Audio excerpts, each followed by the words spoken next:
presenting history's best on PBS. Funding for the 50 Years' War, Israel and the Arabs, was provided by the Corporation for Public Broadcasting and PBS viewers like you.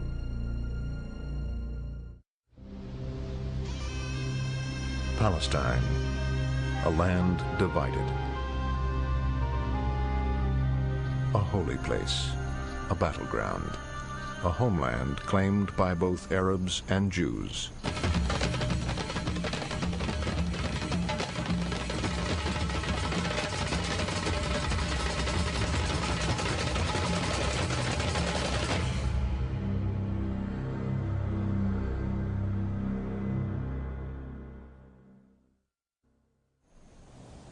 By 1947, the lines were drawn.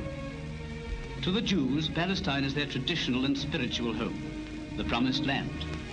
But the majority of the inhabitants of Palestine are Arabs. They too regard Palestine as their rightful home. But with the end of the war, into Palestine ports came ship after ship crammed with illegal immigrants, refugees from recent persecution in Germany, Austria, Poland, Belsen, and Dachau. The Arabs, fearful of becoming a minority, persuaded the British to limit Jewish immigration. Jewish extremists attacked British troops, wrecked government buildings, blew up trains and ships. And so Palestine remains, a place of martial law, where all go their ways only under watch, where the innocent must suffer with the guilty. Great Britain had ruled Palestine for 3 decades. After years of strenuous but unavailing effort, His Majesty's government have reached the conclusion that they are not able to bring about a settlement in Palestine based upon the consent of both Arabs and Jews, and that the mandate is no longer workable. A York transport landing at Leda Airport brings delegates to the United Nations Special Committee on Palestine. The UN committee considered the partition of Palestine into a Jewish and an Arab state. On the shoulders of these delegates rests a heavy responsibility. But the Arabs did not want to talk to the committee. They wanted nothing to do with the Jews.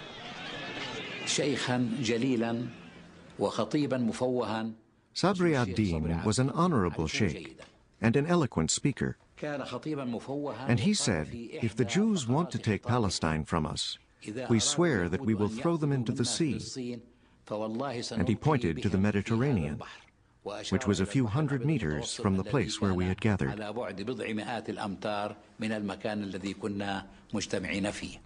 The Arab leadership believed that if a partition was imposed, they could reverse it by force. Jamal Husseini, the chairman of the Arab Higher Committee, said that only 400 to 500 riflemen can easily take over Tel Aviv.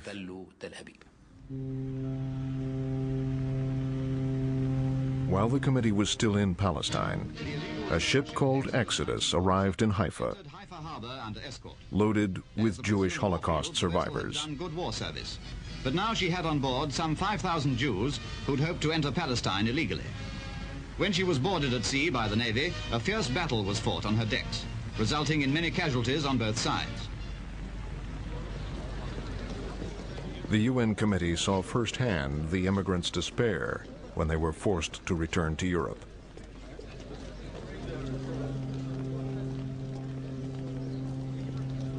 The Jews argued that refugees needed a home and that they would not be welcomed by an Arab state. The UN committee agreed. They recommended that Palestine be partitioned when the British pulled out. We felt that what had happened to the Palestinians was unjust, and that the division of Palestine was not fair. The Arabs were outraged. We had a man called Mustafa Mu'min who managed to penetrate literally into the circle of the Security Council to read a letter written in the blood of several thousand Egyptian Muslim brothers denouncing Israel and the support of Israel and so on. You all know Now, to vote. Those who are in favor will say yes. Those who are against will say no.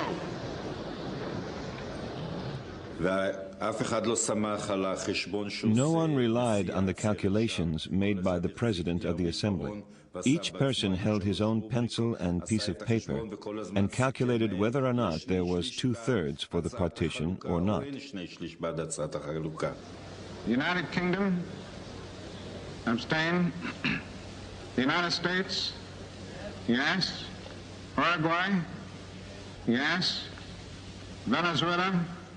And towards the end, during the last countries, USA, Venezuela, etc., we found there was 2/3. We jumped from our places with joy. We wept, we hugged, we kissed. The resolution of the DAC Committee for Palestine was adopted by 33 votes, 13 against, 10 abstentions.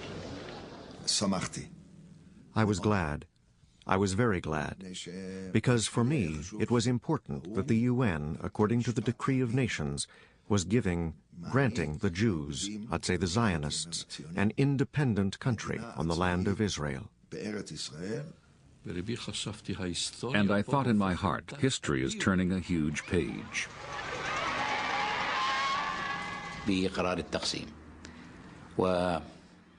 The news was broadcast at 8 p.m.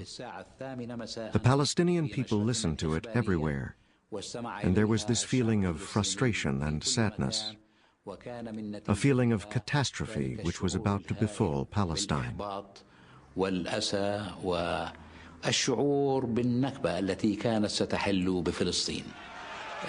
Riots and demonstrations started everywhere. في مختلف مناطق فلسطين. The Arabs attacked Jews and the Jews hit back. Cities and neighborhoods were divided along religious lines. In Jerusalem, an Arab car bomb destroyed the Jewish agency offices. 7 were killed, more than 100 wounded. The 50 Years' War was underway. Palestinian forces from towns and villages along the road to Jerusalem were commanded by Abdul Qadir el-Husseini. They blocked supplies going from Jewish-held Tel Aviv to a besieged Jerusalem.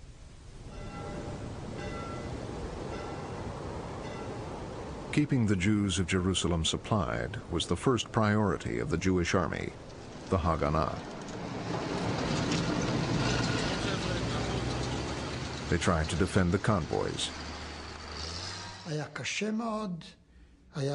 It was very hard to protect the convoys. We had a huge number of casualties among the convoy escorts, and there was a big waste of product. When a convoy got through, the whole city knew. The trucks brought vital supplies, flour. We really needed matches and cigarettes.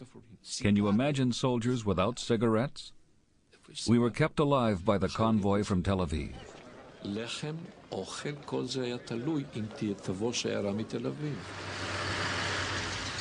We started with military operations to make sure that the road between Tel Aviv and Jerusalem will not be endangered by the big villages or towns that were along the road, wherefrom came all the attackers on the convoys. A special Haganah brigade was formed to open the road to Jerusalem. The system was to attack the village, to give warning to the civilians, to destroy the village. And by the elimination of the villages alone and adjacent to the road, we were sure that there would be no attacks. The Jews tried to seize Kastel, a village controlling the road to Jerusalem. It was a Palmach unit, my troops, that captured the Kastel. And it was here that Abdel Qadir el-Husseini, the Palestinian leader, was killed. Enraged, Husseini's soldiers went to recover the body of their leader. The Arabs counterattacked. Our reinforcements were wiped out. It was a very black day. Down the road from Castel, there would be another battle that day. Two Jewish extremist organizations, Irgun and Lehi, which had fought the British, were eager to prove themselves in the new war. It was such a tragedy. Deir Yassin was a lovely village. The events at Deir Yassin would haunt relations between Jews and Arabs for years to come. Deir Yassin had stayed out of the fighting. It was not on the Haganah's list of hostile villages.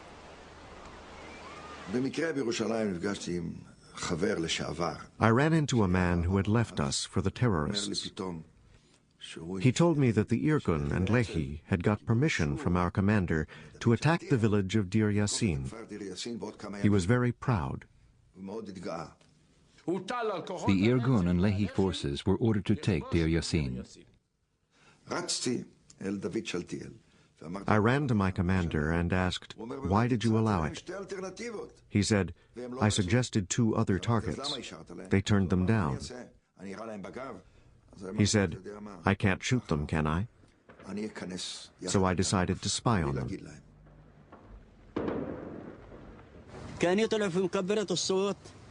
Their loudspeakers blared out, "Lay down your arms. Run for your lives." Then I heard our machine gun. I was kneeling down like this. When I looked up, I saw the village ablaze. Their attack lit up the whole village.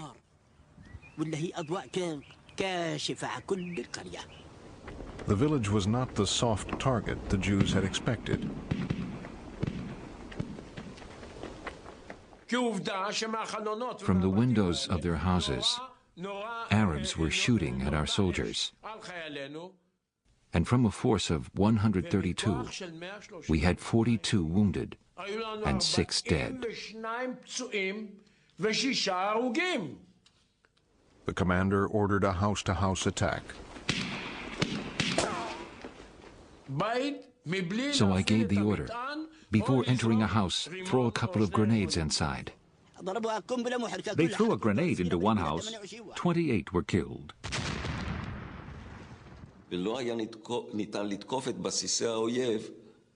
It was impossible to attack the enemy without hurting their families. It was difficult. It was painful, and I'm sorry we had to do it. But we had no choice.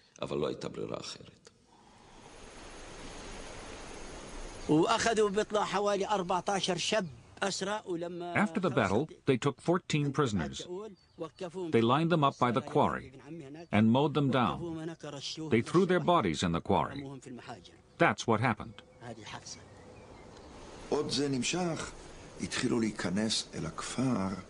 While this was going on, Jews came from the next village. Most of them were religious, by the way. They started yelling, "Bastards!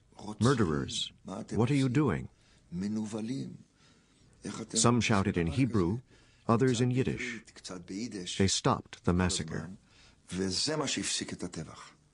110 Arabs died in Deir Yassin.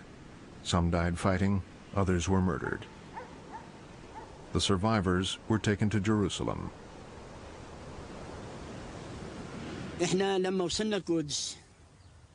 We gathered in Jerusalem at the Hebron gate. We checked who was missing and who had survived.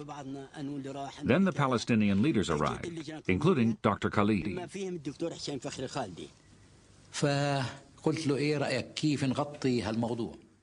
I asked Dr. Khalidi how we should cover the story. He said, "We must make the most of this." So he wrote a press release stating that at Deir Yassin, children were murdered, pregnant women were raped, all sorts of atrocities.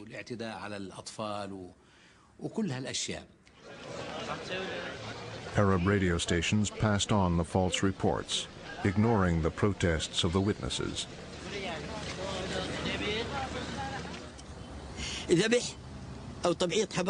We said there was no rape.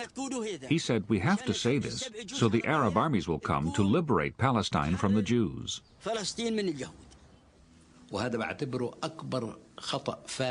This was our biggest mistake.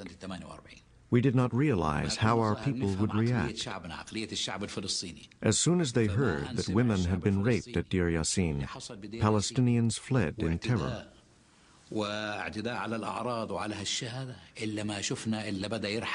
They ran away from all our villages.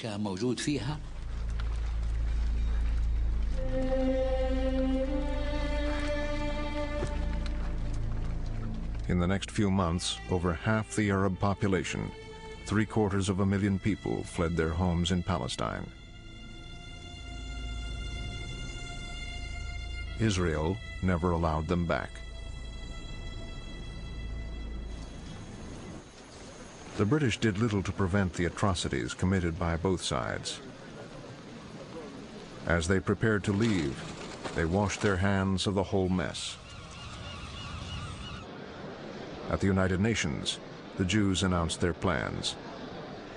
Not later than May 16th next, a provisional Jewish government will commence to function in cooperation with the representatives of the United Nations then in Palestine.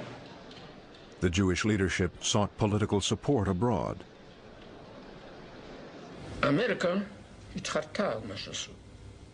The U.S. State Department argued against it. Their first response was, no country, no state.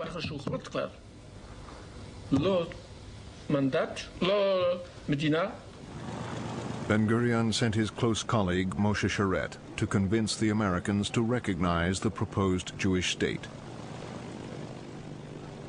Sharett tried to persuade Secretary of State George Marshall, who was totally opposed to the idea. Sharett explained that we have no other way than to proceed. This is a historic juncture. If we miss that, we may create a tragedy for future generations.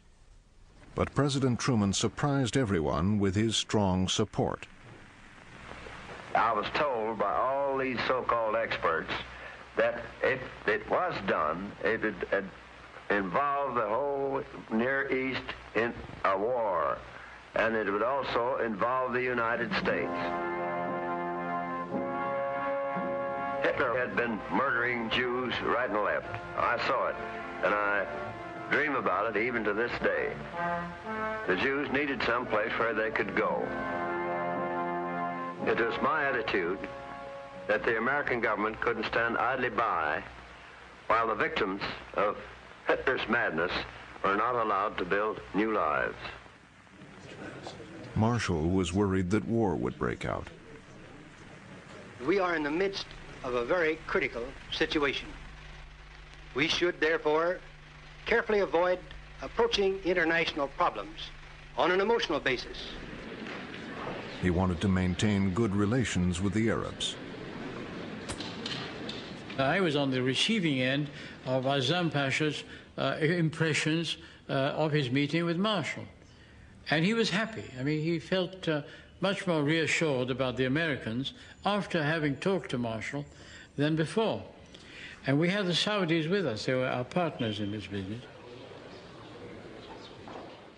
2 days before the British left Palestine, Truman summoned Marshall to the White House. Clark Clifford was asked to support the case for a Jewish state. General Marshall started off. The president listened attentively and then said, I would like now to hear from Clark. But as I spoke, I saw Marshall's face getting redder and redder. And when I finished, he exploded. Marshall accused Truman of a transparent dodge to win the Jewish vote. Clark Clifford did not disguise the fact that Marshall was raging mad. They don't need a state, they don't deserve a state, it isn't theirs. They've stolen that land. These were Marshall's words. He turned to the President, said, "I'm obliged, Mr. President, to tell you that if you should adopt the policy that is recommended by Clifford, I would be unable to vote for you in this coming election in November." Well, dead silence in the room. No one had ever heard anything like that.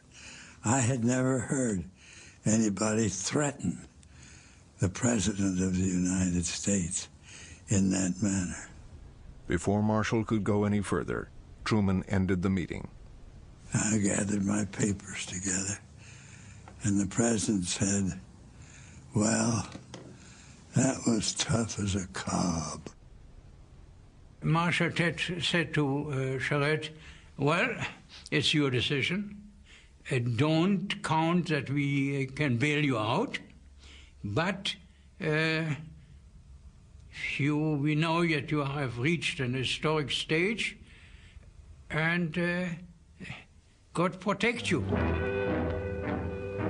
Eastward, the Arab Legion poised for invasion on the Transjordan border. The rarely photographed King Abdullah reviewed a brigade of reinforcements from Iraq. Marshall's prediction of war was about to come true.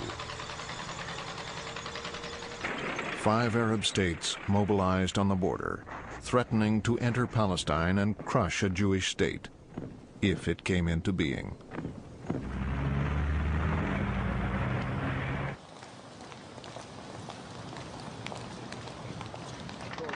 For the Jews of Palestine, this was a critical moment.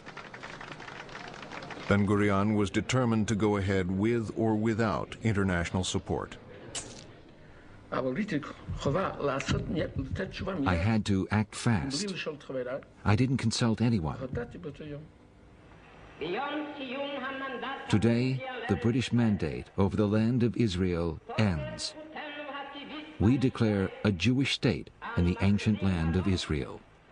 It will be called the State of Israel.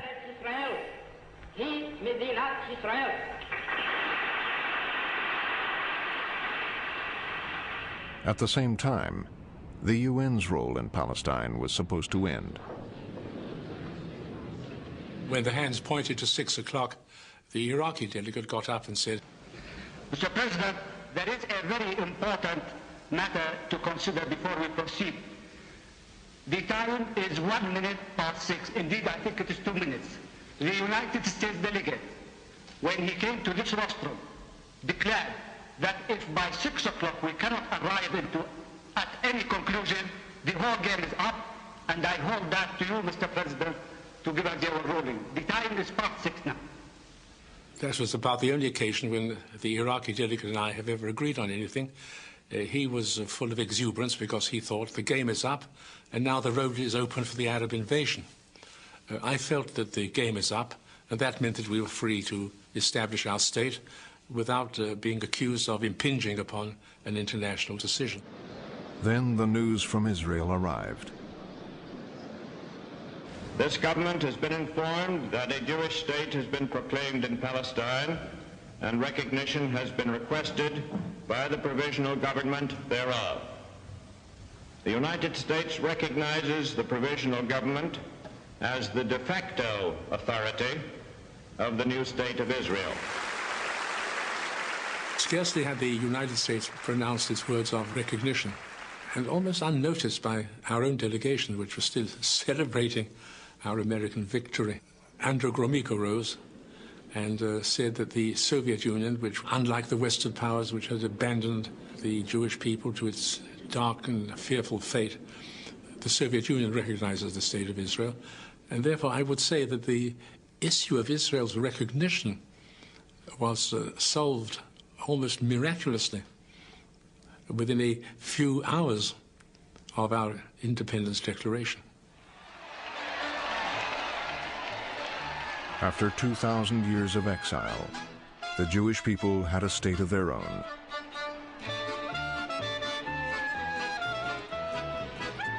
But even as they danced, Israel's fate hung in the balance. The day after Ben-Gurion declared the State of Israel, the armies of Egypt, Jordan, Iraq, Lebanon, and Syria invaded.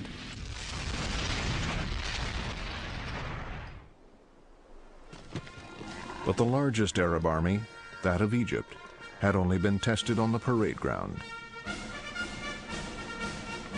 At its head was the playboy King Farouk. The king hadn't had any experience of war. Nobody, in fact, had any experience of war, including the commander-in-chief of the Egyptian army, you see. At the time, a euphoria reigned in the Arab ranks.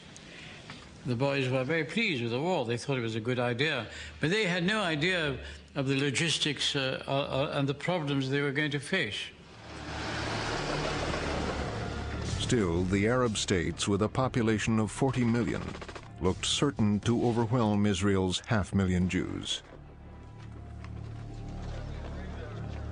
It seemed that Ben-Gurion's new state would last only a few days. We thought it was going to be a pushover, that the Jews were going to run away the moment they saw Arab regular army uniform moving onto them with bayonets and whatever. Egypt's army, attacking from the south, headed towards the main Jewish center, Tel Aviv. Jordan's Arab Legion took the West Bank and the old city of Jerusalem. The Syrians moved towards Nazareth, while the Lebanese attacked from the north. The Arab regular armies converged on Palestine, superior in numbers and equipment. Early in the war, they had a number of victories.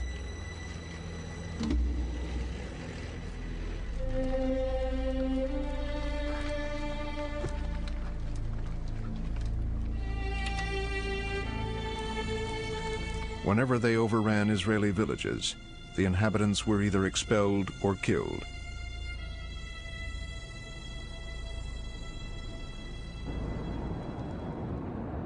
The Egyptian army was finally halted only 20 miles from Tel Aviv. The Israelis were fighting for their survival, and after 3 weeks of fierce resistance, they brought the Arabs to a standstill.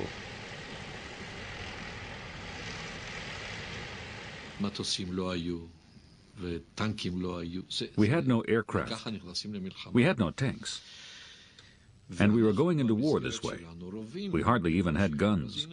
We would try to buy guns as much as we could, anywhere we could. In this situation, we were really saved by Czechoslovakia, that is Russia. America didn't give us arms.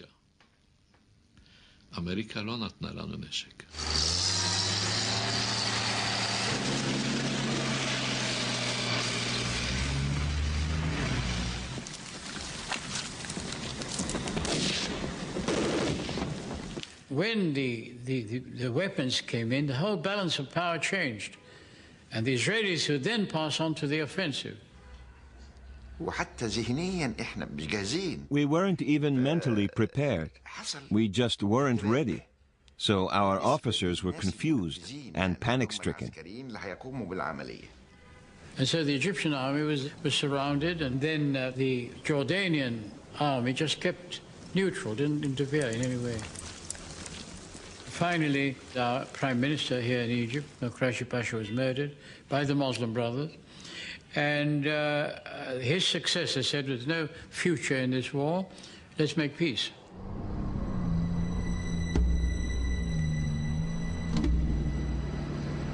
But there was no peace, only a ceasefire agreement. The Arabs believed a peace treaty would be an acknowledgement of defeat. Both sides mourned their dead.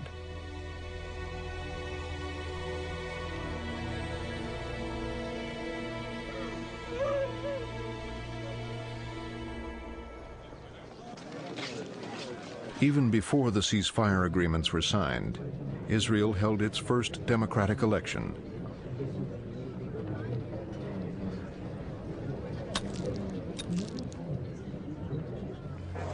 Ben-Gurion and his Labor Party won.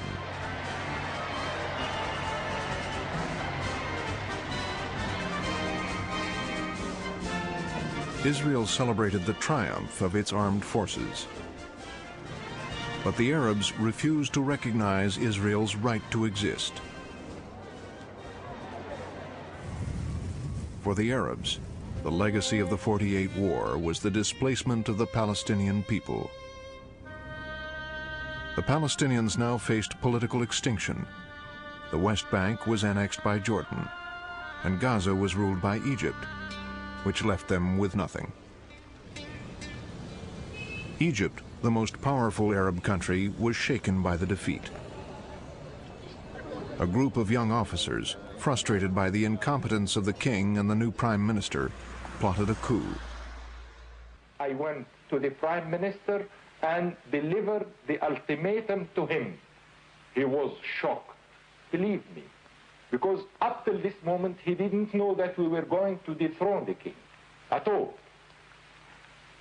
He was shocked and received me like this. I told him yes.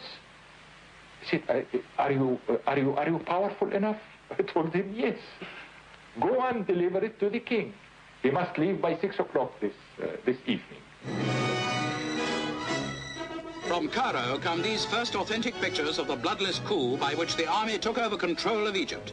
It was the end of the king's attempt to maintain power.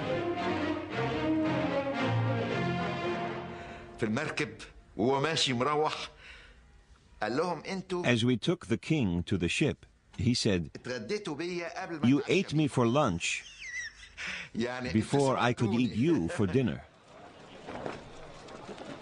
Egypt's new leader, Gamal Abdel Nasser, pledged radical reform.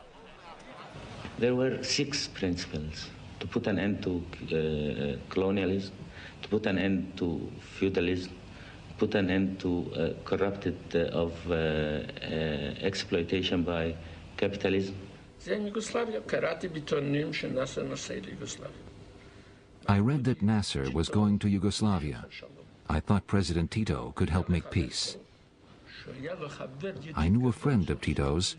I asked him to go to Yugoslavia. I said, "Get Tito to ask Nasser if he will make peace."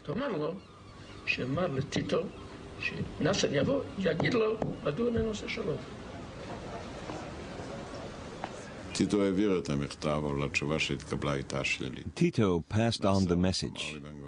Nasser said that if he was seen talking to Israel, he would be overthrown, even killed. Sharet, Ben-Gurion's foreign minister, initiated more secret contacts. Sharet believed the best way to ensure the security of Israel was to understand the Arabs and negotiate peace. Sharet sent Yvonne to Paris, the UN General Assembly's temporary home.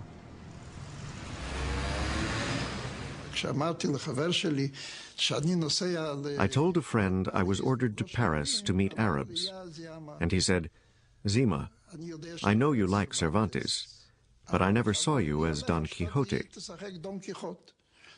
Will you go to the Place de la Concorde and shout, 'Any Arabs here?'"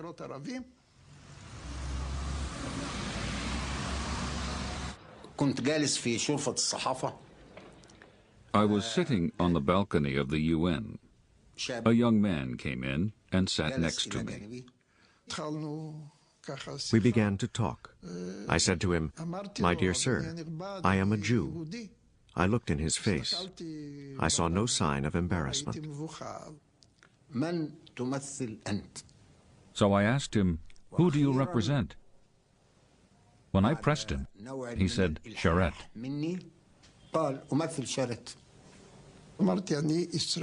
I said, "I am an Israeli who dreams of peace with Egypt."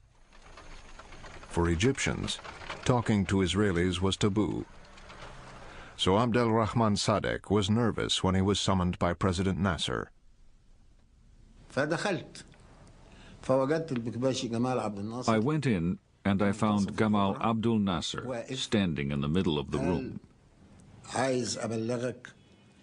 He said, "I want to tell you that you have my permission to continue talks with the Israeli in Paris."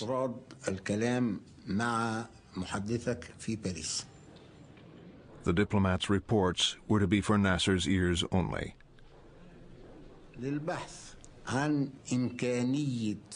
He said, I want you to see if there is a chance of avoiding bloodshed.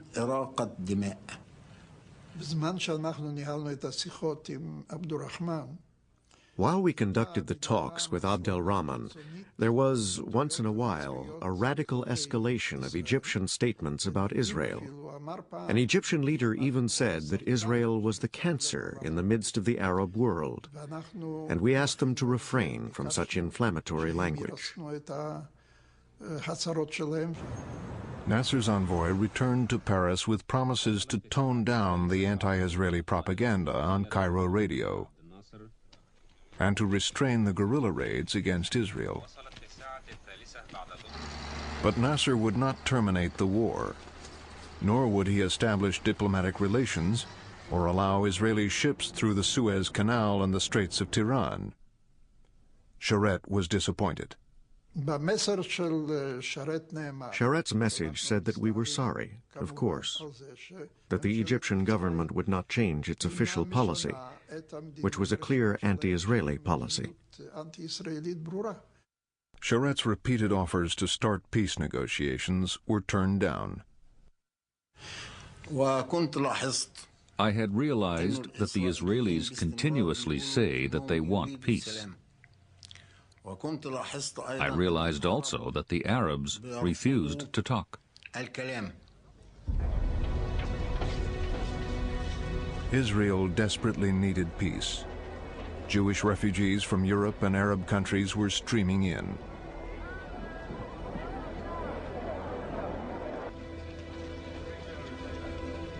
Its population doubled during the first 2 years. Its economy was in ruins.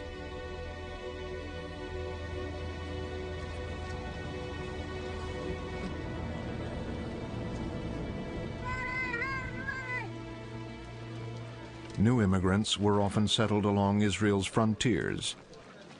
They lived in fear of frequent Arab raids.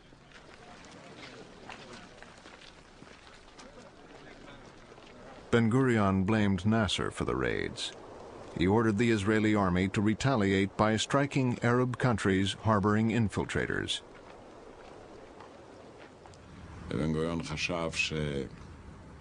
Ben-Gurion knew Arab villagers supported these terrorists. We had to show them that helping terrorists was dangerous, to protect our settlements. I was called to see Moshe Dayan. A mother had been killed, murdered on a settlement. The murderers left tracks which led to a village across the border in Jordan.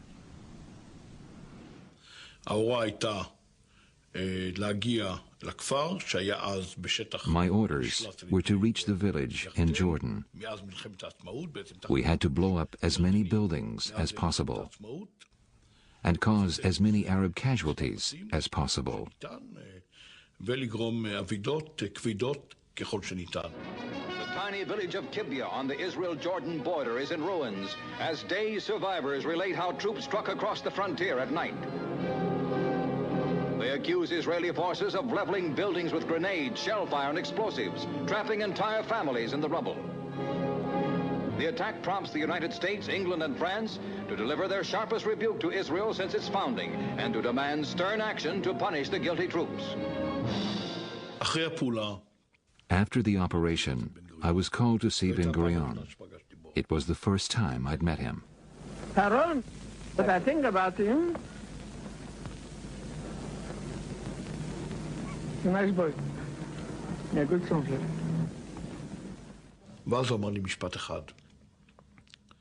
He said one thing to me. He said, it doesn't matter what the world says. It doesn't matter what they say about Israel anywhere else. The only thing that matters is that we can exist here. Unless it's clear that there is a price to pay for Jewish lives, we will not be able to survive. And that's what counts. Ben-Gurion was such a believer in the importance of agricultural settlements that he abandoned the prime ministership and joined a kibbutz in the desert. He was succeeded by Moshe Sharett, who hoped he could advance Israeli security through diplomacy. But his Minister of Defense, Pinchas Lavon, believed in military solutions. In July 1954, the British announced they were quitting their huge military base on the Suez Canal.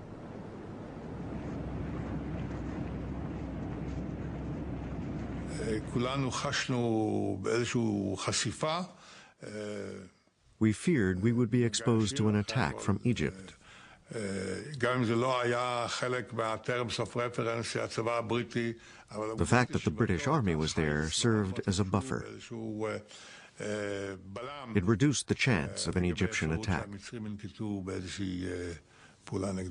On his own, Lavon ordered plans for destabilizing Egypt and frightening the British into remaining. Lavon summoned the director of military intelligence to his home in Tel Aviv.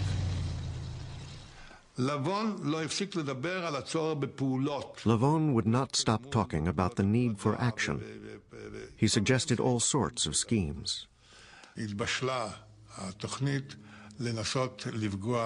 We cooked up a plan to hit targets in Egypt. Lavon said, "Go ahead, activate the unit." In Egypt, Israeli military intelligence had recruited young Jews to act as saboteurs. I was ready to do anything to help Israel.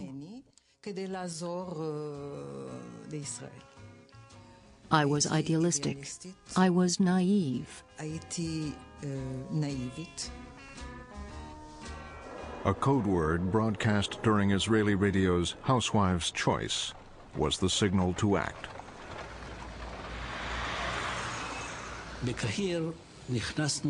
In Cairo, I went to one cinema, my friend went to another. I put the bomb under an empty seat. No one was killed and the saboteurs were all caught. The news was splashed across Egyptian newspapers. So I went to Sharett and said, look, this is the communique from Cairo. What do you know about it? He said, no. This is not authentic. It can't be, because how can such a thing happen? The Prime Minister, doesn't know about it. After he learned of Lavon's role, Sharett's first priority was to save the lives of the young Jews. Moshe Sharett called on me. He said, "The cabinet is worried about the prisoners in Egypt. We must prevent death sentences."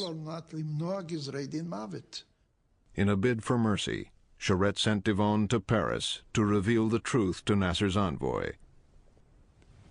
Devon told me the plot was hatched in the Ministry of Defense. Sharett had no idea about it. Nasser's response was not what Sharett had hoped for. In Cairo, 2 of the saboteurs were executed. The others went to prison, Marcel Nino and Robert Dassa for 15 years. Sharett, in his office that night, confided to his diary that he was living through a nightmare. "If I do not remove Lavon, I am supporting something rotten that will destroy the Defense Ministry and Army Command. If I do act, it will destroy the party and cause a scandal.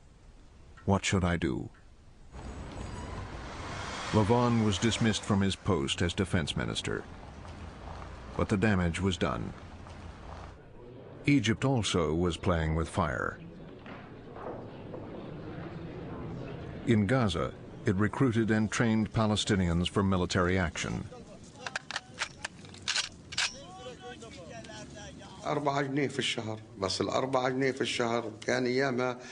They paid £4 a month. In those days, it was a lot of money, so it was good. They were sent to Israel to gather intelligence and commit sabotage.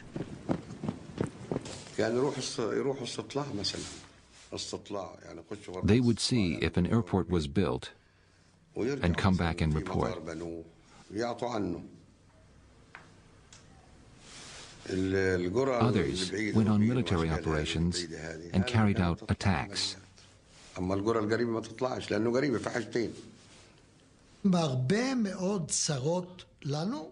These infiltrators, the Fedayeen, were a tremendous security problem, not only for the settlers on the borders, but also in the center of the country.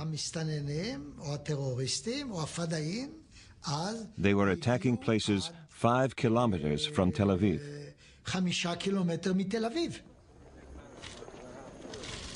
The frequent attacks and the loss of lives were not only a disaster for the victims' families, they fostered a profound sense of helplessness among Israelis. The government seemed unable to protect its own people.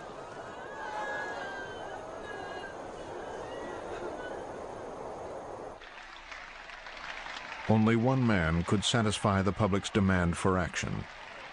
Within months, Ben-Gurion was back as prime minister. By mid-1955, Nasser turned to the Soviet bloc for economic and military assistance. The conflict now became part of the Cold War, and Egypt received a huge arms shipment from Czechoslovakia. New tanks, artillery, bombers, and jet fighters threatened to render the Israeli army and its propeller air force obsolete.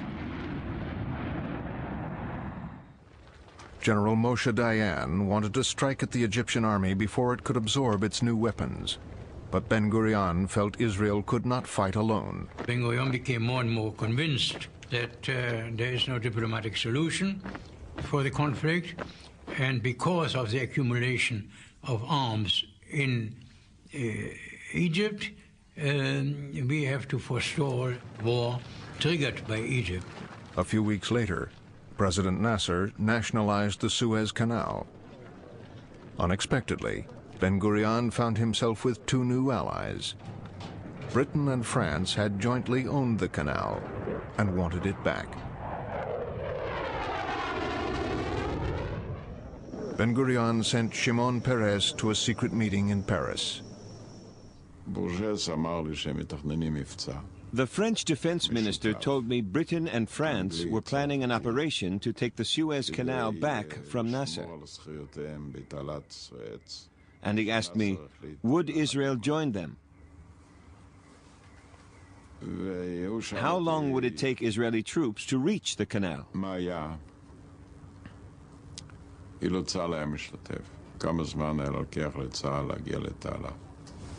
Ben-Gurion waited anxiously for the return of his emissary.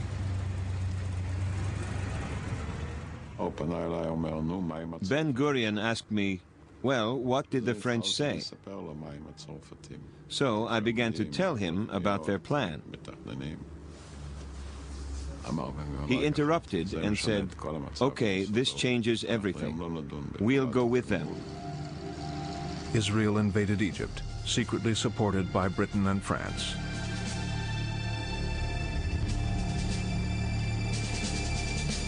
Within a week, Israeli troops had captured the Sinai Desert.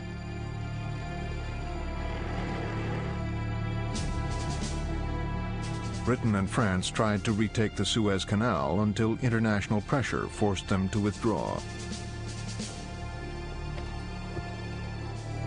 But for Israel, the war was a triumph.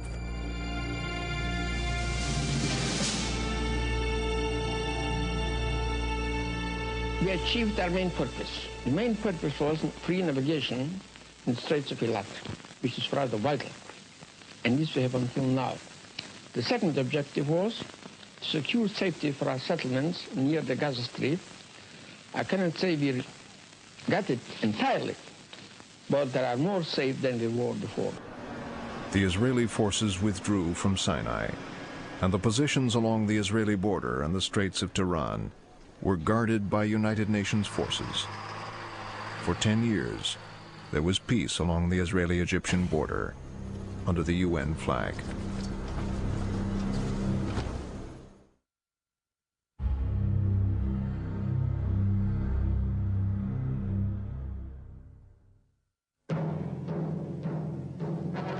trouble and death in the Middle East.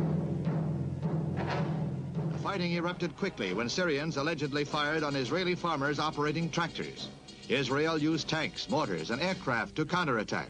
Israeli Premier Levi Eshkol said, friendly foreign powers will understand the situation.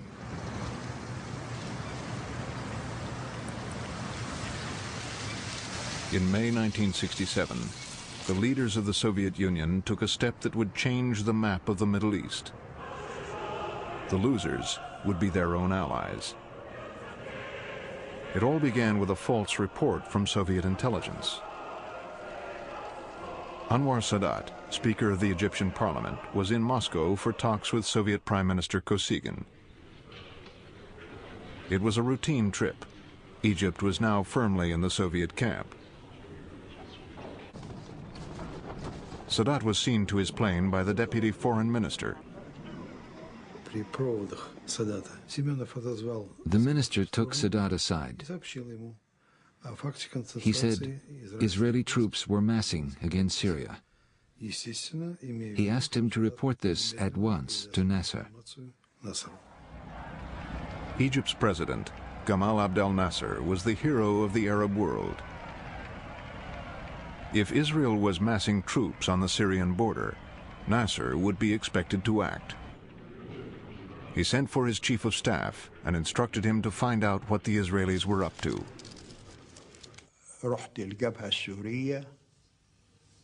I went to the border between Syria and Israel. I found nothing unusual. So I asked to see the latest aerial photos of the border area. They showed me photos from the previous day and the day before that. I studied them, but I still found nothing.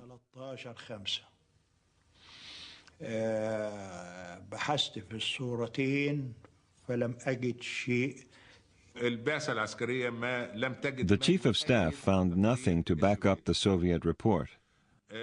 But then the Soviet ambassador came back to us. He said Soviet intelligence had reconfirmed their report. Israeli troops really were massing on the Syrian border, and the situation was very dangerous. Soviet diplomats spread the alarm throughout the region, even in Israel, as the prime minister and his wife soon found out. It was 2:30 in the morning. A secretary came in looking sleepy. He said, "The Soviet ambassador is down in the lobby. He's all dressed up, very formal, and he insists on seeing the Prime Minister right now." I said to Eshkol, "Let's receive him in our pajamas."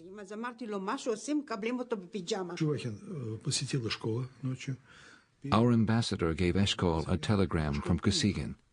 Eshkol offered to go to Moscow to discuss the regional situation.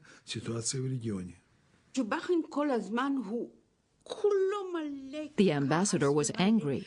He said, "You are massing your troops in the north." Eshkol said, "We can go there now. We can go together to the Golan border. You'll see we haven't mobilized anything." The Soviet ambassador said, "No." At that time, Soviet leaders believed that America was on the run in Vietnam. Some in the Kremlin now sought to weaken America's influence in the Middle East, even at the risk of another regional war. We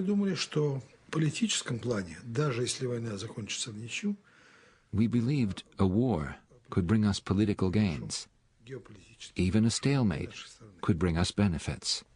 Egypt had our backing, both political and military.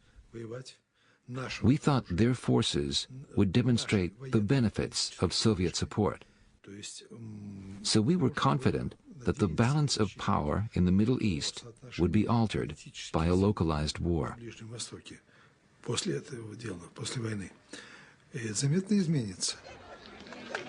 In Cairo, Nasser had put his armed forces on alert the moment he received the Soviet report. If Moscow's plan was to provoke a war, it seemed to be working.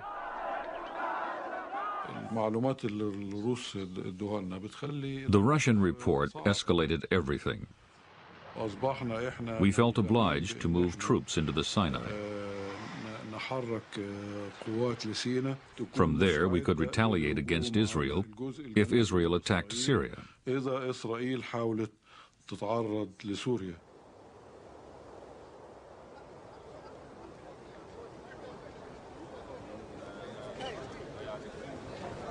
Abdel Nasser did not want a war with Israel. Abdel Nasser was thinking of his image in the Arab world. So he put on a show of strength using the armed forces. Marshal Amir wanted to attack Israel right away.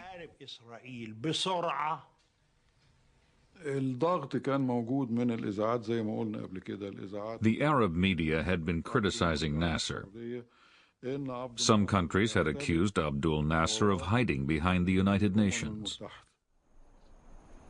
Since the Suez War of 1956, United Nations troops had provided a buffer on the border between Egypt and Israel. Now Nasser ordered them out. The eyes of the world focused on a small harbor at the edge of the Sinai Desert, Sharm el-Sheikh.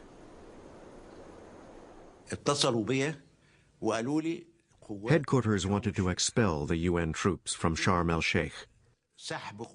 I told them, if we do that, Egyptian troops will have to take over at Sharm el-Sheikh. We will then be obliged to close the Straits of Tiran.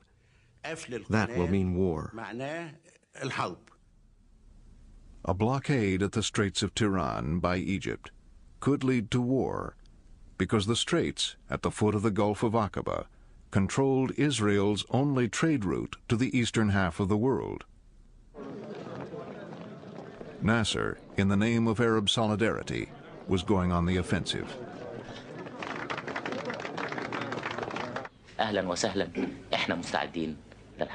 Our armed forces are ready for war. The Gulf of Aqaba belongs to Egypt. There is no way that we will allow Israeli ships to pass through. The Jews are threatening war. We tell them hello and welcome. We are ready for war. But there is no way we will give up our rights to the Gulf of Aqaba.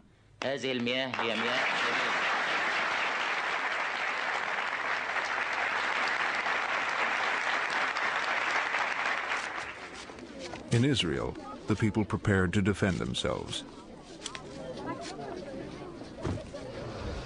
Their prime minister, Levi Eshkol, summoned his cabinet and military commanders.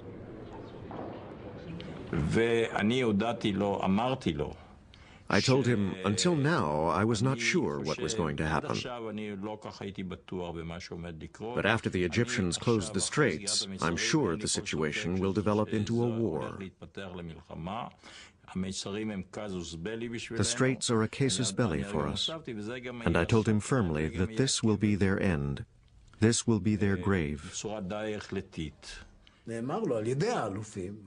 We commanders told him, we have no choice. We have to mobilize.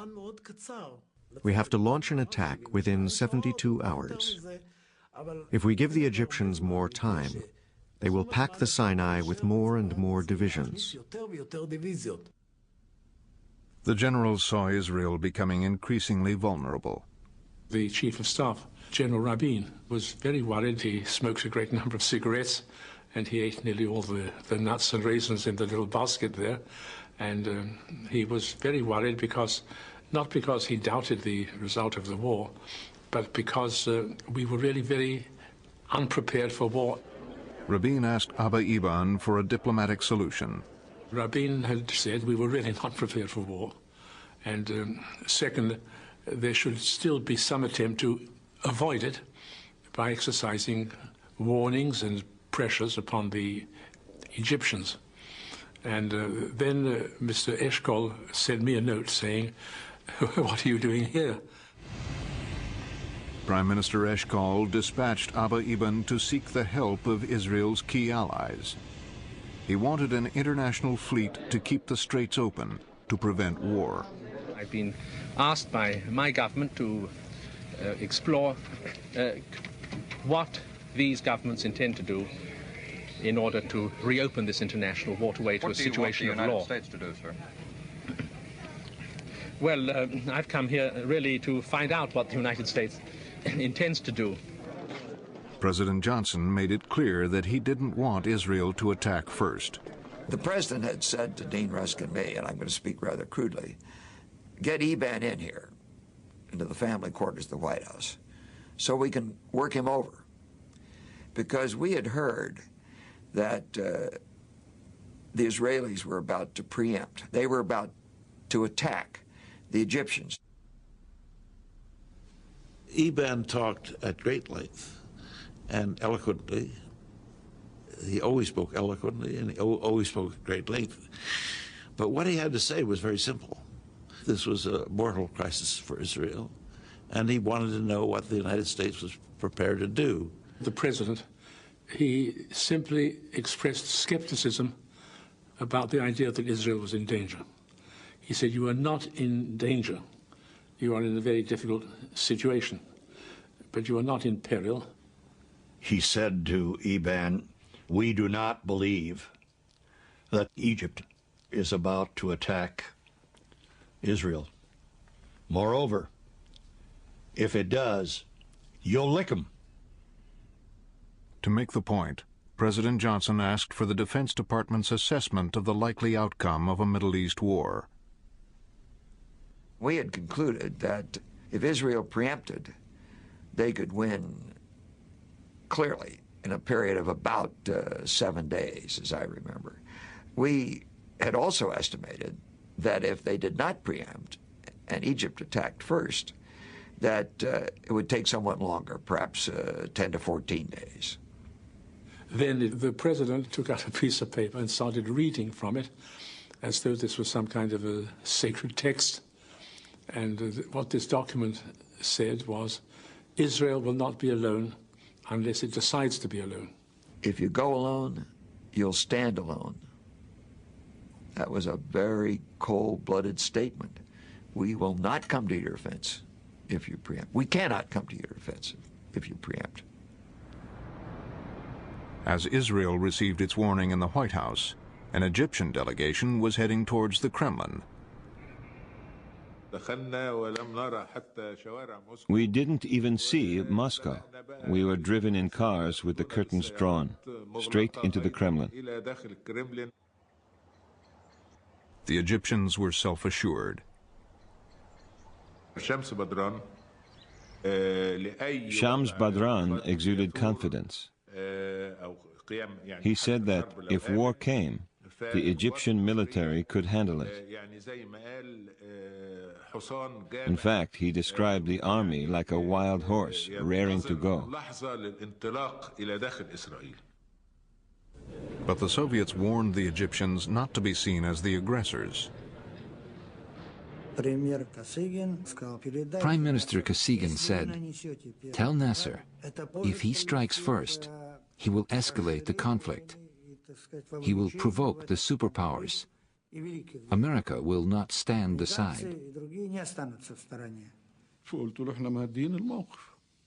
I said, we understand, but closing the straits isn't an attack on America. The Soviets made it clear they meant what they said. We asked about the arms contracts we had with them. We asked if they would hurry things up, especially some spare parts we needed for our planes. We could have taken them with us in a bag. They were always asking for arms. Every high-level delegation would ask for arms, including Badran. They did not refuse to supply the arms, they just claimed they had none. I was really shocked. I thought, how can our Soviet friends treat us like this? War was at our doorstep. Nasser got the message. The Soviets would back him only if he did not appear to be the aggressor. His commanders were instructed to stay on the defensive ready to absorb an Israeli attack. The Air Force chief jumped up. He said it will be crippling. He said, Mr. President, the first strike will be crippling. He said it in English. He meant that a first strike by Israel would cripple our Air Force. The commander-in-chief told him, if you let them strike first, you will fight only Israel. But if you strike first, you will have to fight Israel and America. But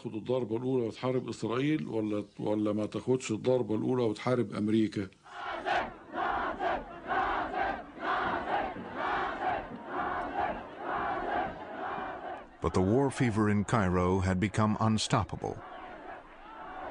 Popular hatred of Israel, which Nasser did nothing to discourage, now swept him forward and drove other Arab rulers to his side. Even King Hussein of Jordan, for years at odds with Nasser, decided he could no longer stand aloof. In the morning I got into my aircraft and flew to Cairo. And I was met by the president. I was in military fatigues with my gun on. And he said, well, I see you're carrying a gun. I said, I've been like that for the last few days with my troops. And then he made a strange remark. What would happen if we suddenly took you prisoner and denied all knowledge of your arriving in this country?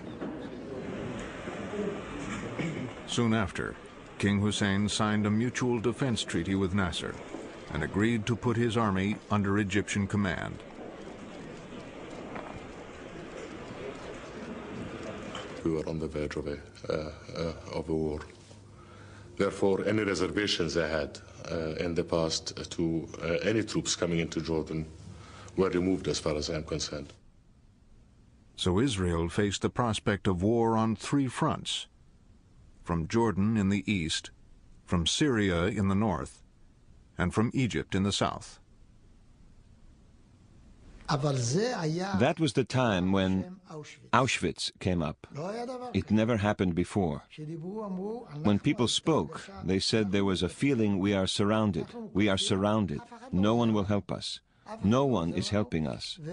And God forbid, if the Arab armies invade us, they'll kill us all.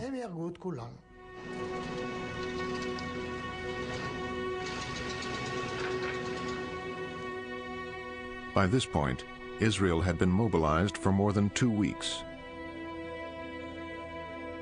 All males aged 18 to 55 were called to serve.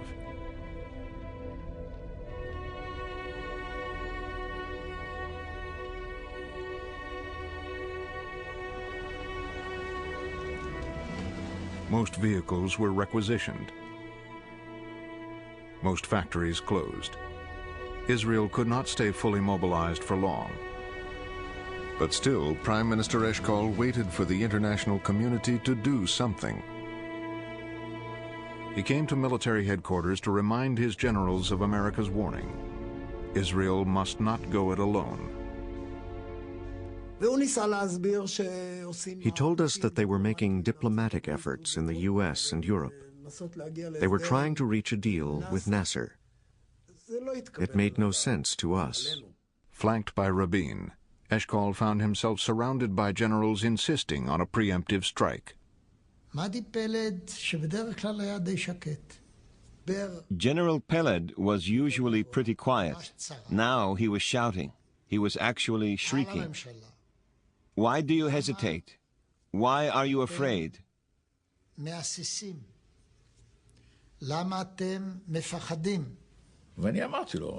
I said, Eshkol, you have the best army since King David. If you don't attack, you will never be forgiven. If you do, you will be the conquering hero. To regain the confidence of his generals, Prime Minister Eshkol appointed a new Minister of Defense, Moshe Dayan, hero of the 1956 Suez War.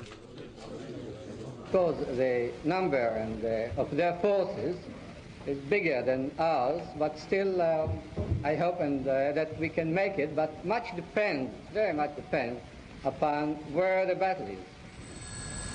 The generals also asked for another envoy to be sent to Washington. The Prime Minister agreed. He said, "Listen, Meir, you go to Washington and find out what's going on there. Are the Americans organizing a naval task force? Is anybody going to do anything? When?"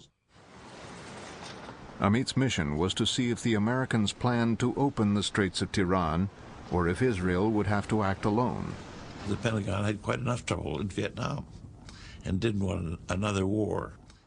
The director of the CIA made it perfectly clear. There is no international naval force. There are no American plans for action. There is no task force. So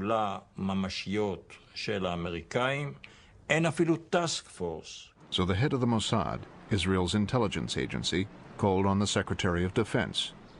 I said to him, "You know our situation. I am here on the instruction of my Prime Minister." He was doing most of the talking. I did ask one or two questions. At the meeting, I realized that America, because of Vietnam, was unwilling to act alone, and they did not succeed in organizing the international naval force.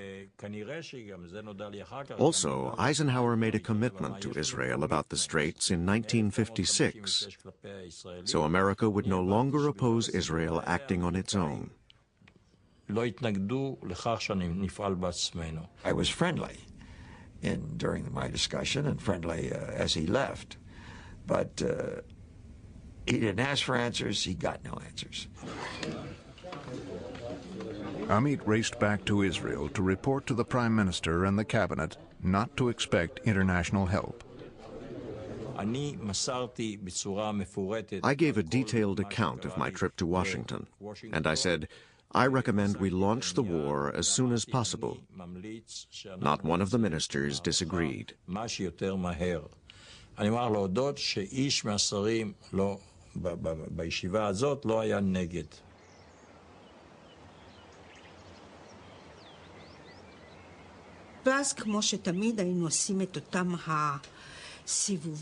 We went for our usual walk. Suddenly, Eshkol starts humming. He was completely tone deaf. He had this Hasidic song he liked to sing. He sang it over and over again.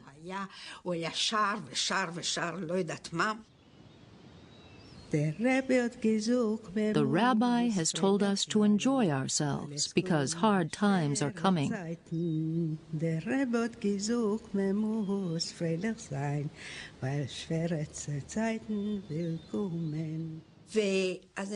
So I asked him, "What's happening, dearest?" And he told me tomorrow the war will start. There will be widows. There will be orphans. There will be bereaved parents. Who knows what tomorrow will bring? The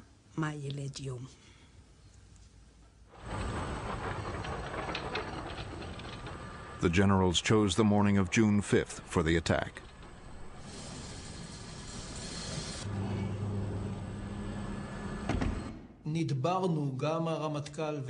The Chief of Staff and I took a decision.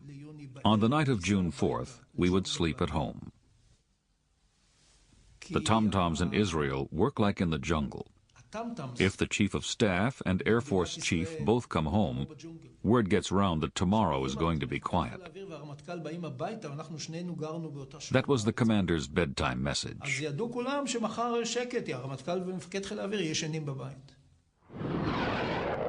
Leaving behind only 12 fighters to defend Israel, 180 aircraft took off for Egypt. Their target was 45 minutes away.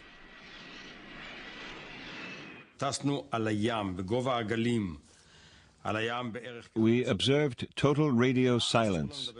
We flew at the height of the waves for about 15 minutes. We flew low over the sand dunes. We crossed the Suez Canal at Kantara and entered the delta. As we flew over the delta, farmers waved to us. They probably thought we were Egyptian. Most of the Israeli squadrons flew out to sea far to the west. They had extra fuel tanks to enable them to approach Egypt's air bases from an unexpected direction. That was the longest 45 minutes in my life. The hands on my watch didn't seem to move. They went very slowly. As the Israeli bombers approached their targets, the Egyptians received a coded message from Jordan. They spotted Israeli planes heading towards us. So they sent us a signal from their radar base to warn us. The signal was in code. Our codes had changed the day before, and we had real trouble decoding it. The Ministry of Defense asked the air defense people what they had done with the signal they had received. It had the code word grape. They replied, "What signal?" At exactly 07:45, we pulled up to 6,000 feet. I looked down and saw the MiGs glinting on the edges of the runway. The pilots were sitting inside the cockpits. I knew we had caught them by surprise.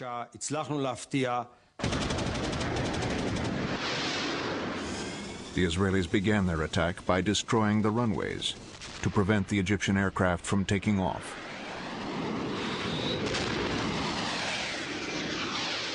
The few that did get off the ground were no match for the Israeli fighters.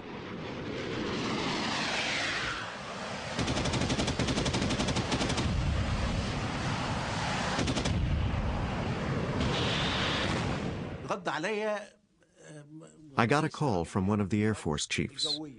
He said, "Nofel, Nofel." I said, "Yes, sir." He said, "Our airfields are being attacked." I said, "What the hell are you talking about?" He said, "Our airfields are being attacked." I said, "Our airfields?" He said, "The airfields in the Sinai are being attacked." I said, "All the Sinai airfields? Tell me it's not true."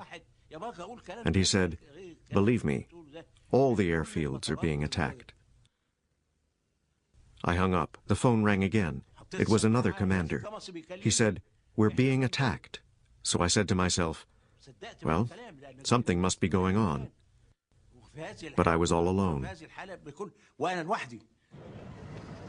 He was alone because the head of the Egyptian armed forces, Marshal Amer, had left with the Minister of War and his top brass to inspect their positions in the Sinai. 10 minutes after takeoff, we heard about the Israeli attack. We turned round and flew back.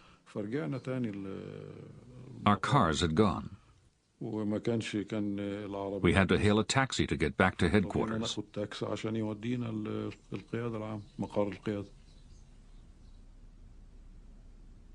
By the time Marshal Amer's taxi got him back to headquarters, Egypt's Air Force was destroyed.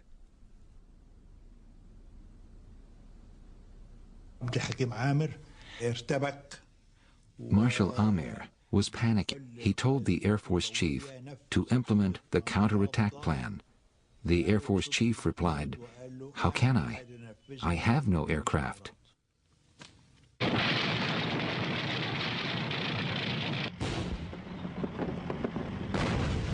In the Sinai, Egypt had 3 times as many tanks as Israel, but with no air cover, their situation was dire. Marshal Amer told me, "Draw up a plan of retreat. Bring the troops back across the canal." Marshal Amer had been a close friend of President Nasser for more than 20 years. They had fought together as young officers. Together they had planned the coup which brought down the Egyptian monarchy. Now the defeated president phoned his defeated army commander. I was the only other person there. Amer was in tears.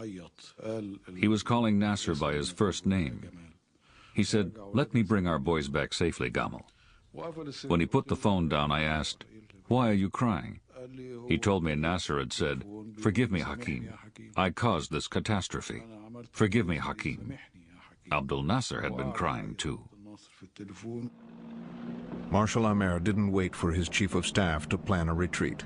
He simply picked up the phone and gave the order himself.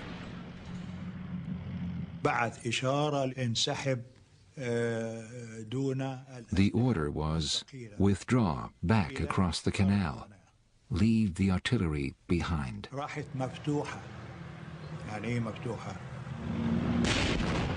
Marshal Amer's order was a disaster. With no plan, his retreating units could not protect each other. The Israelis gave chase.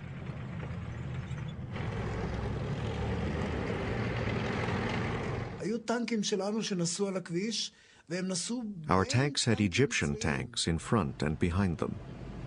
We attacked them from the ground and from the air. Thousands were destroyed. They were all burning. It was a terrible sight. 338 Israelis were killed. But the Egyptian dead numbered 15,000.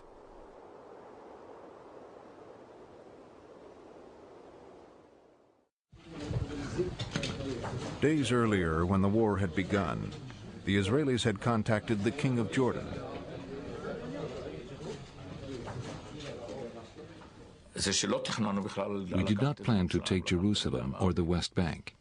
We did not plan to take the Golan.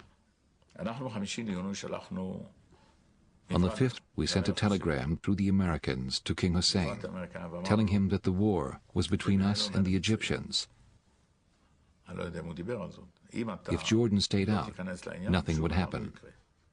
But at about 10:30, he started shelling Jerusalem.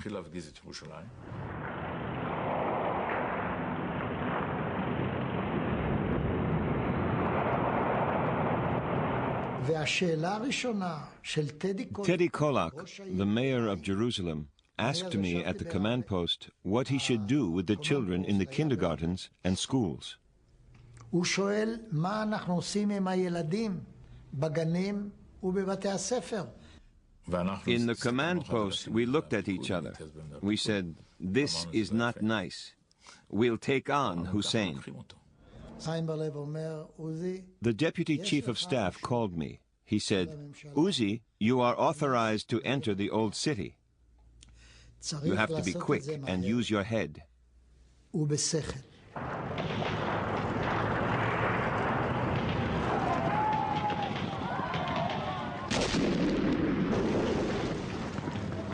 It took the Israelis 10 hours of bitter street fighting to defeat the Jordan Legion soldiers defending the old city.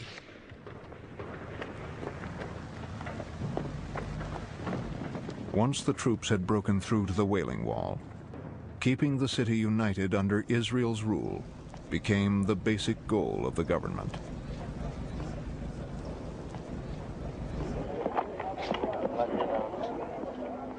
When the battle ended, Jordan had lost not only the old city, but all the land on the west bank of the Jordan River. I went out to the front and I could see people crossing over in small groups, very tired. You know, all the years that I had spent since 1953 trying to build that country and build that army, all the pride, all the hopes, I saw it just destroyed. I never received a more crushing blow than that.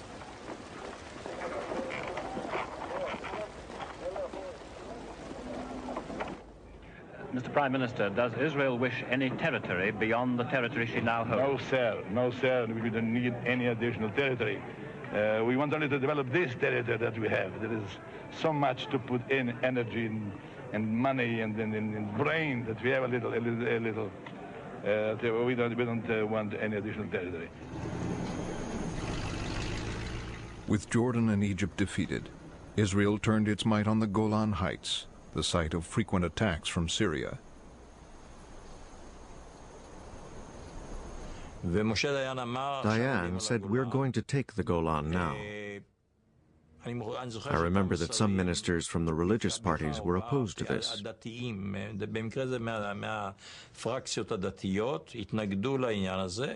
Dayan was adamant. He said, "We're not going to lose time. I've delayed it this long because we wanted to finish with the Egyptians and Jordanians." We threw everything we had at the Golan Heights. In 12 hours, we dropped more bombs on the Golan than we had on all the Egyptian airfields.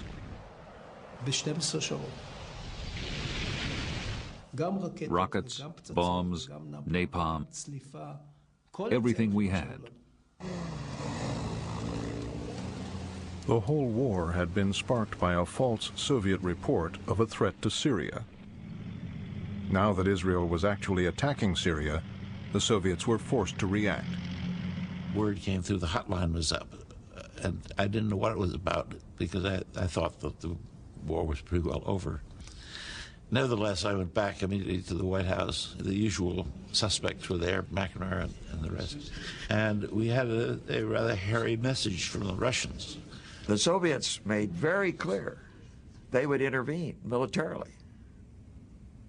And very likely they would not only turn Israel back from its attack on Syria, but they would join Syria in an effort to deal a mortal blow to Israel.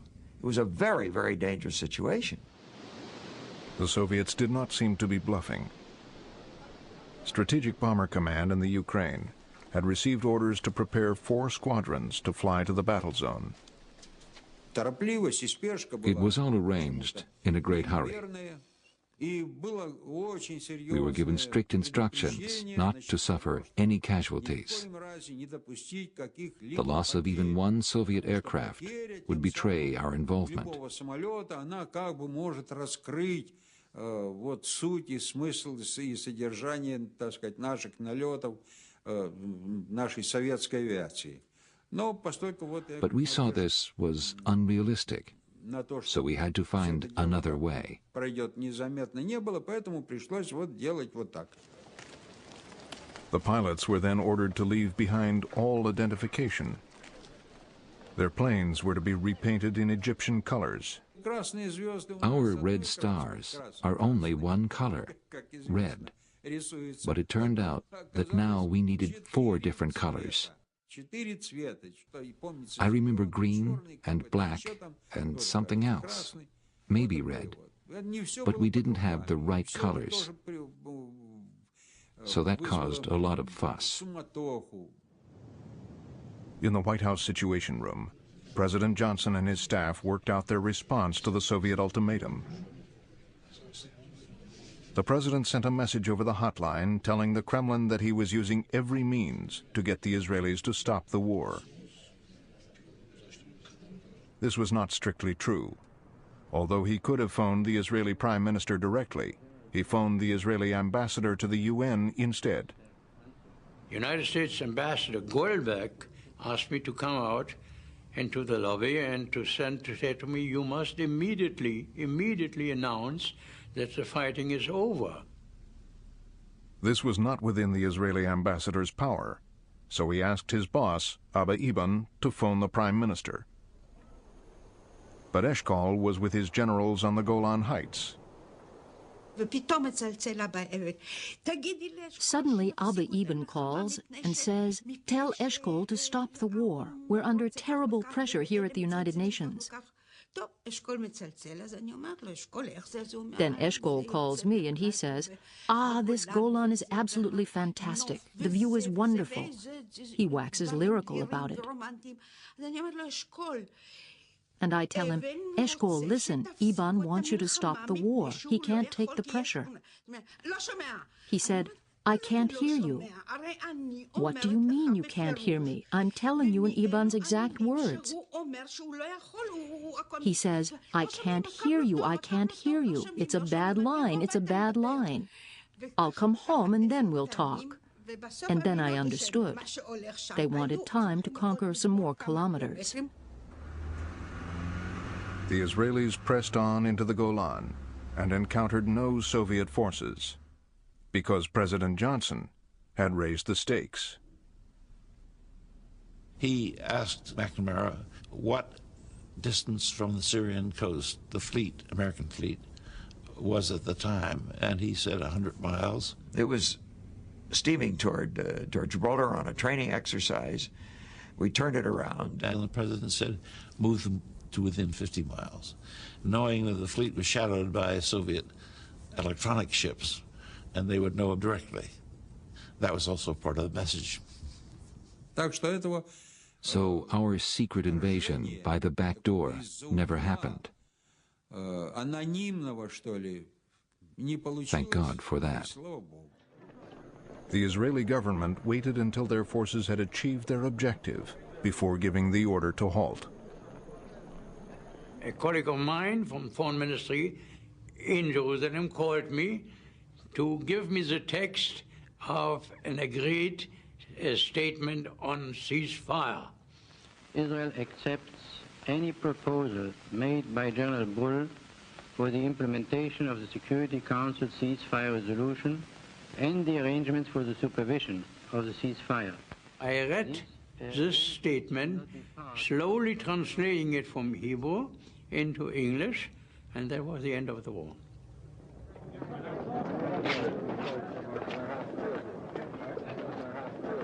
In 6 days, the armed forces had quadrupled the territory Israel controlled. From Syria, they had taken the Golan Heights. From Jordan, the West Bank and the Old City of Jerusalem. From Egypt, Gaza and the Sinai. With so much land to trade, Israel had its best chance ever for peace.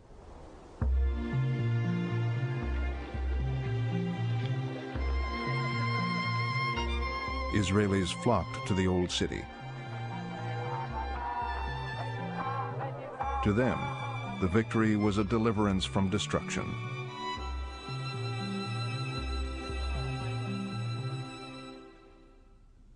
The Israeli cabinet was determined to hold on to Jerusalem and, for the time being, the West Bank.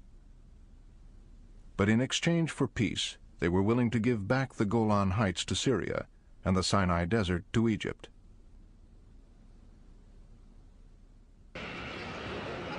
The foreign minister told the Americans of Israel's offer. When I presented these to a meeting headed by Dean Rusk and Goldberg and Sisko, in general they were astonished by the fact that we were clearly not in a mood of annexation. That was, we believed then, a rather remarkable initiative on the part of the Israelis, because we were operating on the assumption, Eban had told us some days before, we are not interested in territory. That week, President Johnson was hosting a summit for Soviet Prime Minister Kosygin. Eager to appear as peacemakers at the UN, the two leaders had a peace resolution drafted. In Cairo, it was scrutinized by the Foreign Ministry. This was another turning point in the Arab-Israeli conflict. We concluded that this proposal was the best we were likely to get. We advised the foreign minister to accept it. The minister looked at it differently.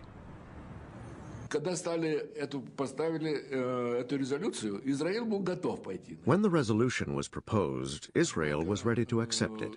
But Egypt's foreign minister was utterly against the resolution because it indirectly implied Israel's right to exist, and he wouldn't have that at all.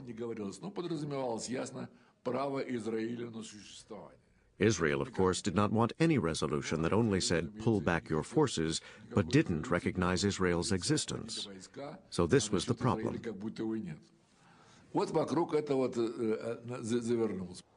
But recognizing Israel was not on Nasser's agenda. Following Egypt's defeat, he had more immediate problems at home. Abdul Nasser said, we've lost. There is no point in staying on. I shall resign.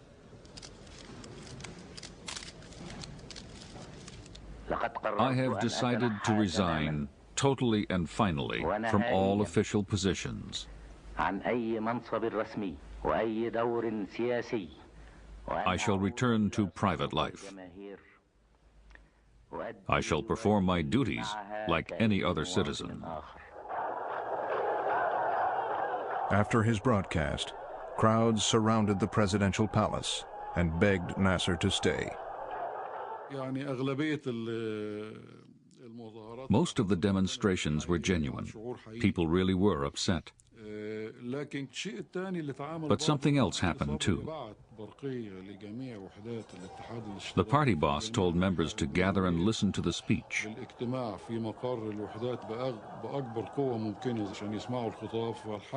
After the speech, they took to the streets and chanted, "We want Nasser, no leader but Nasser."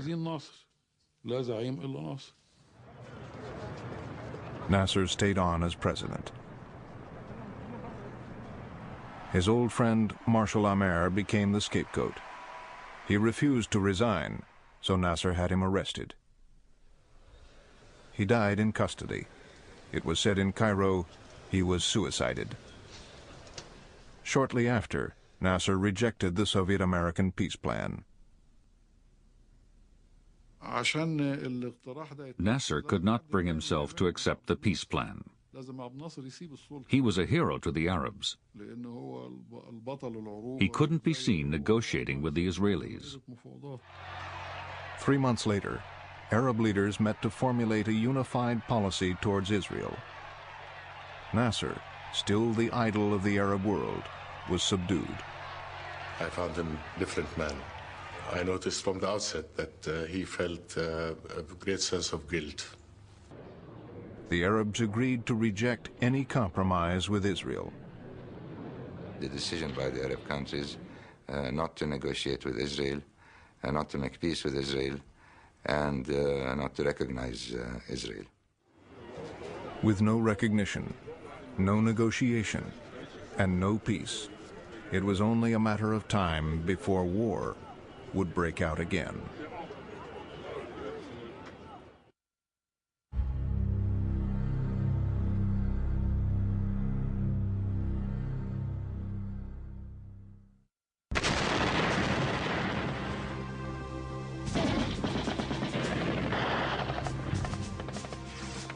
At the Suez Canal, now the border between Egypt and Israel, the Egyptians launched a war of attrition, and the Israelis fought back.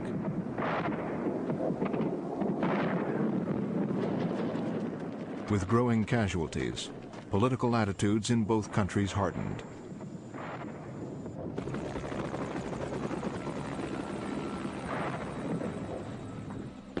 There was renewed conflict in the Jordan Valley as well. Israeli soldiers were in constant pursuit of Palestinians who crossed into the West Bank to attack Israeli targets.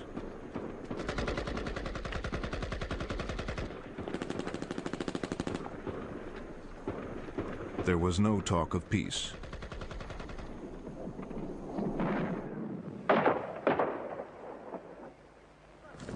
Inside Jordan, the Palestinians were busy building up their forces. Their charter called for the replacement of Israel by a Palestinian state and the expulsion of all Jews who arrived after 1948. In 1967, a small band of Palestinian guerrillas set up a camp in Karame in the Jordan River Valley. From the bank of the Jordan, they could see the Israeli soldiers patrolling the West Bank. We waited until the Israeli patrol vehicle had passed by. Then we started to cross the river.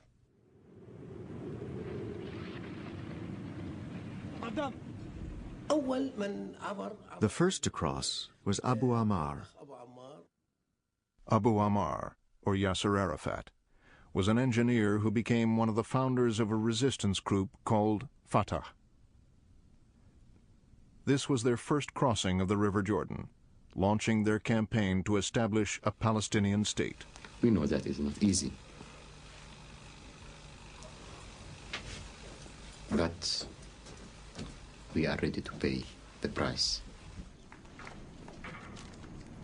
On me, the water of the River Jordan came up to here. On taller people, of course, it wouldn't come so far up. Now, Arafat is short, and the water came up to his shoulder. He had his clothes on top of his head, and he waded slowly, slowly. If he slipped, he would fall, and everything would get wet, especially his gun. Beyond the river, in the occupied West Bank, the Fatah guerrillas set about recruiting and training small resistance groups to strike at Israel.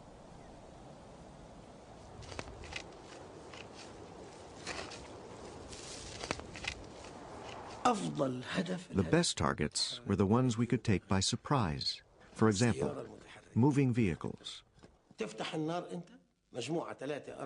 You open fire, a group of 3 or 4 of you. Then, if you throw 1 or 2 grenades, that settles it. You're safe, and they're dead. The guerrillas had the support of Jordan's regular army.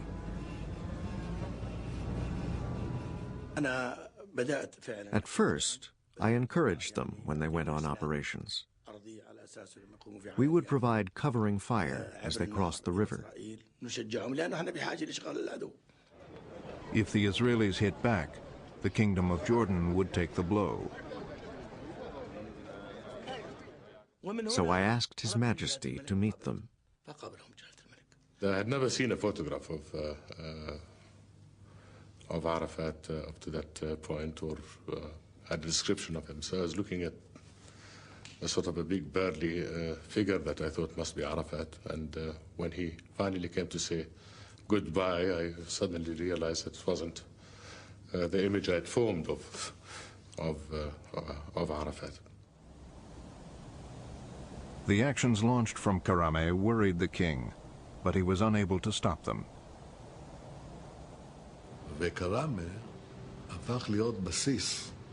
Karame had become a huge military base in Jordan. The terrorists there were sending units into Israel. The straw that broke the camel's back was an attack on an Israeli bus taking pupils on a school trip south of the Dead Sea.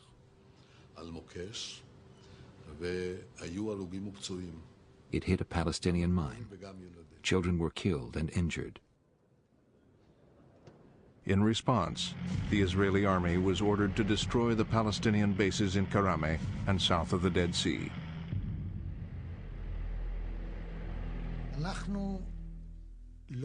We were not very careful. After the 1967 war, we didn't take the enemy seriously. We didn't bother to hide any of our troop movements.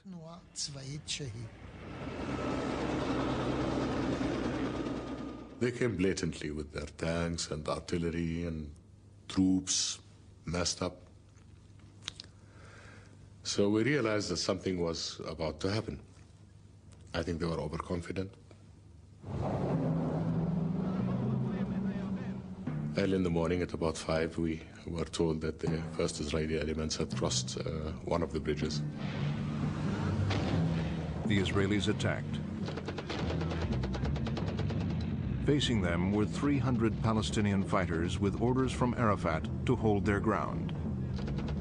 By midday, half of them were dead, and most of the rest were rounded up. Arafat had slipped out of there at 2 o'clock in the morning. But the battle wasn't over yet. Jordanian army tanks arrived in force. I jumped when I was told the Israeli tanks were coming. I jumped out of bed. Shoot, I said. I was jumping with excitement. I wanted to face the Jews. Excitement. I wanted to teach them a lesson. Yes, by God, I did. The Jordanian involvement in the battle was very massive. We destroyed many of their tanks. 29 Israelis died in the battle. The Palestinians declared victory. We faced this huge, up-to-date military Israeli forces. In the beginning, we were alone. After 5 hours, some small battalions from the Jordanian government attended us and fought with us without any central instructions from their headquarters.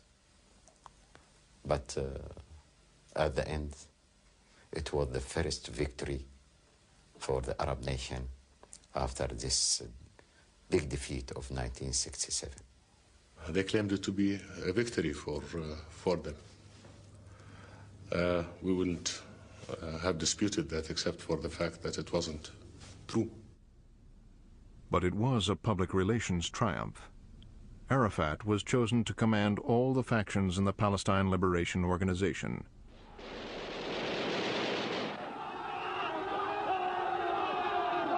Inspired by the stories of a great victory at Karame, volunteers from many countries came to swell the ranks.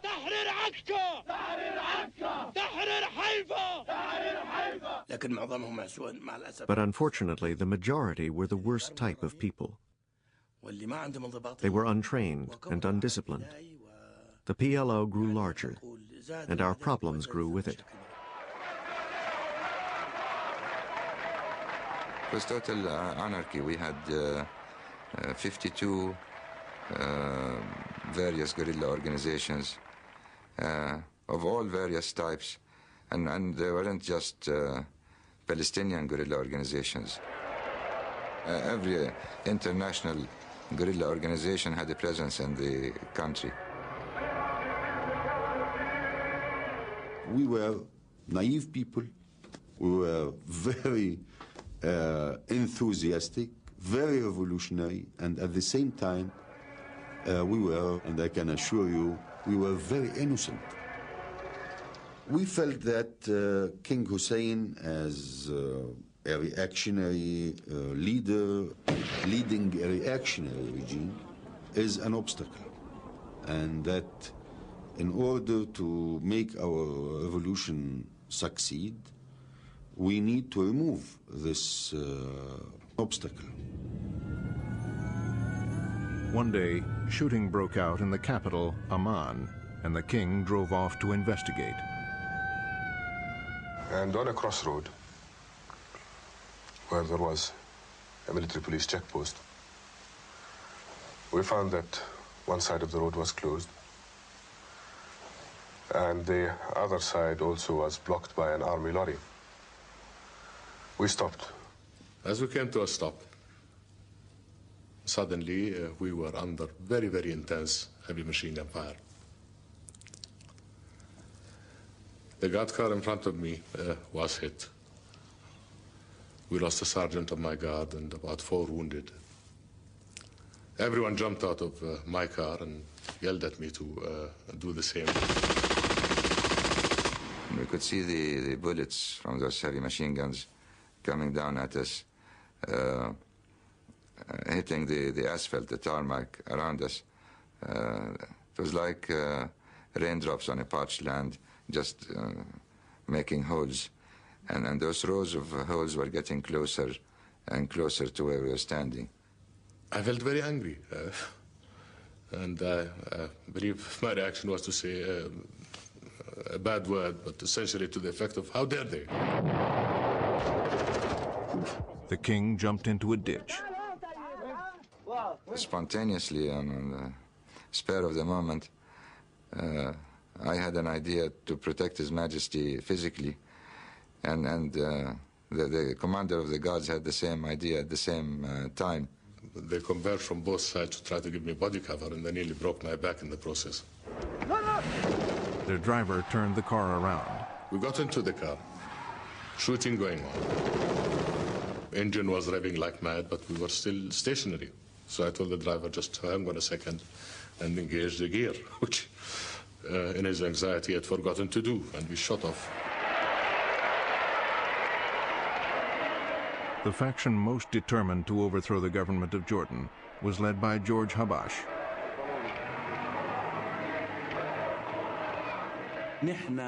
All we wanted to do was to fight against Israel. But the Jordanian regime saw us as a danger or a threat.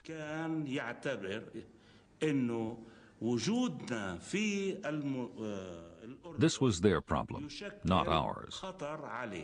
هذا الموضوع موضوعه وليس موضوعنا. Dr. Habash was the leader of a political party, and they decided to remove King Hussein. But from our point of view, we don't like to fight against the government, but if they are insisting to clash, we will fight.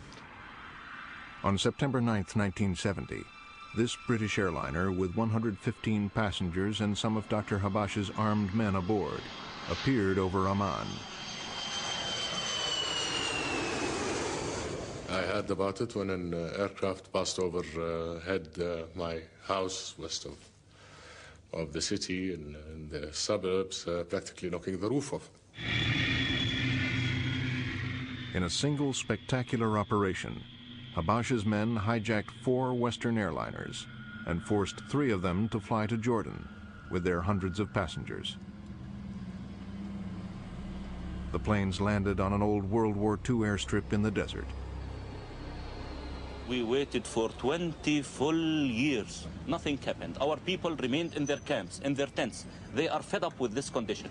وجدنا إنه الموضوع We thought that the way to attract the world's attention to our cause was to hijack planes. ويقف أمام هذه الموضوع هو عملية خطف الطائرات.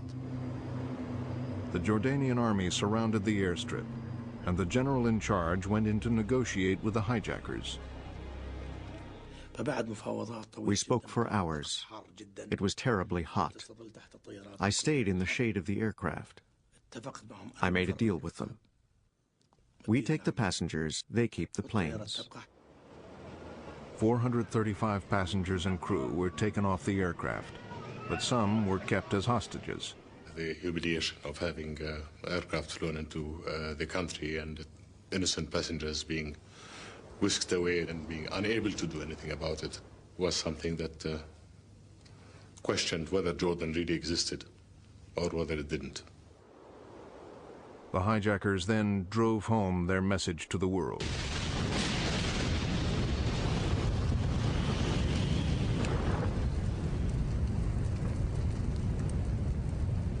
Well, that was the limit.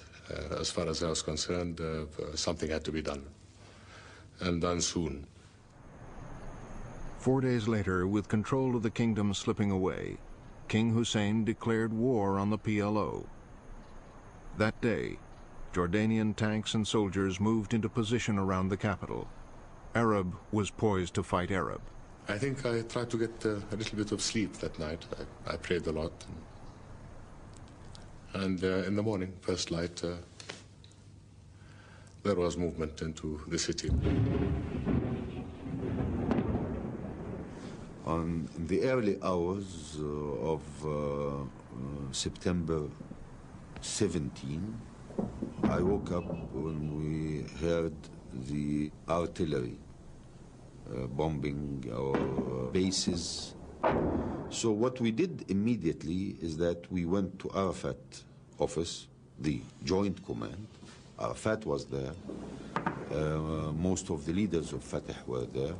Even Habash was there, and they were calling through telephone and through wireless Damascus, telling them about the news and asking in an open way for a Syrian intervention. On the 3rd day of fierce fighting, the Syrians responded. Our intelligence and our radar informed us that the Syrians were massing tank formations on the Jordanian-Syrian border. We had been arguing over this Syrian invasion, particularly with our Soviet friends at the time. And whenever I raised the problem with the Soviet ambassador, he would respond, but these are Palestinian army units, and Palestinian army tanks are not Syrian. And we all knew that the PLO does not have tanks. But there were tanks, Soviet-built ones, streaming in from Syria. We were just protecting the Palestinians from the army of Jordan. Our purpose wasn't really to attack the Jordanians. It was a limited intervention on the smallest possible scale. All we wanted to do was support and protect the Palestinian fighters. In Washington, President Nixon called in his national security advisors to assess the reports from Jordan. The Soviets were on every platoon leader's tank right up to the border and then jumped off as they crossed the border. And Syrian officers were in command of what were allegedly PLO volunteer forces. So we knew it was an international superpower crisis. The president summoned the Soviet ambassador. We warned the Russians and said, stay out of there. They, of course, in turn warned us and said, you stay out and keep Israel out.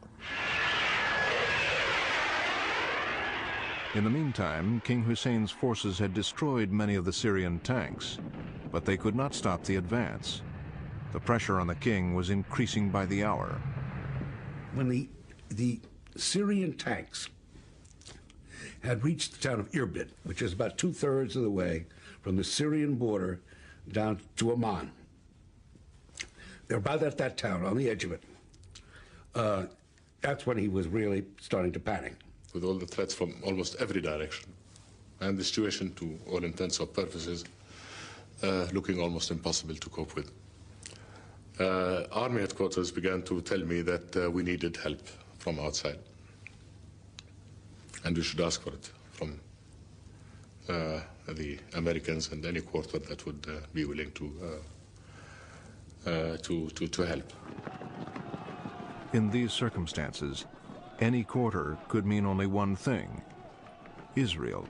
We knew that he had said he would accept help from any quarter, and we thought he'd probably prefer direct American intervention.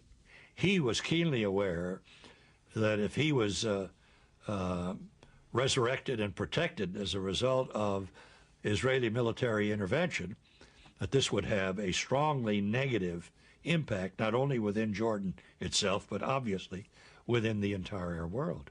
This was something that was discussed between Cisco, myself, Haig, and one or two of my staff people. The advisors knew that President Nixon would have to be informed about the situation right away. I first had to find him, and the Secret Service told me he was in the basement of the Executive Office building across the street from the White House, bowling.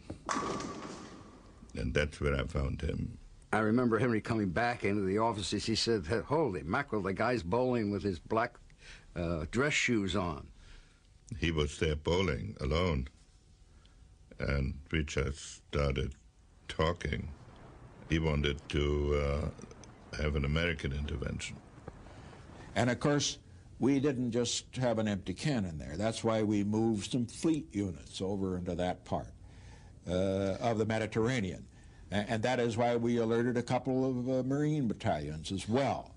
I thought it would have been very difficult to manage. We didn't have a commander. We didn't have the right combination of forces. We didn't know how to end it.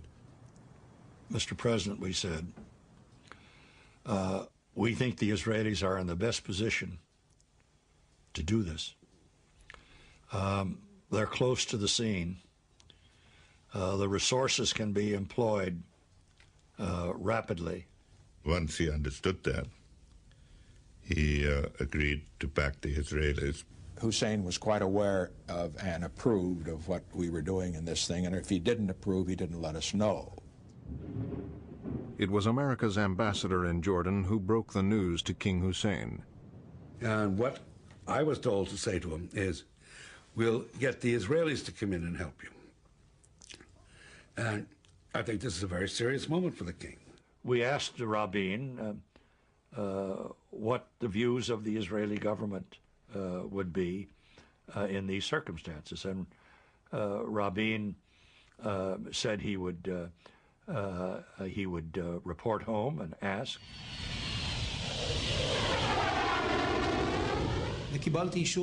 I got the authorization to send Phantoms to fly over these tanks. I briefed the leader of the formation myself. I told him, fly over them. Leave no doubt that they see you and hear you. Make mock attacks so that they understand what we want them to do, which is to turn around and go back. So our 4 aircraft performed maneuvers over these tanks. On the side, I had another 2 quartets waiting, just in case. But no one bothered them. The tanks turned around and went back. A quartet of Phantoms was enough. Defense Minister Assad did not want to commit our Air Force. We were fighting an ally.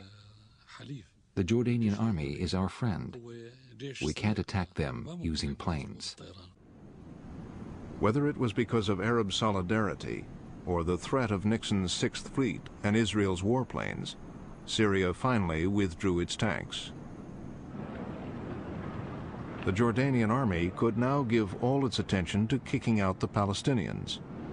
Yasser Arafat, hiding somewhere in the capital, sent out an SOS.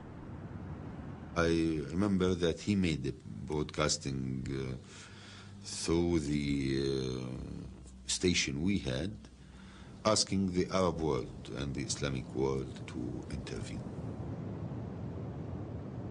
The Arab world heard him.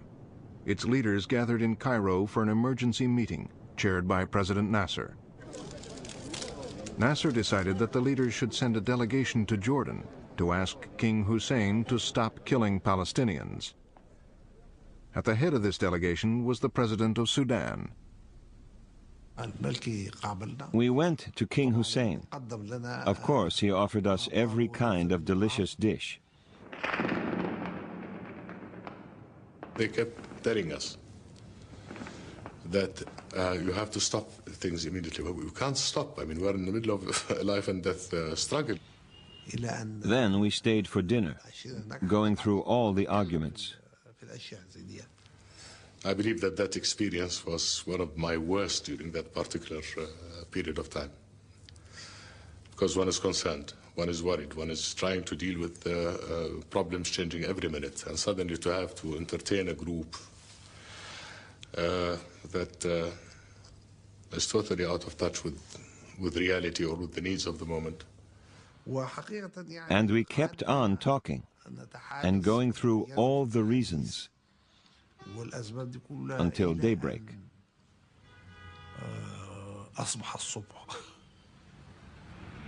The Arab leaders, having failed to convince the king, got into an armored car and tuned in the radio.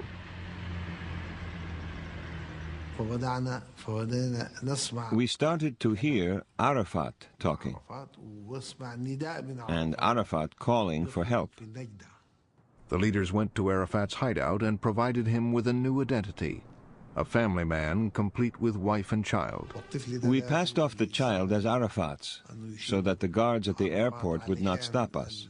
And we made Arafat change into Arabian dress. Thus disguised, amid the delegation of Arab leaders, Arafat made it past King Hussein's soldiers guarding the airport.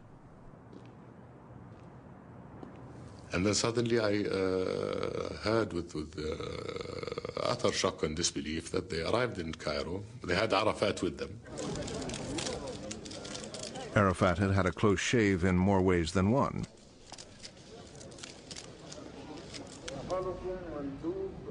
Back in Cairo, President Numeri reported on the conflict. It was unfair to Jordan and to King Hussein. King Hussein decided that he too had better join the meeting in Cairo. I, of course, came in still in my fatigues and with my gun in position.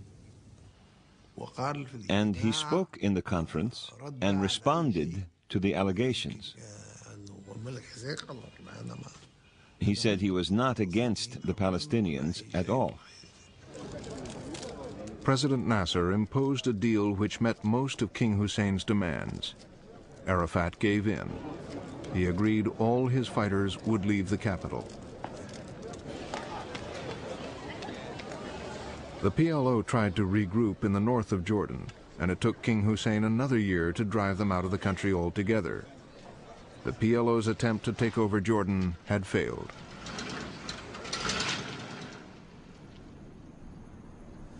But we did a very important thing. We create a new people. And instead of being refugees, to be fighters. This is very important. We were refugees, homeless. We became now fighters, freedom fighters. And next stage, you will see.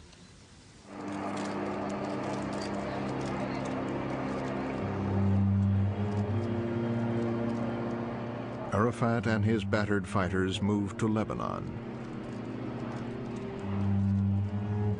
where they regrouped.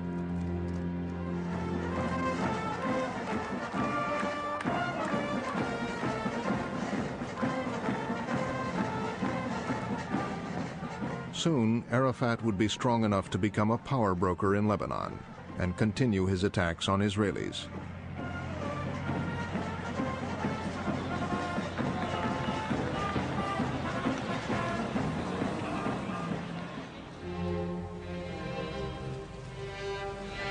The Olympic Games stand still.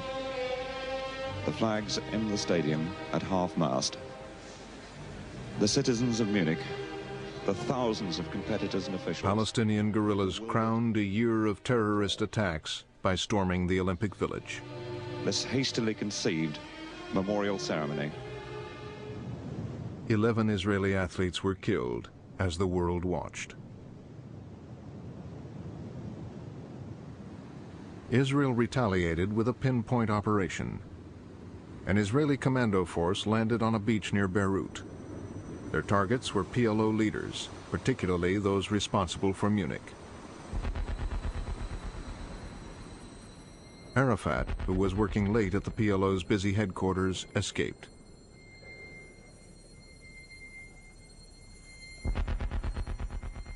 But the guerrillas who planned and carried out the Munich operation were killed.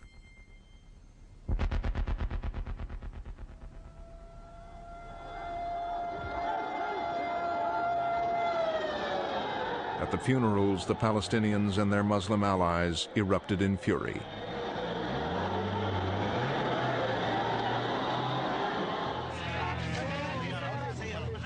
To everyone's astonishment, this man turned up at the funeral.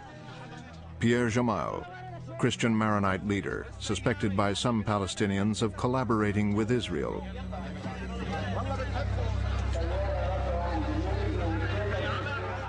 Jamal led a Christian militia, the Phalange. He warned Arafat to stay out of his conflict with the Lebanese Muslims. Pierre Jamal thought hard before attending the funeral. The security people of the Phalange warned him not to go. They said Pierre Jamal would be in danger. In April 1975, civil war broke out in Lebanon, and Arafat became a force to be reckoned with. He asked for a meeting with Jamal at the Christian clan leader's headquarters. As Arafat drove through Beirut, it was clear that the Christians considered him an enemy. We drove past slogans on the walls saying no to the PLO. He laughed and said to me, "We must do something about this, or Lebanon will explode."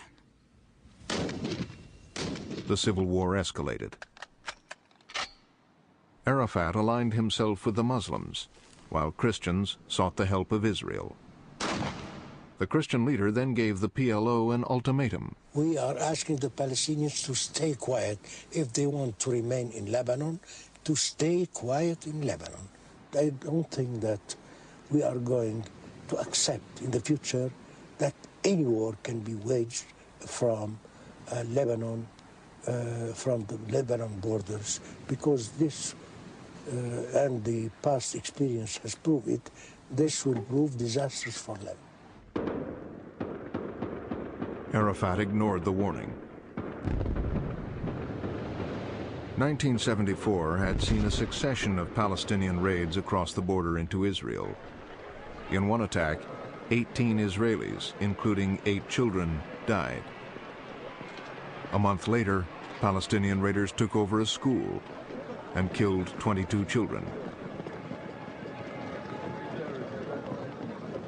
Israel's main anti-terrorist efforts shifted along with the PLO attacks. Now the Jordanian border was quiet, and there was fighting on the Lebanese border. I was appointed commander of a brigade on the Lebanese border. All our efforts were aimed at preventing terrorist infiltration. Hardly a week passed without 2 or 3 attempts to cross the border. Israel, surrounded by hostile Muslim states, badly needed allies. When Lebanon's Christians were challenged by the Palestinians and Lebanese Muslims, they asked for Israel's help.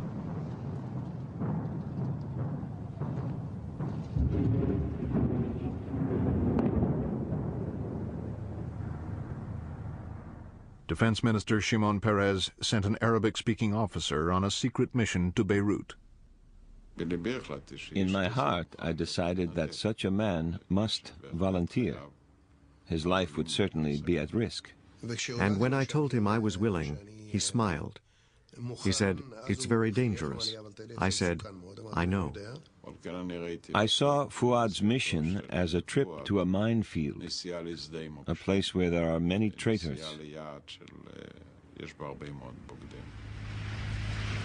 The Israeli officers set off aboard a missile boat, sailing in darkness towards civil war-torn Beirut.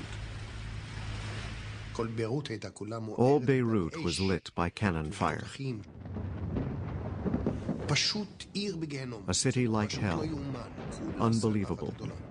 One big conflagration. The intelligence officer knew that the Christians were faring badly against the Palestinians. His Christian hosts sped him towards the battlefront.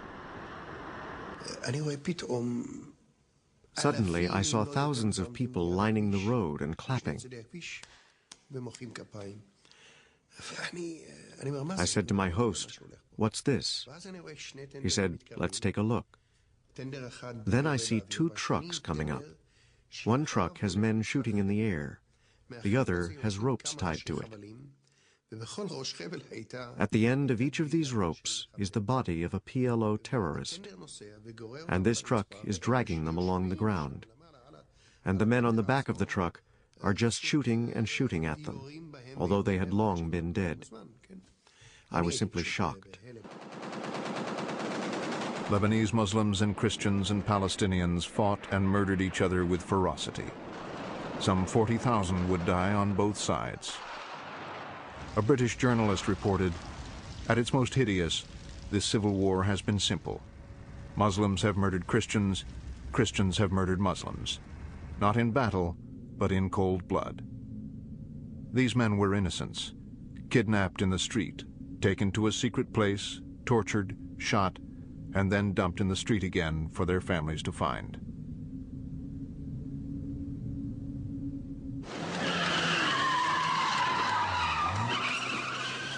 The Israeli intelligence officer confirmed deep anti-PLO feeling among the Christians. They desperately needed help. They asked us for weapons, everything. Rifles, Kalashnikovs, Uzis. They asked for cannons. We gave them. Mortars and tanks. We gave them. In 1981, Ariel Sharon became Israel's defense minister. Soon after, the Christian leaders came to a Beirut beach to await a visitor. As I landed, Bashir Gemayel came towards me. He hugged me, shook my hand. He had his officers with him.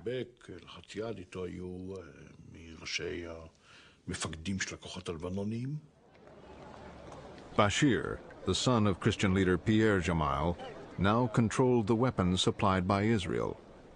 He had ruthlessly eliminated his rivals and united all the Christian forces under his command. Sharon, at a meeting with the Christian leaders, revealed a plan to root out the Palestinians.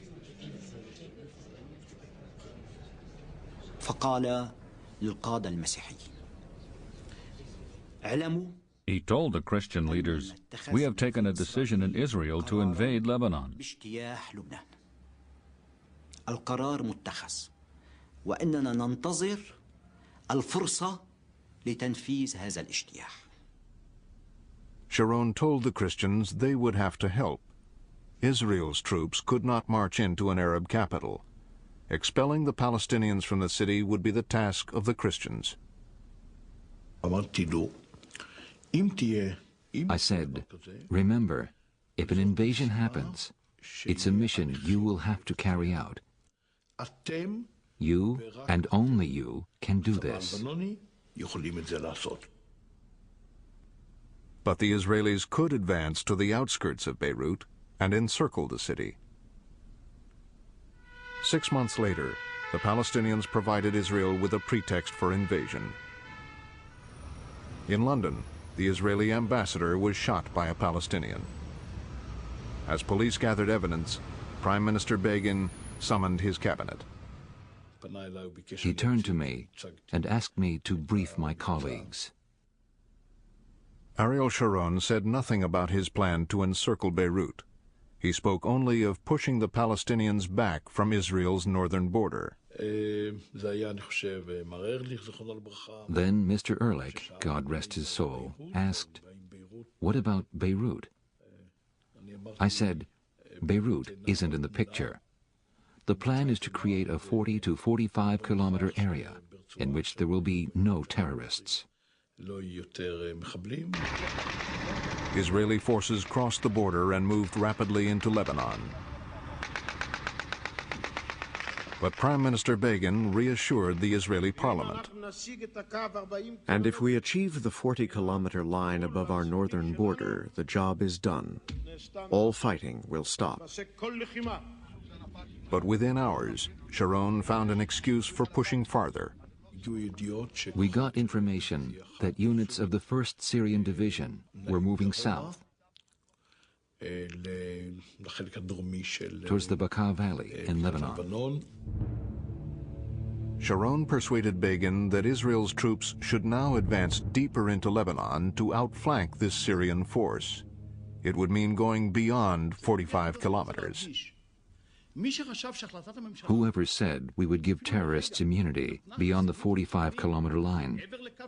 The government never gave immunity to any terrorist anywhere. We will not give immunity to any terrorist anywhere. Within 3 days of telling the cabinet that Beirut was not in the picture, Ariel Sharon had moved Israel's troops to the outskirts of the Lebanese capital.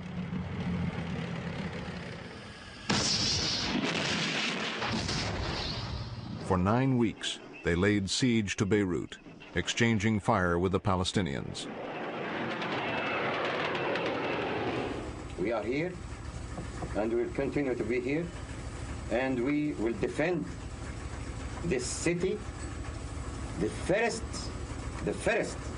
it is very important, it is the first Arab capital which the Israelis are blockading. It is very important. You have to put in consideration what it means for the next generation. What have been done, you will pay its price. The harder Arafat fought back, the more people in Lebanon suffered. Their capital was being destroyed. Even Lebanese Muslims demanded that Arafat and his fighters leave Beirut.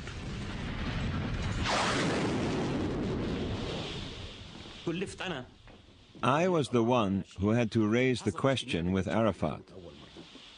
He was shocked. No one had spoken to him like that before. I said, "Well, we are informing you now." The Israelis drove the message home by staying close on the heels of the Palestinian leaders. وأكاد أقول أن إسرائيل الجيش الإسرائيلي The Israeli army seemed to know what we were going to do before we did. بتوجهاتنا السياسية. فعندما If we spoke about fighting on, we were attacked by the Israelis 1 hour later. نشعر بردود الفعل الإسرائيلية بعد ساعة من الزمن.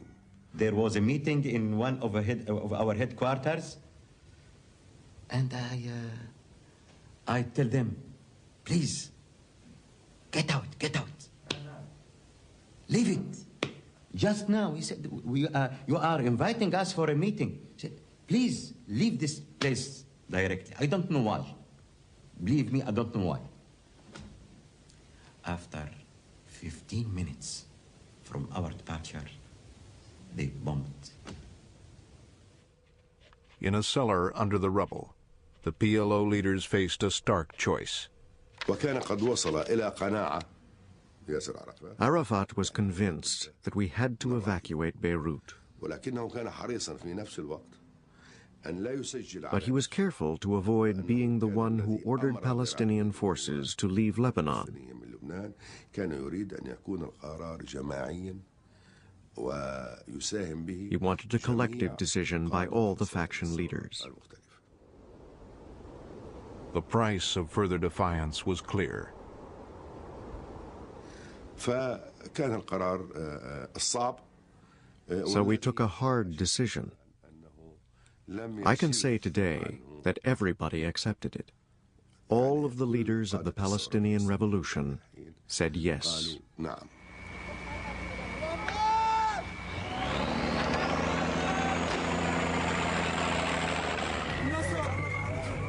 In the last days of August 1982, thousands of Palestinian fighters were forced to evacuate Beirut.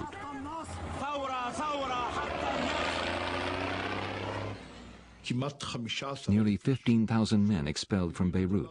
This was unprecedented. An entire terrorist organization expelled from a capital.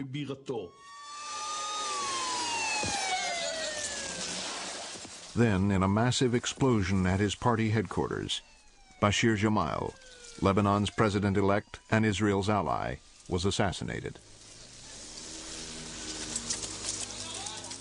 The Israeli defense minister became convinced that Palestinian fighters were still operating in Beirut. They left behind at least 2,000 armed men. It was clear that once the city was united, it would be necessary to take action against them. Christian militiamen sought vengeance for the death of Gemayel.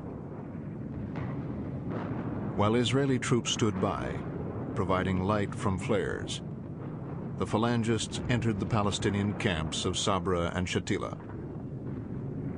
There were no PLO fighters there. They found only old men, women, and children, and slaughtered them.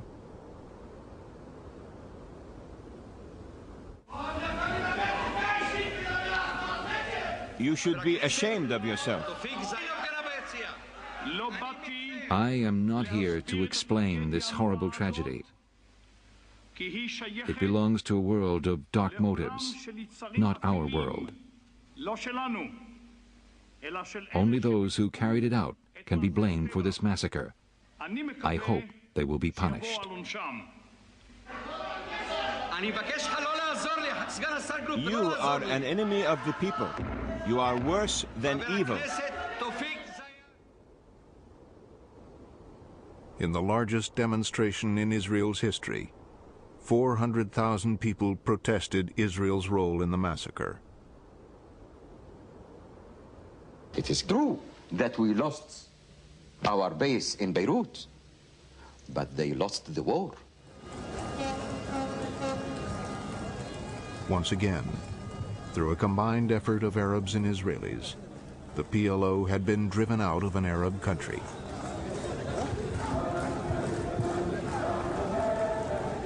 Yasser Arafat, the great escaper, was on his way to yet another base, this time in Tunis, 2,000 miles away.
This program is a production of WGBH, which is solely responsible for its content.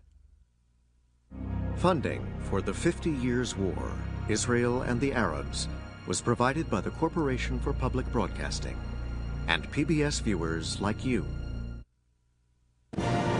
This is History's Best on PBS.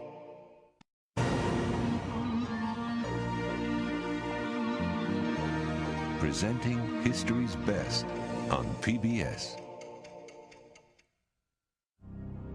Funding for the 50 Years' War, Israel and the Arabs, was provided by the Corporation for Public Broadcasting and PBS viewers like you.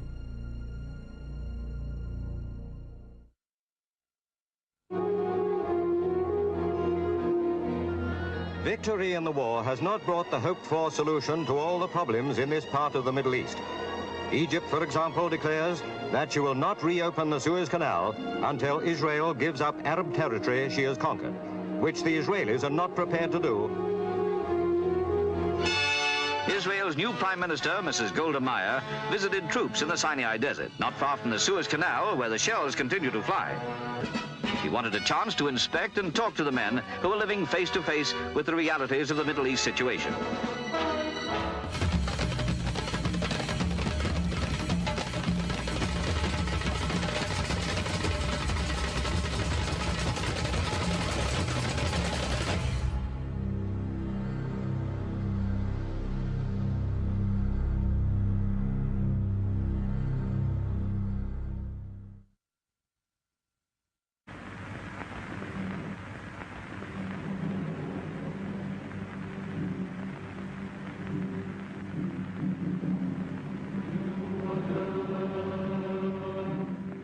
The death of President Gamal Abdel Nasser after 18 years in power devastated Egypt and the entire Arab world.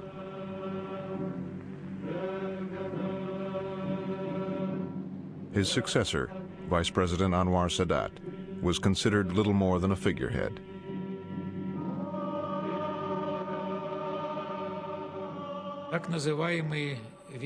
Those in Nasser's inner circle thought they could steer policy on the course set by Nasser, and they were confident that Sadat would follow the party line. The funeral was a grand occasion for the leaders of the Arab states and Nasser's Soviet allies. Nasser had severed relations with America, so the representative from Washington assumed he would be ignored.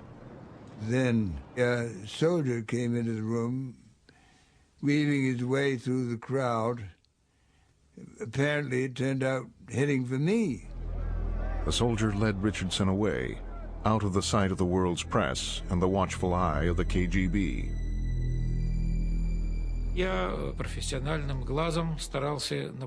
I was trained to spot anything that was going on, but it was difficult in that chaos. We went down the stairs. The lower floor was darkened, and propped up in the hospital bed was the man who had just inherited the presidency of Egypt. President Sadat was resting away from the crowds after apparently suffering from heat stroke. He said that he wanted to take advantage of the opportunity to turn a new page in the relationship between our countries. The next day, Sadat put on a show for the American media. Egypt was a Soviet client state. Sadat considered Israel to be an American one. The United States provide Israel from the loaf of bread to the phantom to the even deficit in the budget itself. So it is the vein of life. Vein of life for Israel goes from the United States. Sadat didn't want to negotiate with Israel himself. He wanted the Americans to intervene, to deliver to Egypt the territories lost in 1967. In the 3 years since the war, Israel had established a formidable defense line along the Suez Canal, 70 miles from Cairo. What are you doing? I'm getting ready to blast you Israelis. Why? Because you Israelis occupy our land. The Suez Canal had been closed since 1967. Sadat now told the Americans that if Israel moved back a few miles from the canal, he would reopen it, even to ships trading with Israel. Sadat's proposal followed statements made by Moshe Dayan, Israel's defense minister. Dayan said that the Sinai should eventually be returned to Egypt. What we say is that we sit there just because the war is going on. But once you agree to make a peace agreement, we don't think that we should sit on your Suez Canal. Golda Meir didn't want to negotiate through the Americans. She wanted direct talks with Sadat. I'm prepared to go to Cairo, I'm prepared to go to Damascus, I'm prepared to go to Amman, I'm prepared to go to Beirut. Anywhere. You would go to these places? Yes. Happily. To negotiate peace, of course.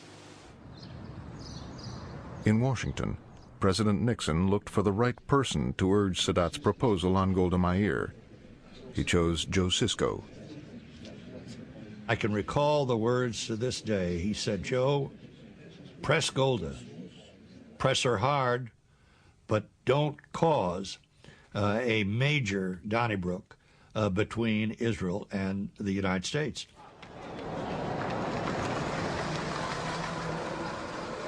Sisko met with the entire Israeli cabinet, but only Golda Meir negotiated.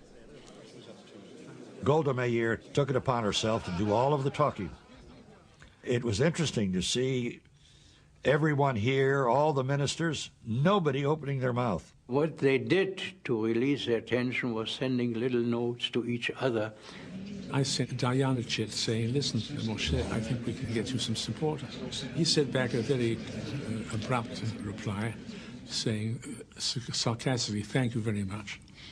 But if Golda is not for this, then I'm not for it either." Sisko saw that something was happening, that nobody was supposed to speak there, and so he was a very smart negotiator.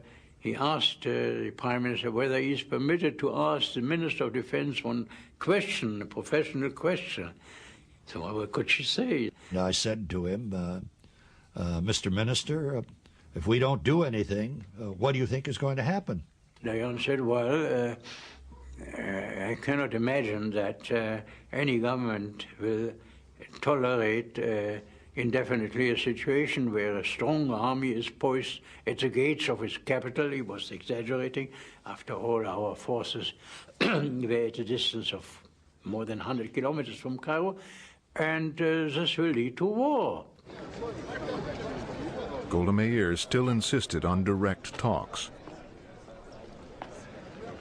The next day, I walked up with these flowers, rather gingerly, and she said to me, "Oh, Joe, now you're saying it with flowers. It won't do you any good." In Cairo, Israel's rebuff almost brought about the downfall of the man who had proposed the initiative, Anwar Sadat. So he reversed course and tried a tactic more likely to win Arab support. War is now inevitable. whatever the price, whatever the sacrifice, we will not back down. We will not give up 1 centimeter of Arab land. I thought of Sadat as a character out of Aida. I didn't take him seriously. He kept making grandiloquent pronouncements. He never acted on them. So I, frankly, thought he was bluffing. Kissinger was too preoccupied with the Vietnam War to give the Middle East much attention,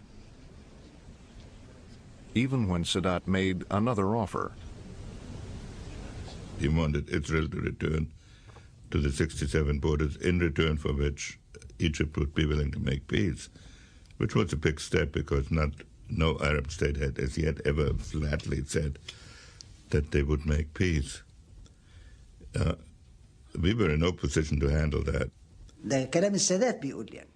Sadat told me that Kissinger had said, if all you have is a problem, I cannot deal with it. But if it becomes a crisis, then I can intervene.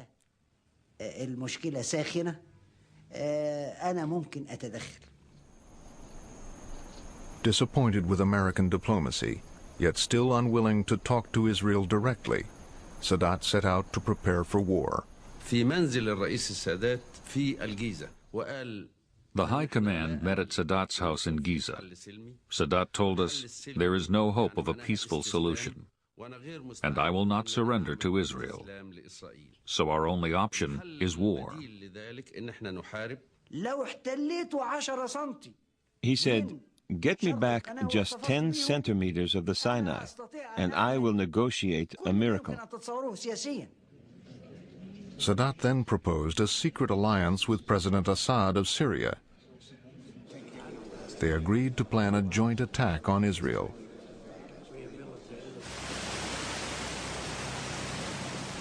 Syria's top generals sailed to Alexandria to meet their Egyptian counterparts. I went on a Russian ship, dressed in civilian clothes.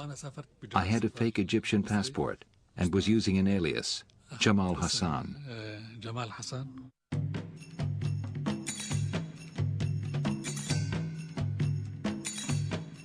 Once they arrived, they kept up the subterfuge. In the evenings, we went to a nightclub, the Mumtaza. We were drinking and having fun. We wanted people to think we were just enjoying ourselves and that we did not have a care in the world.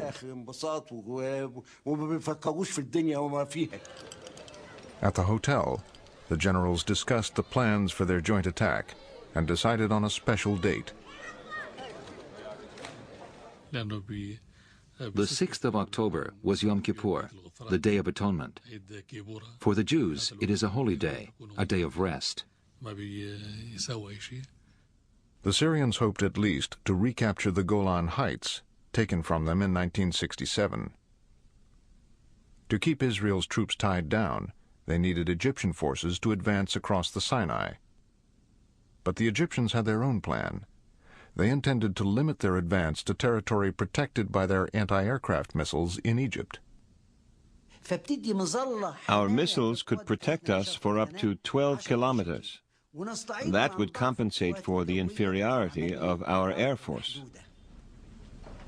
Egypt's chief of staff urged Sadat to stick to their own plan. He said, okay, we'll draw up a plan to show to the Syrians. This second plan had us advancing to the Sinai passes, but it was done just for the Syrians. So it was agreed that the Egyptians would advance to the passes. They would pause to reorganize and then go forward again. Meanwhile, we would occupy the Golan Heights.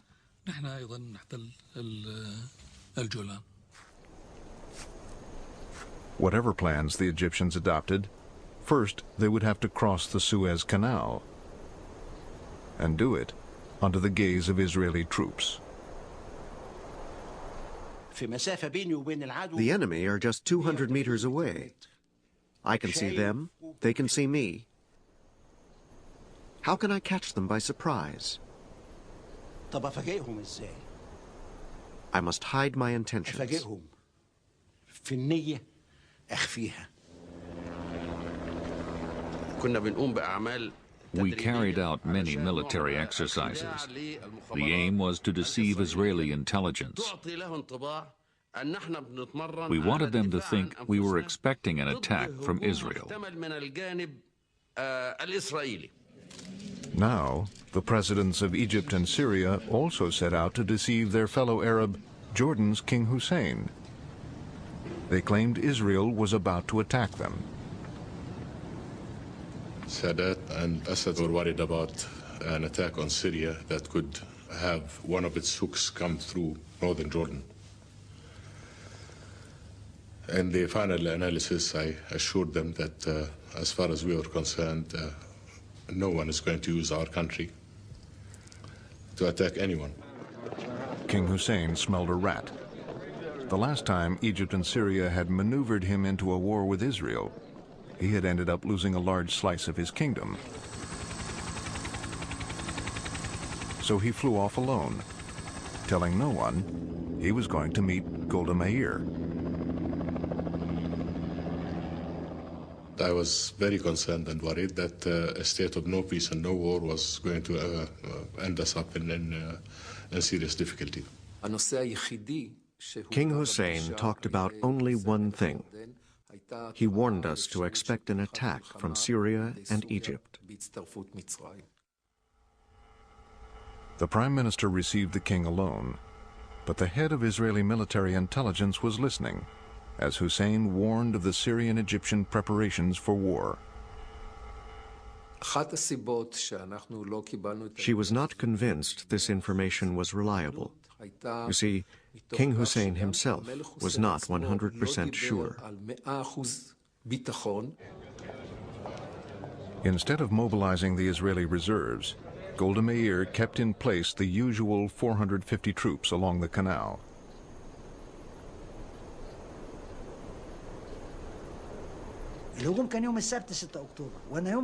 The attack was due on Saturday, October 6th. On the Friday, I went down and looked across the canal. On the other side, nothing was moving. I went back and told Sadat, "They can find out now. I don't care."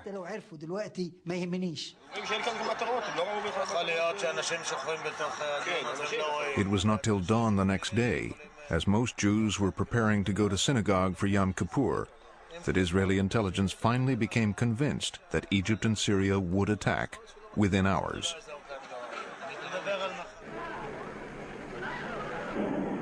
The Israelis heard the call to arms on the radio and from rabbis in their synagogues. At 2 p.m., as civilians were reporting for duty, Egypt opened fire.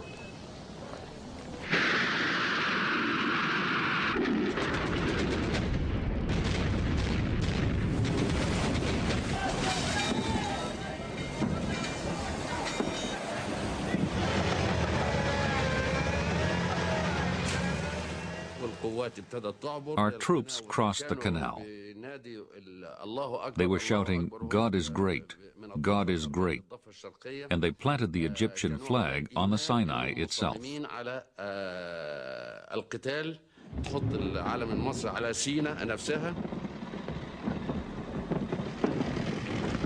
About 6 o'clock, I told my people, my forces, felicitations.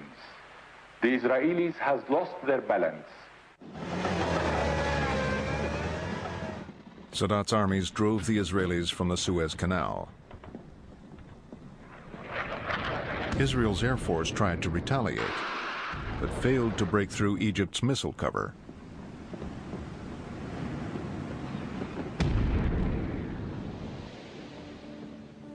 The Egyptians advanced 8 miles into the Sinai and then stopped, as planned. In the north, Syria's attack also caught Israel off balance.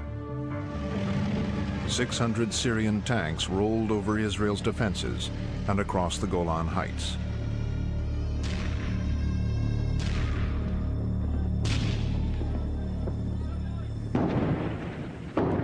We weren't ready today. We came from the home, in the middle of Yom Kippur. So who was here? That was regular soldiers? Yes, only the regulars. So they must have had a hard time? Oh yeah, very hard. Did you have many casualties? Well, with such things we don't know. It's not allowed to talk about them.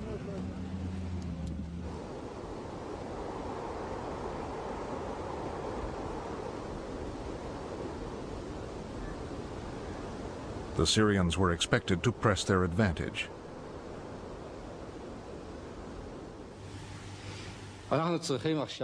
We must keep on fighting with all our courage, faith, and trust, as a nation that knows we're fighting for our lives. And we are fighting for our lives. Israel's defeat appeared imminent, but on the fourth day, the Syrians ran into a large Israeli force. Israel had been able to divert troops to the Syrian front because the Egyptian army had halted. Syria's President Assad demanded to know why the Egyptians were not advancing through the Sinai as agreed. The president kept phoning Sadat and insisting, "This is not what we agreed." Sadat never gave him a straight answer. Syria appealed over Sadat's head to the Soviet Union, still Egypt's patron. The Soviet Prime Minister came to Cairo to sort things out. Prime Minister Kosygin kept asking Sadat why his forces had stopped without taking the Sinai. He was infuriated by Sadat's answers.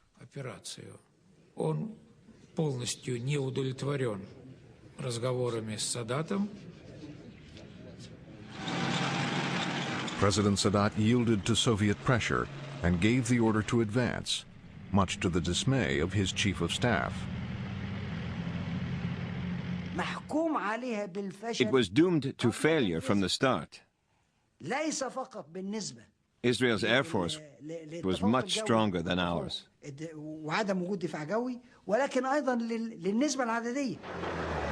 Now the war began to swing Israel's way.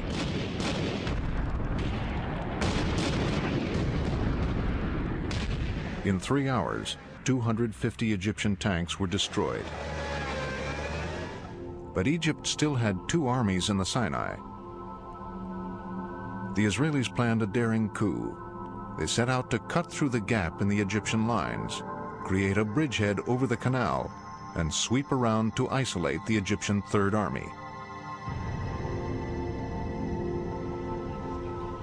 The architect of the plan was General Ariel Sharon. We slipped through the Egyptian lines without major problems.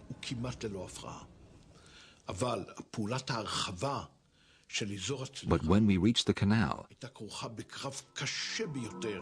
there was a ferocious battle.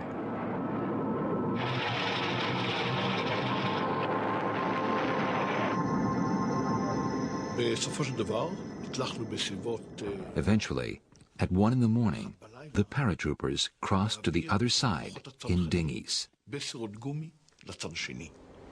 The next day, Israeli forces raced across the canal to secure their bridgehead. I was at the canal. I could see the tanks crossing and the trees on the other side.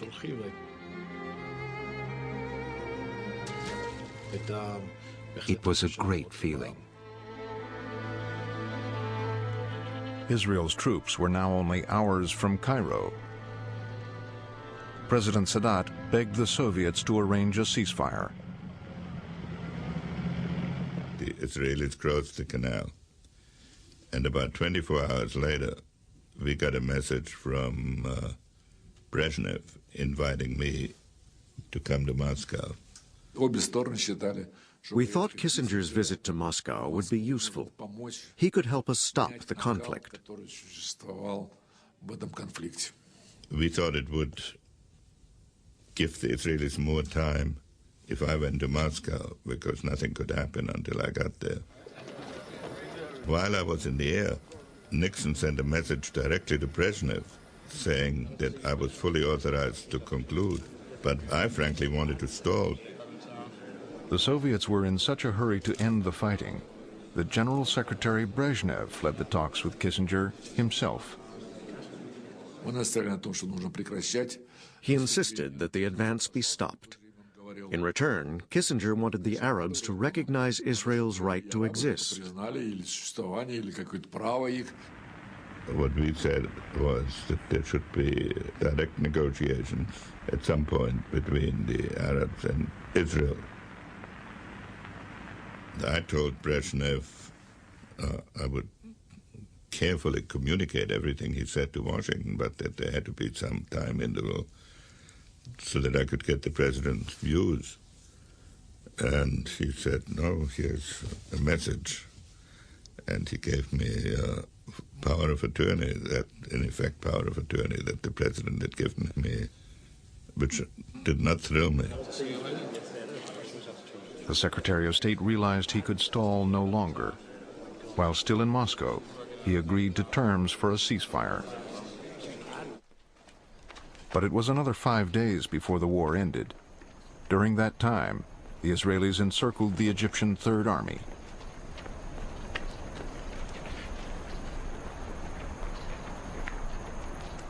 A day later, the opposing generals met in the desert to work out how to disentangle their forces. It was the first formal meeting of Egyptian and Israeli officers in 25 years.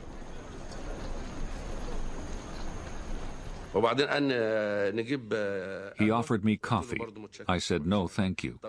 He asked, can I get you anything else? I said, no. He said, it's cold. Can I get you a coat? I said, no, thank you. That was the end of the first meeting. It was a week before the Egyptian general began to relax. We went out and sat on the sand. We put a map down in front of us, and we put stones on it. We started to talk about how to disengage our forces.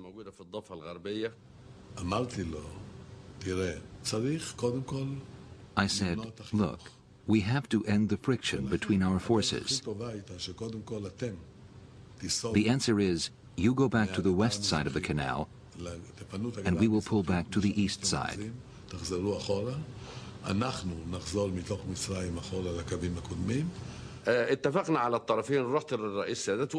I went and told Sadat we had reached an agreement. He was pleased with what we had achieved. Allahu Akbar! Allahu Akbar! Allahu Akbar! Each side's dead were returned, and Israel allowed supplies through to the trapped Egyptians. But Sadat wanted more than a ceasefire and a disengagement. He wanted the Sinai back. But once again, he would talk only to the Americans. He came out in military uniforms and said, I need a Kissinger plan. I agreed to do a shuttle and settle it fast, and he said he would make major concessions to make it possible. Kissinger decided the way forward was to bring all the parties to a peace conference in Geneva. I never thought you would kiss a woman. Kissing her. After all, it's kissing her. I wonder who's kissing her now. The Egyptians and Israelis agreed to attend the conference. And then there was President Assad of Syria. I had heard he was impossible, but he greeted me with extraordinary politeness and courtesy. And I said, you know, it's amazing. They all accuse you of being so difficult. Whenever Kissinger wanted to change the date or venue, President Assad agreed. Kissinger told him, you are so accommodating. I got overconfident, and I said, is there anything I should have asked you that I didn't? He said, yes, you didn't ask me whether I'm going to the conference. I said, are you? He said, no. Assad did not want to negotiate with Israel. But Kissinger was able to get the rival armies to disengage.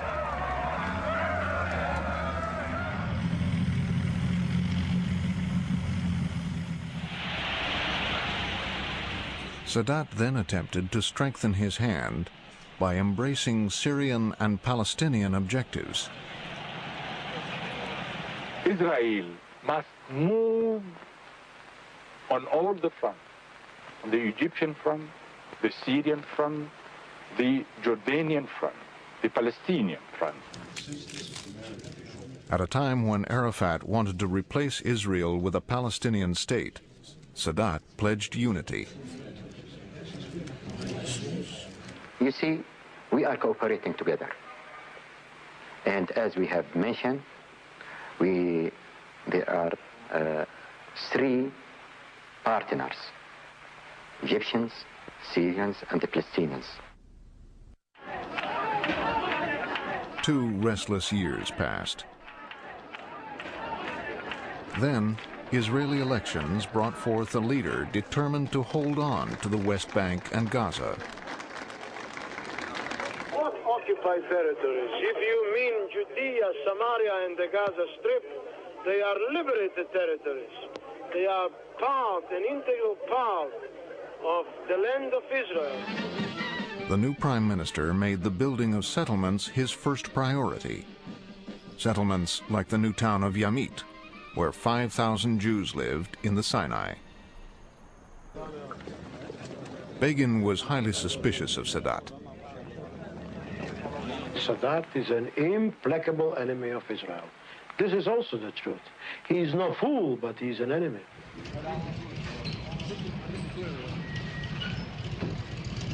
Sadat's response would write his name indelibly into the history books. He announced he would make a keynote speech to the Egyptian parliament. He invited the leader of the PLO to attend. Arafat was happy to be in the parliament, and he was happy that Sadat is paying attention to the Palestinian problem. السادات then ابتعد عن الورق المكتوب وابتدى يتكلم من دماغه. Sadat put his text aside, but he carried on speaking. I told the foreign minister, he is about to throw a political grenade. After 7 years of trying everything else but talking to Israel, Sadat broke the ultimate Arab taboo. I am willing to go anywhere. Israel will be surprised to hear that I am ready to go to them, even to the Knesset itself, and negotiate with them. The idea that Sadat would negotiate directly with Israel was so unthinkable, the audience applauded without realizing what he had said. Everyone was applauding Sadat. Even Yasser Arafat was clapping. I know, because he was sitting next to me. In Tel Aviv, no one was sure if Sadat really meant it. Sadat then said if Begin invited him, he would come next week. The next day, Prime Minister Begin was hosting a lunch at the Hilton Hotel. The head of CBS in Israel wanted Begin's reaction. Begin was eating at the head table. I went up and gave him the message. He said, sure, I'll invite Sadat from here. Ladies and gentlemen, I hereby invite President Sadat on behalf of the government of Israel to come to Jerusalem and to start negotiations to establish permanent peace between Israel and Egypt. Before accepting the invitation, Sadat flew to Syria to persuade President Assad that the trip to Jerusalem would not be a betrayal of the Arab cause. We asked the president to arrest Sadat to stop him going anywhere. But Assad considered Sadat his guest and preferred to hear him out. President Assad was trying to make Sadat change his mind. He told me, it will be proved that you are wrong. I said, very well, Assad. This is a sacred mission for me. And if this is going to be the last mission as a president, I shall be very happy to fulfill it. President Assad was not impressed. They talked for 7 hours. Assad's ministers urged him to act. The Presidential Guard was standing by. President Assad refused. He said, "It is against the Arab tradition for a man to arrest his guest." President Sadat returned safely to Egypt. 3 days later, he set off for Jerusalem. I feared for his safety. We had been enemies for 40 years. He was putting himself at their mercy. He would be sleeping there that night. I was very anxious.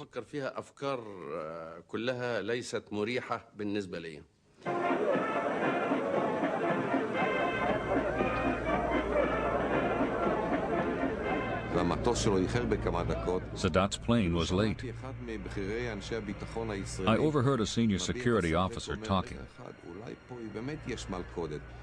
He was saying, "Hold on. Maybe instead of Sadat, there is a suicide squad on the plane. And they will jump out and kill the assembled Israeli leaders."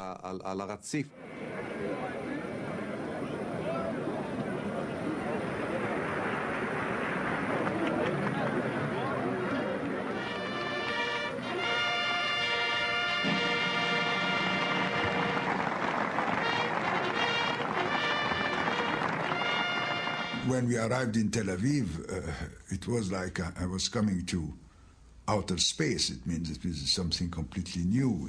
I find myself in a car, sitting near Moshe Dayan, and we have to find how to begin a conversation.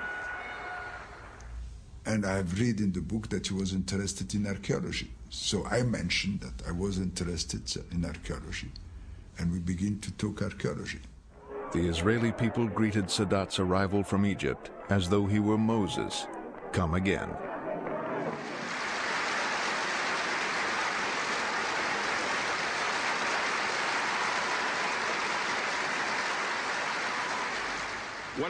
I come to you today with a firm desire to make peace. Sadat offered peace, but he was careful not to abandon the other Arab states or the Palestinians. There are Arab lands still under Israeli occupation. We insist on complete withdrawal from these territories, including Arab Jerusalem.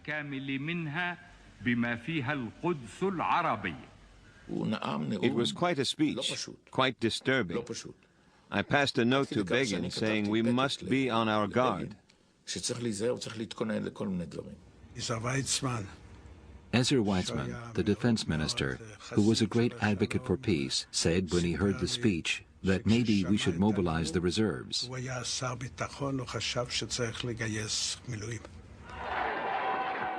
The visitors went from the Knesset to a dinner in their honor. It was a kind of dinner where there was not much talk. The atmosphere was cool. President Sadat and Mr. Begin were not speaking to each other. They were sitting with their backs to each other. I decided to invite Ezer Weizman and another minister up to my suite after dinner. Mustafa Khalil told me, we have to do something. Otherwise, the whole trip will be without any follow-up. What about having a meeting together? I say, no objection. So now I found myself sitting with our worst enemy at the King David Hotel, drinking Black Label. I want to enter directly in the process and mentioning what are the problems of Cairo today and the problems of Egypt, and this is why we need peace. I said, let me show you something. I took him to the window. I said, take a good look. Do you really think you can divide this city? I say the solution is this direct talk with the leadership of Israel, and through this direct talk, direct contact, everything will be solved.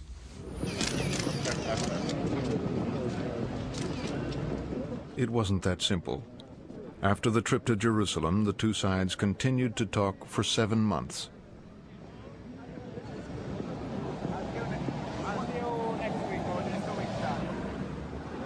but Begin would not give an inch. Sadat confided in the new President of the United States.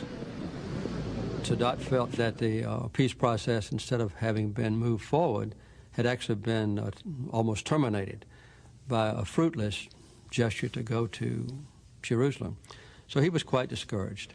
I asked President Carter, the Senate, the Congress, to take their share as full partners in the dispute that's between us and Israel. I'm waiting for this moment. I found myself isolated from all my advisors. All of them thought that it was a bad idea. President Carter then set out to resolve 30 years of conflict in a week of talks at the presidential retreat at Camp David. We arrived by helicopters, and we find this kind of small bungalows in the forest. People quite relaxed. People were using bicycles, and it was quite strange for us. Some of the Americans even brought their children. The National Security Advisor challenged Israel's prime minister to a game of chess and got a preview of his negotiating technique. I was about to make my first move when he dramatically seized my hand in midair and looked me straight in the eye and said, and he's always very serious and formal, "Dr. Brzezinski, do you know when I played my last chess game?" And quite frankly, I was a little dismayed because I couldn't care less. And he says to me, "September 1940, when the NKVD broke into my hiding place in Vilna to arrest me." So I said to myself, oh my God. And in the midst of the game, Mrs. Begin appears. She looks at us and says, "Oh, the two of you are playing chess. You know, Mr. Brzezinski, Menachem just loves to play. He just loves to play. He plays all the time." When President Carter brought the two leaders together, Sadat listed the demands: the return of the Sinai to Egypt, and a Palestinian state in the West Bank, with its capital in Jerusalem. Sadat and I both knew that this was not going to be at all acceptable to me or the Israelis. We all hit the roof, not just Begin. They were taking a hard line. We all said, this simply won't work. They wanted to storm out, to terminate the talks. And I jumped up from the desk where I was sitting and writing and got in the door in front of them. And I wouldn't let them get out of the room until they both agreed to let me try to continue. And after that, the two men never saw each other for the next 10 days.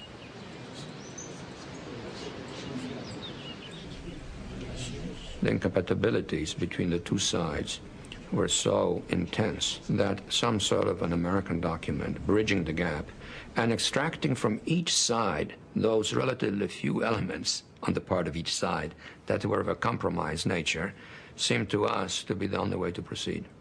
So I carried the same text back and forth. Begin and Sadat agreed to go with the same text, with brackets and modifications and marginal notes. Carter focused their attention on a clause that would require Israel to give up Gaza and the West Bank to the Palestinians. Begin simply dug in his heels and says this is totally unacceptable. As far as he was concerned, this was Greater Israel, or it's Israel, and they hadn't acquired territory by force. It had always been ordained as part of Israel. Begin remained intransigent, so Carter persuaded Sadat to give up his demand for a Palestinian state, to the outrage of his advisors. It was a real shock for us. Our main preoccupation was to avoid a bilateral agreement between Israel and Egypt at the expense of the Palestinians. But that wasn't enough for the Israelis. They say, no, they are refusing to withdraw from the Sinai, that they want to maintain the 3 airports that they want to maintain the settlements. The Israelis delegated Moshe Dayan to convince Sadat that he would have to compromise on the Sinai, too. Dayan told him, Mr. President, if anybody has told you that Israel can leave the Sinai settlements, they are deluding you. President Sadat was so upset that he asked me for airplanes. He said, I'm leaving. If I cannot even get Sinai back, then what is the use of my continuing this peace process? I asked Sadat if he would go back in his cabin and talk to me. All of his bags were on the front porch. I told Sadat he had betrayed our friendship. He had violated a commitment that he made to me, that he would give me full opportunity to resolve any differences that arose, and that I thought that his peremptory action in leaving without giving me another chance would also seriously and adversely affect the relationships between our two countries. Sadat unpacked his bags. Carter would now have to get the Israeli Prime Minister to yield. I was about to play tennis. I was dressed in whites. Begin was always dressed as if he was about to go to a funeral. And we went for a walk in the Camp David woods. And he says to me very dramatically, I want you to understand that my right eye will fall out. My right hand will fall off before I ever sign a single scrap of paper permitting the dismantling of a single Jewish settlement. Prime Minister Begin had taken a solemn oath before God and the Israeli people that he would not dismantle Israeli settlements. So I had to devise an alternative to that so that he would not do it. Carter urged Begin's advisors to find a way around their prime minister's solemn oath. The only way was to let the Knesset make the decision and not him. Dayan and Weitzman started speaking up to Begin in Hebrew rather than in English as they did in the past. I said we cannot go back empty-handed. We must find a compromise. Begin's colleagues concluded that the only way to persuade him that dismantling the settlements would not damage him politically was to get the settlers' champion on the phone. Prime Minister Begin, God rest his soul, told me there are problems over the Jewish settlements in the Sinai. He wanted to know where I stood. I answered in one sentence, I will support any decision you take. Prime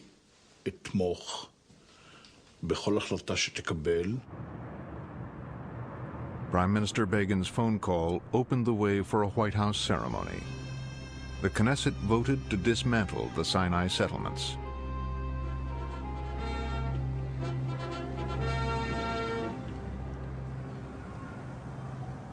Egypt became the first Arab state to recognize Israel's right to exist.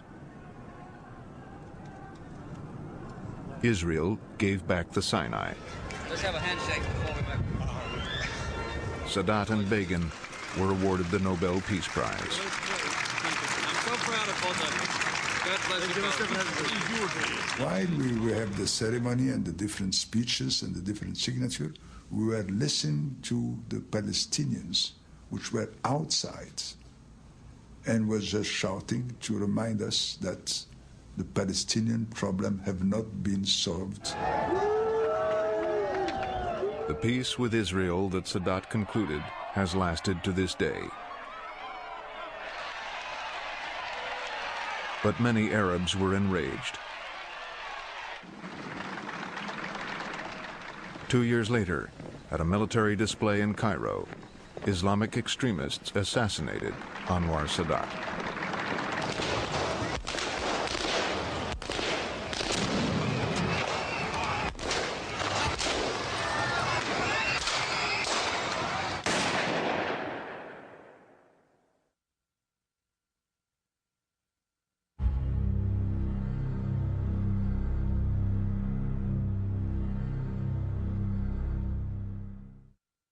The Israelis came 1,500 miles, scored a direct hit on the PLO headquarters based in Tunis, and only just missed the PLO leader, Yasser Arafat. It was a revenge raid by the Israelis following last week's attack on an Israeli yacht in Cyprus. 3 people were killed by a PLO unit from Tunisia. As a matter of principle, it's our view that it is legitimate self-defense to respond appropriately to acts of terrorism.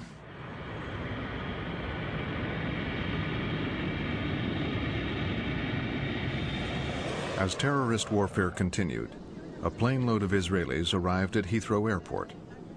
The passengers had no idea that among them was their foreign minister on a top-secret mission. I came disguised in a wig and glasses. When I got to passport control, he asked, "On holiday or business?" I didn't know what to say. Finally, I said, "On business."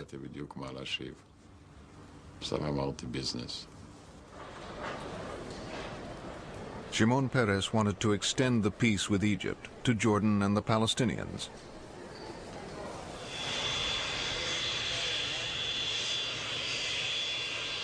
That same day, King Hussein of Jordan piloted his own plane to London.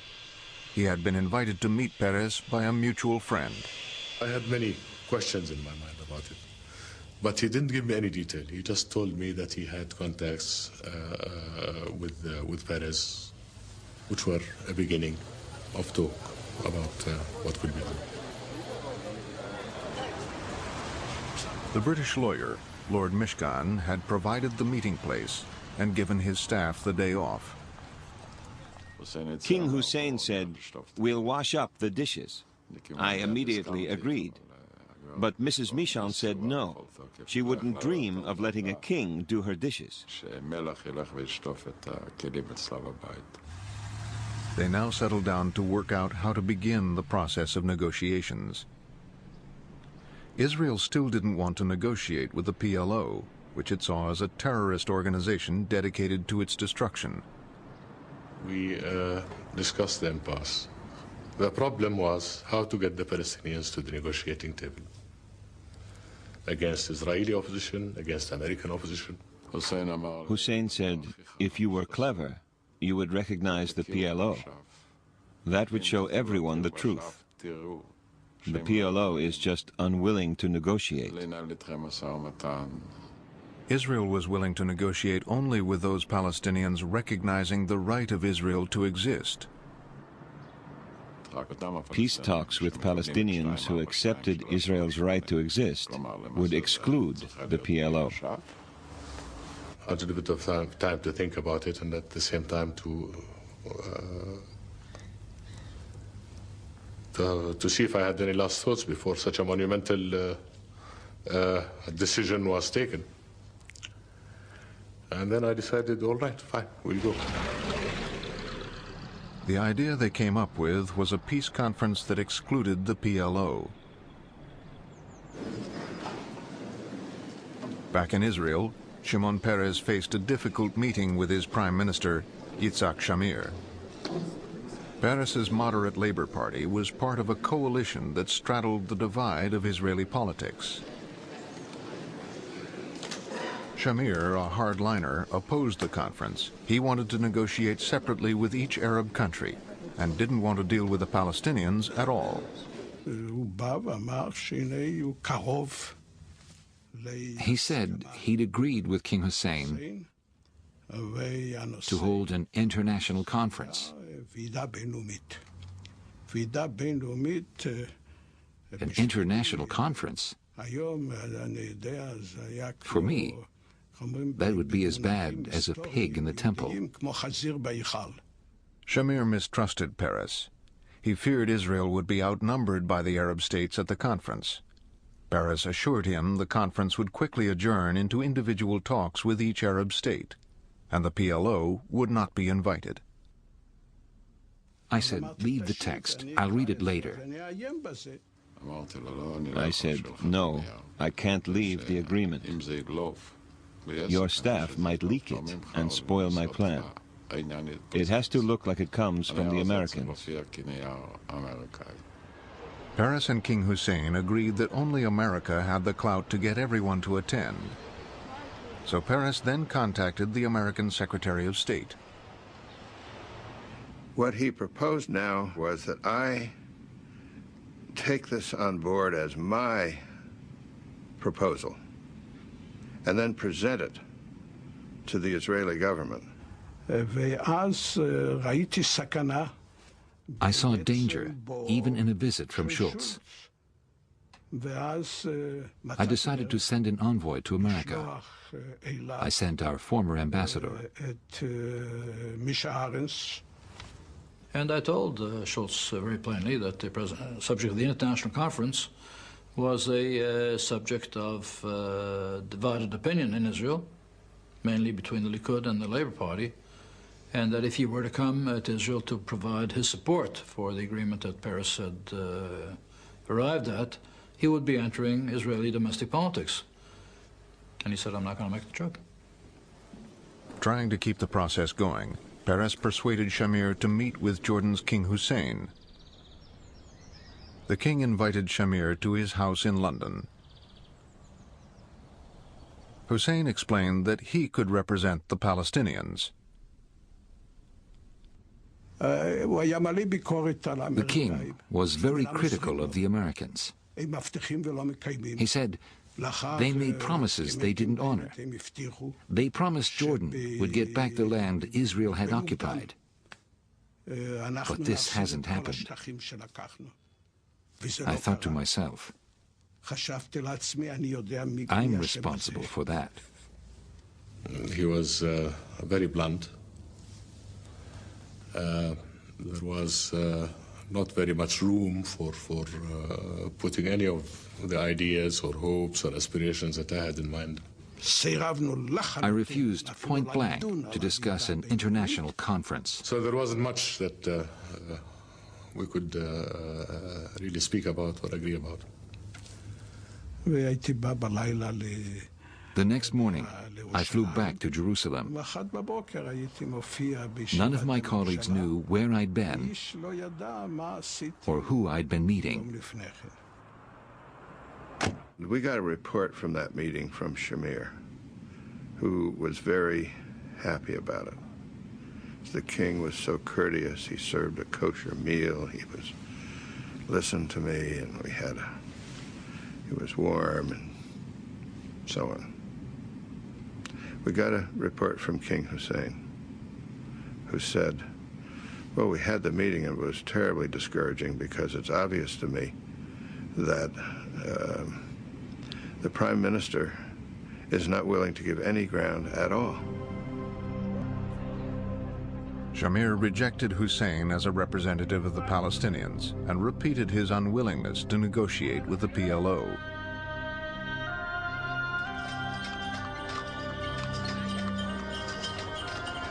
Meanwhile, the Palestinians, squeezed into the Gaza Strip for the last 20 years under Israeli rule, grew increasingly frustrated.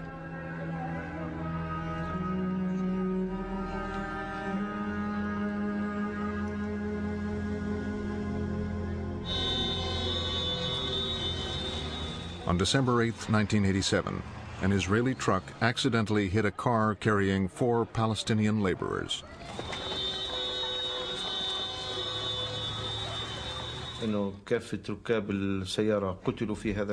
All the people in the car were killed. We thought this was no accident. It was done on purpose by the Israelis. Angry crowds soon gathered. An 18-year-old Palestinian threw a stone at some Israeli soldiers. When they fired back, the boy was killed.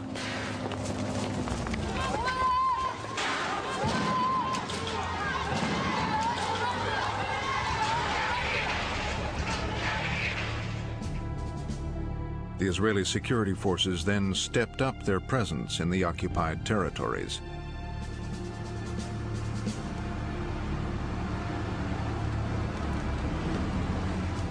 A group of young activists seized the opportunity to prepare a leaflet calling for an uprising.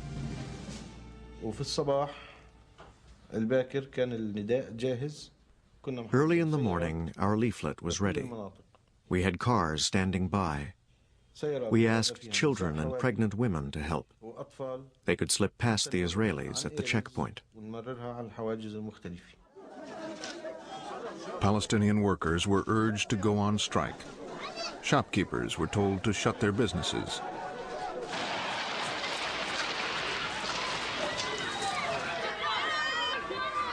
The Intifada had begun.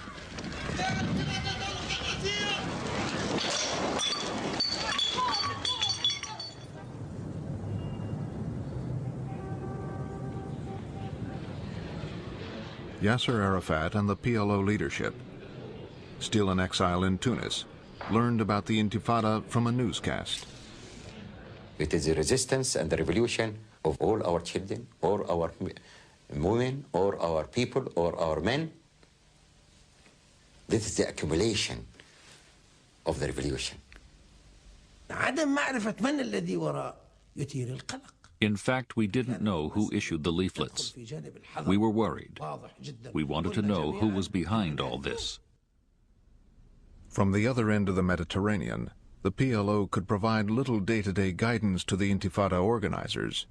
The demonstrations, which began in Gaza, now spread to East Jerusalem and the West Bank.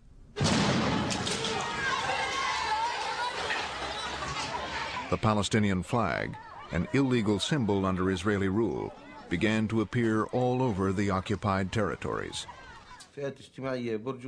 Now, even the bourgeoisie, everyone joined the Intifada.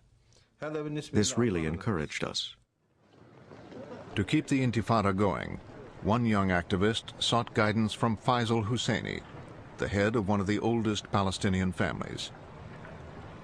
Husseini had spent the last few years in and out of Israeli jails for his political activities.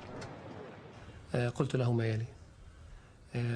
told him the Intifada must not change tactics. Don't use weapons or guns. Don't give the Israelis an excuse to use their technology. We want to tie down as many soldiers as we can.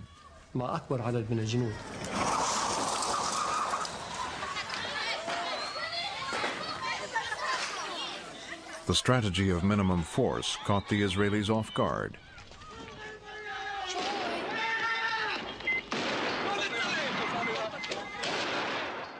We are facing now a new form of warfare against us. It means the attempt to destroy our existence by violent demonstrations.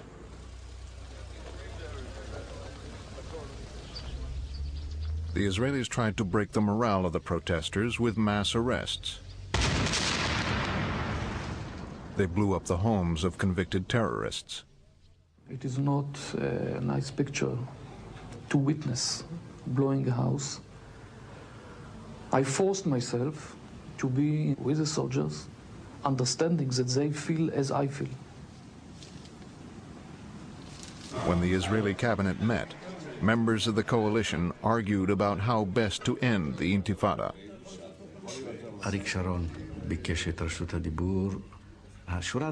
Ariel Sharon spoke up. In essence, he said, "Mr. Prime Minister, we must order the army to suppress the Intifada.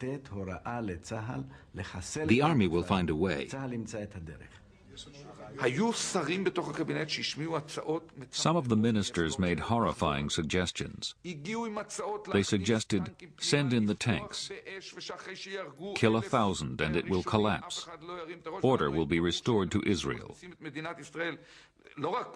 We knew if we killed 1,000 it would get worse, and we would be branded war criminals.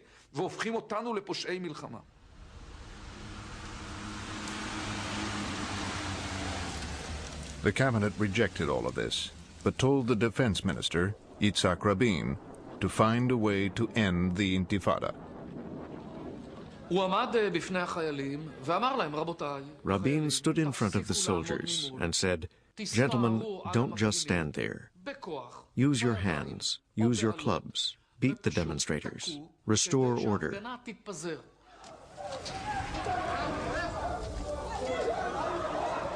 Trying to restore order without shooting the demonstrators, Rabin told his soldiers to club them instead.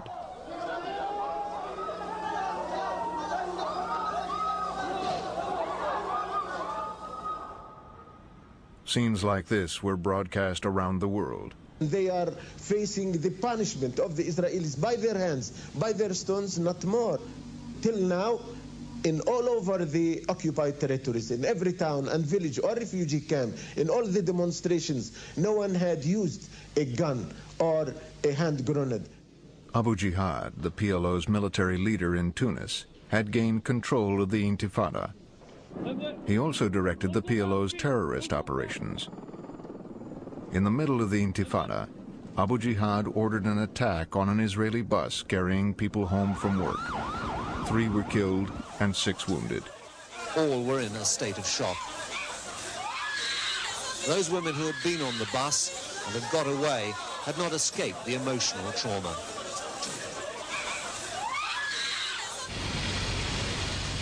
A month later, an elite Israeli commando unit landed on a beach in Tunis. Mossad agents guided the commandos to the home of Abu Jihad. I was woken by the sound of people breaking into the house. Then I heard screams. I was terrified. I heard Abu Jihad moving, running from the desk to the cupboard, where he took his pistol.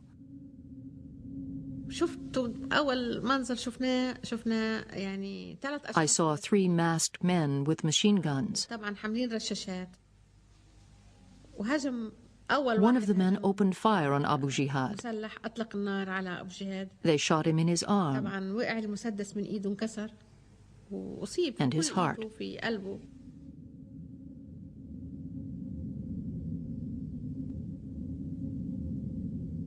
Abu Jihad was a leader of the Intifada. Although he was out of the country, he was fighting against us. He was one of their most popular commanders. He fell, just like many others, like people on our side.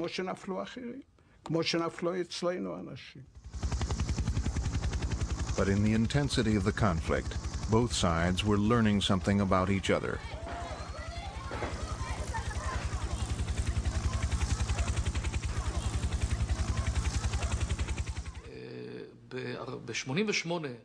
For the 40th anniversary of Israel, we had a huge military parade.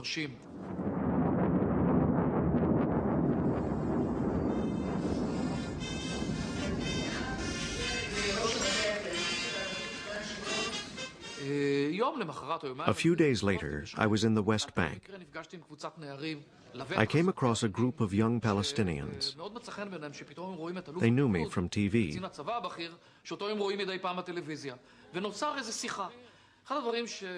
And one of them said, "Yesterday I saw all your fighter aircraft. They're so strong up there. But what can you do against stone throwers down here?" This was our problem, and the young people's power.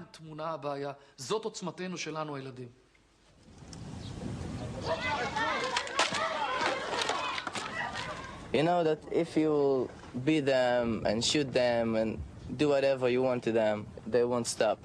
We train to fight against the other soldiers, and now we fight against the people. It's difficult.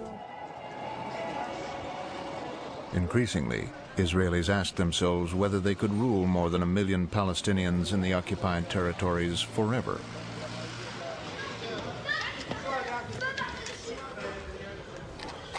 We can't solve this problem. It's the government, it's the politician have to solve that problem, not we are.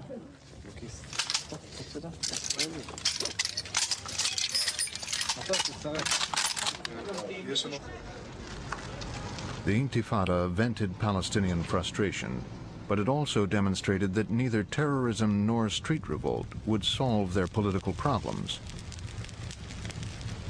In Tunis, one PLO leader discussed what to do next with a colleague.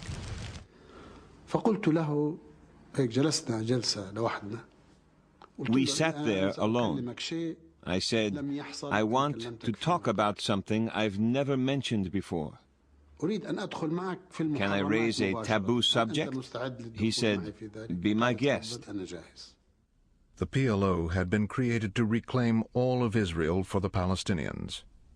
Now Abu Mazen suggested that they be realistic, that the only way to get back Gaza and the West Bank was to accept what they rejected 40 years ago, the partition of Palestine. I asked him, should we consider recognizing Israel? He said yes. Yasser Arafat was eventually convinced that the PLO would have to compromise. But the other PLO leaders were harder to persuade. Like Sadat, the PLO preferred to negotiate through the Americans.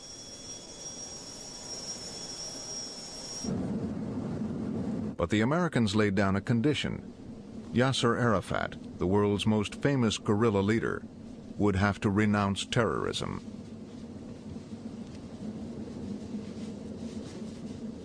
He's got to get up in front of a television camera in some public way and say, for everybody to see him saying it out of his own mouth, these things. The UN General Assembly gathered in Geneva for a special session to hear Arafat. But not all the factions of the PLO were willing to negotiate. We did not accept the decision to recognize Israel. We would accept no further compromise. Arafat's UN speech would be a difficult balancing act. I hereby once more declare that I condemn terrorism in all its forms. That was for the Americans. And in a pattern that was to characterize the whole speech, the next phrase was for the PLO radicals. And at the same time, salute those sitting before me in this hall who, in the days when they fought to free their countries from the yoke of colonialism, were accused of terrorism.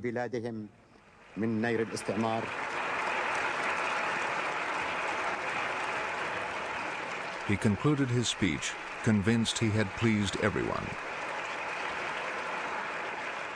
I reviewed it with President Reagan, who was following this closely. And I said, well, Mr. President, in one part of his statement he said, unk, unk, unk. And the other part of his statement he said, kull, kull, kull. But nowhere did he say uncle. So, no, it's not satisfactory. Word soon came that the Americans had rejected the balancing act. Arafat's closest advisors implored him to say exactly what Shultz demanded. I saw that Arafat had a dilemma, whether to say it or not. Should he sit tight, or should he try again? The next morning, Arafat called a press conference. I repeat for the record that we totally and absolutely renounce all forms of terrorism. I view this development as one more step toward the beginning of direct negotiations between the parties, which alone can lead to such a peace. But Israel's prime minister was unimpressed. Shamir made a gesture. It meant, this isn't important. Let's not waste time analyzing what Arafat said. We cannot trust them. They are criminals, they are liars, they are enemies of our people.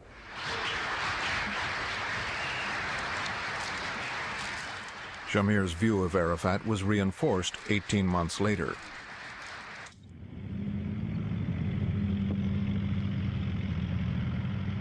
On August 2, 1990, Iraq's Saddam Hussein sent his army into Kuwait. He boasted that in a war, Israel would end up in flames. Saddam's only support came from Libya, Sudan, and the PLO. You know, the war will not be only in Baghdad. This war, if it starts, it will be in the whole area. For this, it will be a real catastrophe. Israel prepared for an attack. As President Bush set out to build a coalition to force Saddam out of Kuwait, he traveled to Damascus to bring Syria into the fold.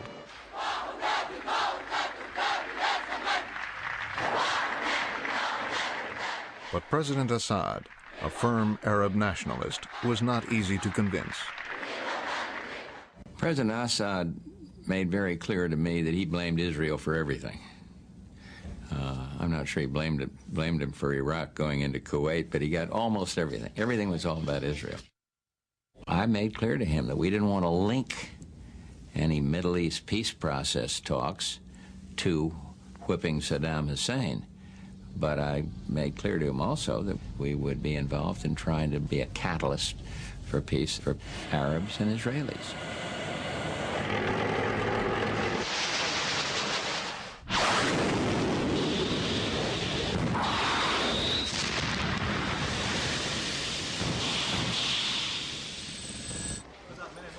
As the war started, Saddam ordered an attack on Israel with Scud missiles.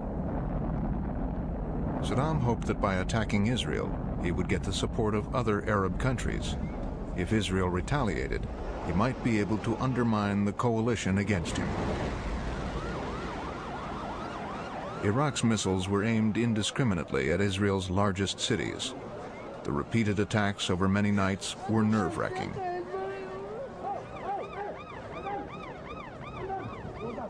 The Israeli press reported that Palestinians celebrated as the missiles flew over the West Bank on the way to Tel Aviv. Chemical traces in one of the missiles even raised the possibility of a deadly chemical attack. We would like to see that threat removed, and we will take the actions that are necessary to remove it. I cannot tell you when, I cannot tell you where. In the end, Israel did not retaliate, but its leaders had learned a hard lesson about their vulnerability. Shamir was also absolutely convinced that, given the opportunity, Israel's Arab enemies would try to destroy it.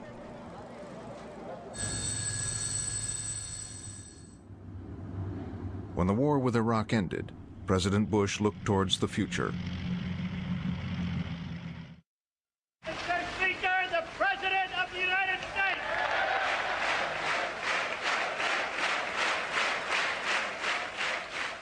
We must do all that we can to close the gap between Israel and the Arab states and between Israelis and Palestinians. There can be no substitute for diplomacy.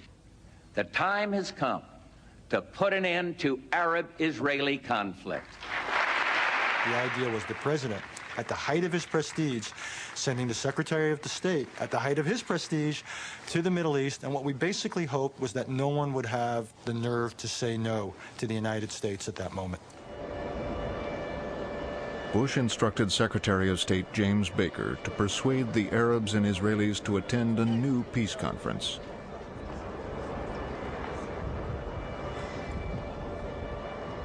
Well, the whole idea that we came up with was to give the Arabs what they needed and give the Israelis what they needed. The bone of contention between Israel and Syria was still the Golan Heights, captured by Israel 20 years earlier.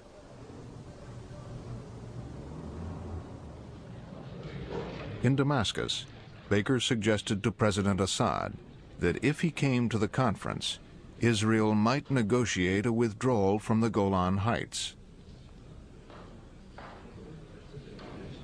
We are not negotiating whether the Golan would come back or not, whether part of it would stay under the Israeli control or not. The whole of the Syrian Golan should come back to Syria. Having gotten nowhere with the Syrians, Baker then tried to tempt Yitzhak Shamir to the peace conference.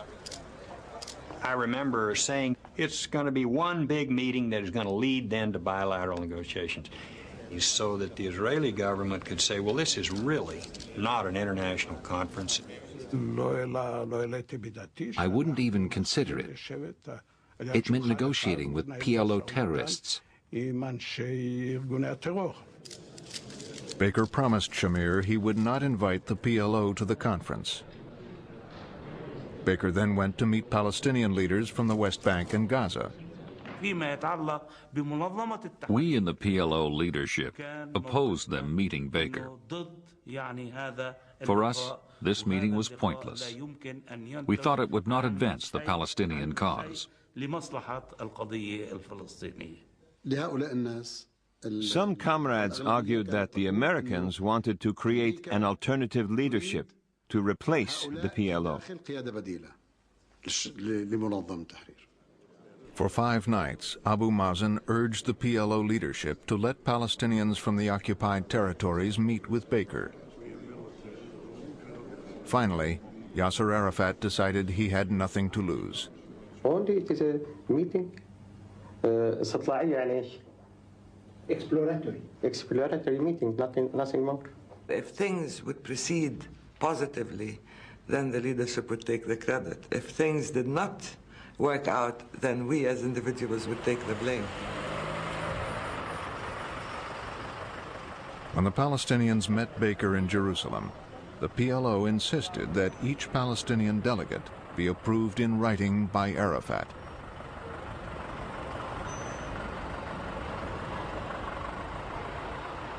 I said to him, Mr. Secretary, this meeting could not have taken place without the authorization of President Arafat personally.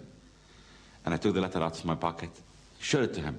I reminded them that the PLO, their organization and their chairman had made a serious mistake in backing Saddam Hussein in the Gulf War. He sat like this. I pulled my chair around and faced him. We confronted each other just like two fighting cocks.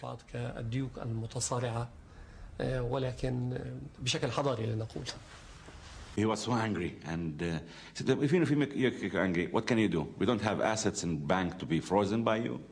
We don't have airlines to be grounded by you. We don't have anything in the world that you can threaten us with.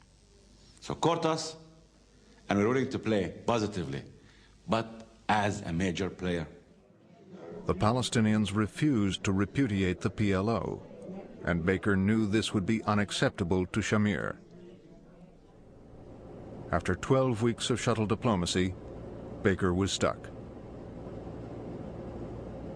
The only leverage a Secretary of State has in this kind of situation is the ability to blame one party or the other for the collapse of the peace process. Baker came and told President Assad, it is your position is very important. I mean, if you accept, if you feel that this is good for you, and you accept the American initiative, then the whole world will stand by Syria and will put the blame on Israel. Assad decided to go along. I'm pleased to report that Syria has agreed to the proposals that we have made, including coming to a peace conference. Full of confidence, Baker returned to Israel. There was no way that an Israeli prime minister could appear to be less interested in peace than a Syrian president, especially when the Syrian president accepted coming to this conference on terms that were essentially defined by Israel. But Shamir put more obstacles in Baker's path. Every time the American team arrived in the Middle East, Israel announced the construction of a new Jewish settlement in the occupied territories, land the Arabs claimed was theirs. Each new Jewish home made Israeli withdrawal more difficult. Furious, Baker went public.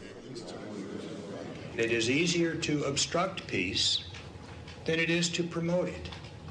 and that the establishment of these settlements certainly does not help the efforts of those of us who are interested in peace. The Palestinian reaction was predictable. I remember Faisal Husseini, at almost every meeting, he would pull out this map. I brought him maps of the West Bank and Gaza. The first map showed the situation before 1967. The second one showed the situation today, with the settlements all marked in orange. And I finally said, Faisal, let's talk about what's important here. Let's talk about how we're going to get a negotiation going. Because if we don't, we're going to keep meeting like this, and pretty soon you're going to bring me a map that's totally orange. He actually told us you have no other alternative. He said, name any way in which you can stop settlements, other than through the peace process. The local Palestinians were afraid to talk to the Israelis without permission from the PLO in Tunis. A meeting of the Palestine National Council was called.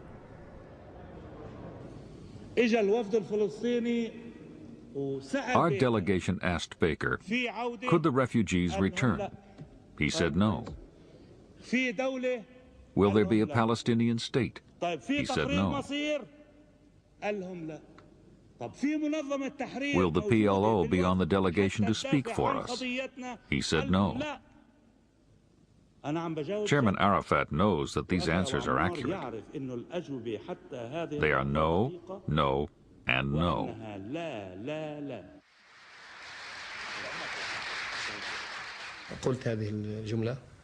I told the conference, if we don't get on the peace train, it will pass through our station. We will never have another chance. I said we don't want to be passive victims of history. We want to challenge, to intervene, to intrude, to participate, and to present our own narrative, to speak for ourselves. And this is a forum. It was a forum Arafat himself had wanted to attend. Reluctantly, he agreed that the team from the occupied territories, not the PLO, would represent the Palestinians. But Shamir had another demand. He asked the Americans to guarantee a loan of $10 billion to help absorb the Soviet immigrants who were now pouring into Israel. I don't want to interfere in the American interior affair, but I would like to inform everybody that not to forget that they are using these billions in building more illegal settlements on our land. This was our way to build up our country. What is the Zionist ideal? It is to gather the Jewish people into this small country. So we must set up more and more homes, large and small communities. What are the settlements? They are just communities. No Arabs lived on that land. It is not on their property. The Americans were unable to stop the Israelis from building settlements. To save the conference, President Bush delayed the loan. American Jewish leaders urged him to reconsider. I was approached by the leaders of some of the biggest Jewish organizations. A Republican was head of AIPAC, which is a very strong American-Israel political action committee, and he told me that I was making a huge mistake politically. President Bush wouldn't give in. For the first time in history, the vision of Israelis sitting with their Arab neighbors to talk peace is a real prospect. Nothing should be done that might interfere with this prospect. And if necessary, I will use my veto power. We saw the president on television. He took a stand against the American Jews. I got really angry. This hurt me, just as it hurt many others.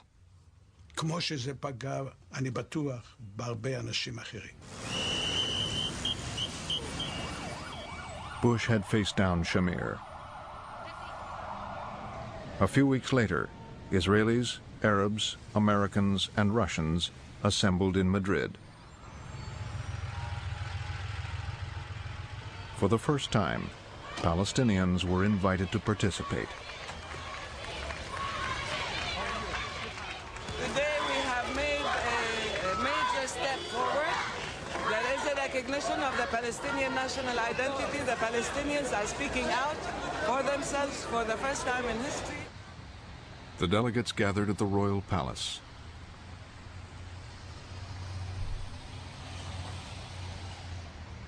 I will never forget the emotion I felt when, with Gorbachev next to me, we walked into this room in Madrid, and there, across the table, sat Arabs and Israelis. We come to Madrid on a mission of hope. Everyone expected each Middle East delegation to be led by its foreign minister. But Shamir had a better idea. I thought, maybe I should go to Madrid myself. Shamir had devoted his life to fighting for Israel, doing whatever he thought necessary to establish, maintain, and defend the state. As he got up to speak, the conference waited to hear if he was now ready to make peace. I could go on and recite a litany of facts that demonstrate the extent to which Syria merits the dubious honor of being one of the most oppressive tyrannical regimes in the world. But this is not what we have come here for. He attacked Syria bitterly and accused Syria of being on the list of terrorism. And I was very angry. I looked over and I saw Farouk Shara's face, he just froze. And he called one of his aides over. So immediately his face changed and he smiled. He said, okay, go back. I will write my speech. I told him, Mr. Minister, it's 15 minutes left. Yesterday we spent 7 hours to prepare your speech. He said, don't worry, I will write headlines.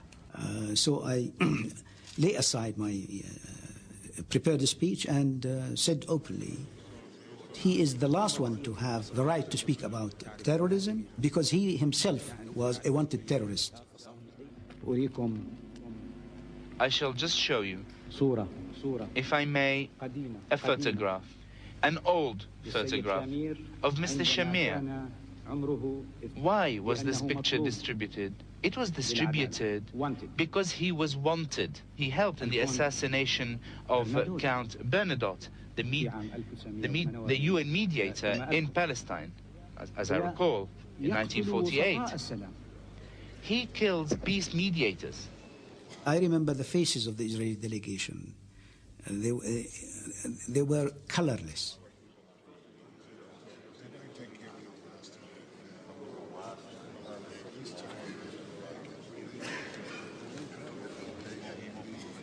One Palestinian delegate then tried to demonstrate that no matter what Shamir thought, he was really negotiating with the PLO.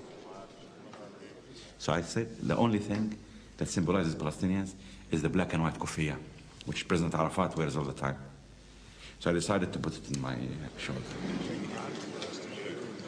And the angle of my seat came directly looking Shamir on the eye. It was engineered by God. It was just perfect. And I looked at him and I said to him, I nodded in my head, I said, he shook his head like this. I smiled.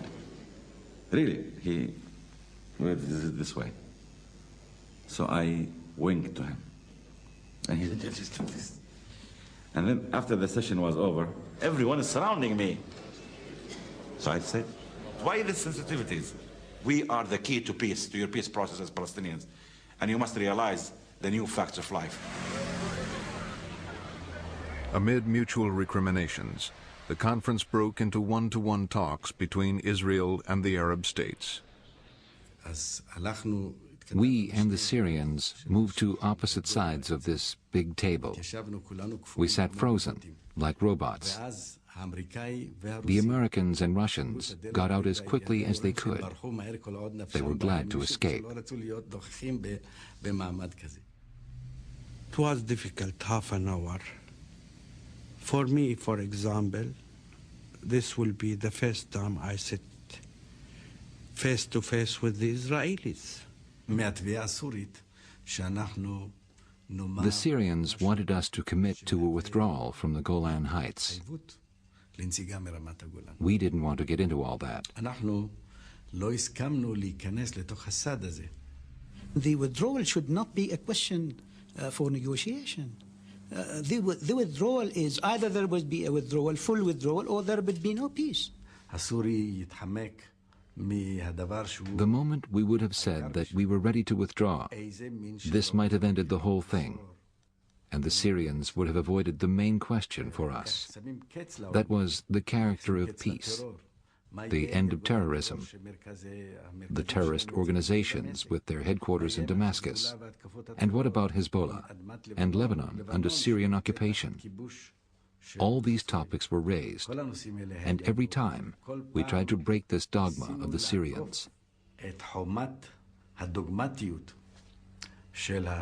When they finished, the Israelis returned to their hotel, telling the waiting press that all their suggestions to try to build trust had been flatly rejected. There had been no handshakes, no smiles, little personal contact. I don't want to say that they were a complete failure, because the very fact that we were sitting and talking is in itself already an achievement.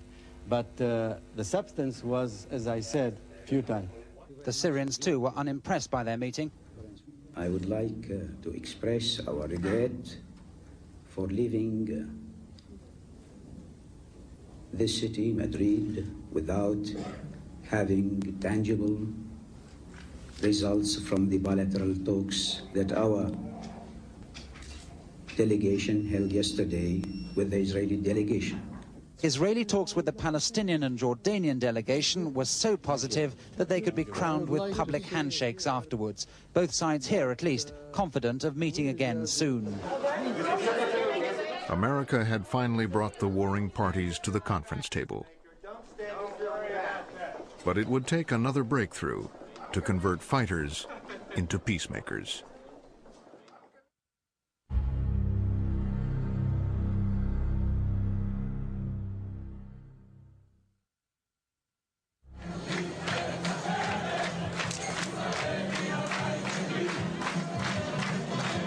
Yitzhak Rabin's stunning election victory brought the Labor Party back into power. Rabin had promised to accelerate peace talks with the Arabs. I believe that agreement will be reached within less than 1 year. You can say 9 months, less, or between 9 and 12. Israel's old enemy, Yasser Arafat, still claimed to lead the Palestinian people. But exiled in Tunis and cut off from his homeland, Arafat was more willing to compromise with the Israelis.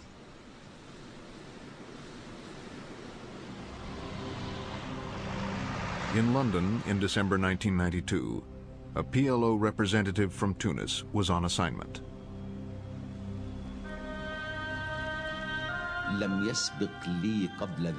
I had never met an Israeli before. Not one. All the way to the meeting, I was looking left and right, and behind me, I was afraid of being seen. The Israeli who initiated the meeting was waiting for him. He was an academic with unofficial connections to Israel's new labor government. It was a moment of truth. Meeting a PLO man was against the law. The Israelis' cover for meeting a member of the PLO was provided by a fellow social scientist from Oslo. I simply suggested that Hirschfeld and myself had breakfast, and then that when Abu Ala arrived in the lobby, I should simply discreetly slip away from the table and Abu Ala should take my place. We spoke about the conflict, which had no end in sight. It had been raging for the whole century. So how could we end it?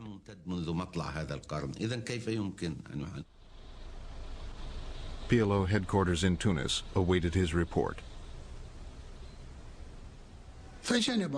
Abu Ala told us what had happened. I said, if they ask you to go again, go.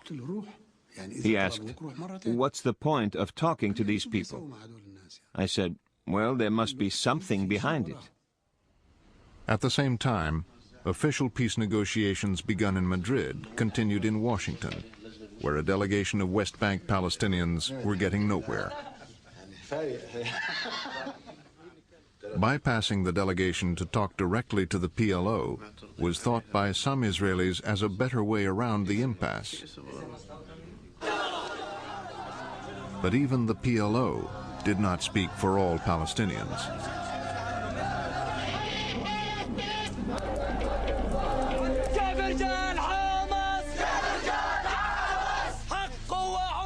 The fundamentalist group Hamas had just kidnapped an Israeli police officer and murdered him.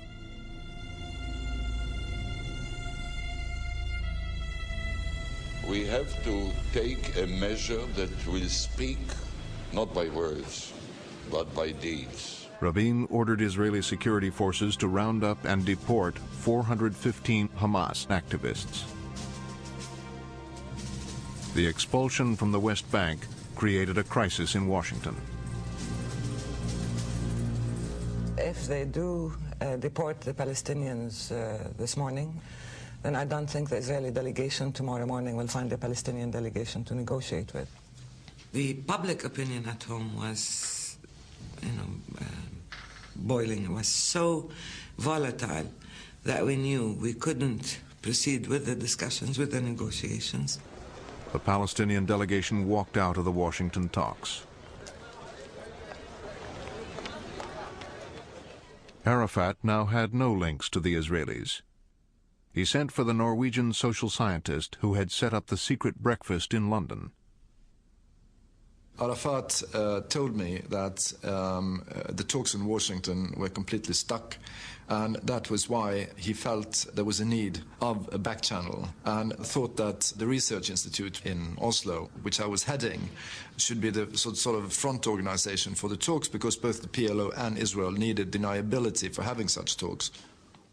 The fish was hooked, and they were off to Oslo.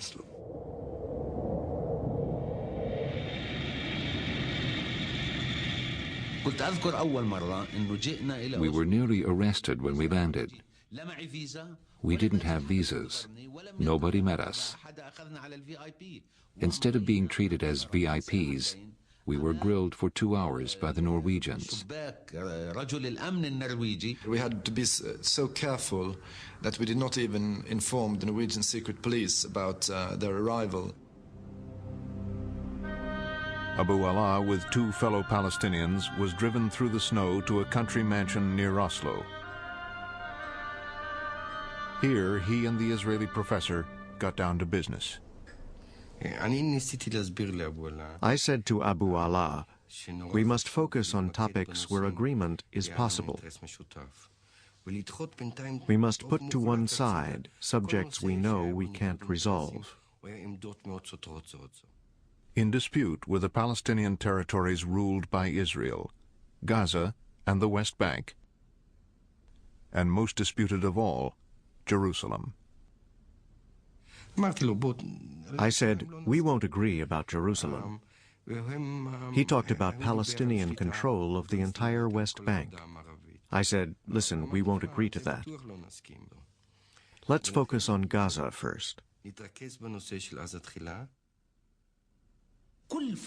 Every Palestinian was suspicious about Gaza first.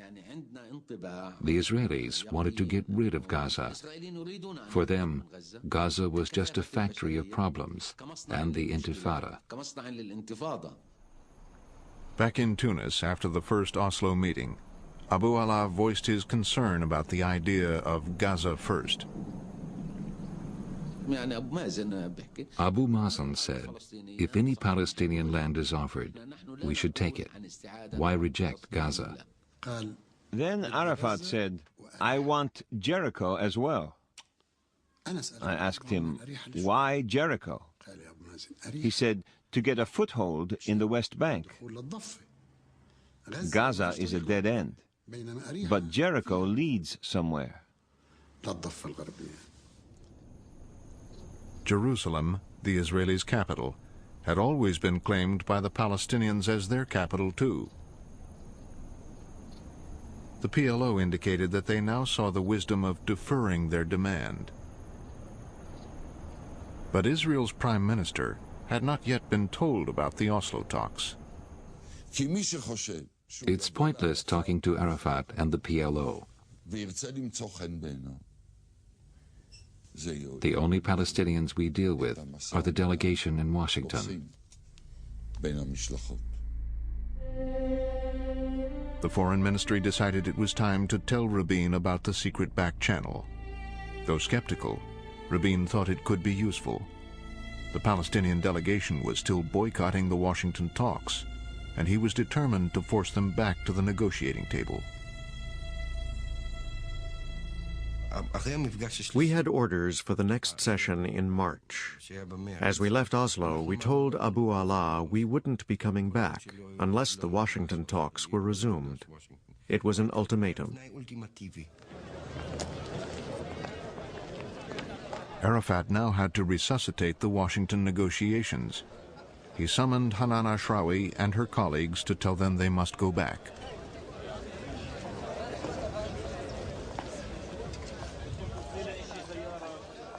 He said, we cannot afford to pay the price of walking out. Don't live in your small worlds. You want to be the heroes. You are considering only yourselves. You don't consider the Palestinians, 6 million Palestinians. You don't consider the peace process. If you don't go, you break the peace process, you break your people. Come on, get down to earth. And he stood up and he left us. He walked on us. So we followed him to the other room. He was so furious. Abu Ala told me later, you really set the cat among the pigeons. Arafat and I had to talk the whole Washington team round. He said they were all against going back. We couldn't tell them why they had to. We gave them lots of reasons, all completely fictitious. We came back by clear-cut orders from Yasser Arafat. Go. Soon afterwards, Israel's Oslo team brought home a draft which the two sides called a Declaration of Principles. They came back very excited and said, we have a draft. It was obviously still rough, but they said, look, the PLO are willing to play ball. But with the Washington talks resumed, Rabin had no further use for the Oslo talks and ordered them suspended. The foreign ministry, desperate to keep them going, placed the Oslo Declaration before a lawyer Rabin trusted. I thought that the document was lousy and needed to be started from scratch. I said to him, look, the real breakthrough in Oslo is that the PLO have agreed to go one step at a time. This means that we retain Israeli control. Yossi Beilin drove with his boss, Foreign Minister Shimon Peres, to see Rabin. I was squeezed between the two of them, and as we were driving, Yossi Beilin whispered into my ear. He said, well, I don't want to put you under too much pressure, but you should know that the entire fate of the Oslo negotiations now is on your shoulders. And with this statement ringing in my ear, we entered Rabin's office. At the beginning, the drafts were very, very bad to Israel. He was suspicious that the PLO was using the Oslo track in order to somehow trick Israel into concessions and then using what was said in Oslo against Israel in Washington. I said, Yitzhak, forget Washington. Maybe the PLO was trying to tell us that they were prepared to be more flexible than the official positions expressed in Washington. I had my doubts, but I said, go ahead, try. Rabin asked the lawyer to join the talks in Oslo, alongside a top government official appointed to show the PLO that Israel now meant business.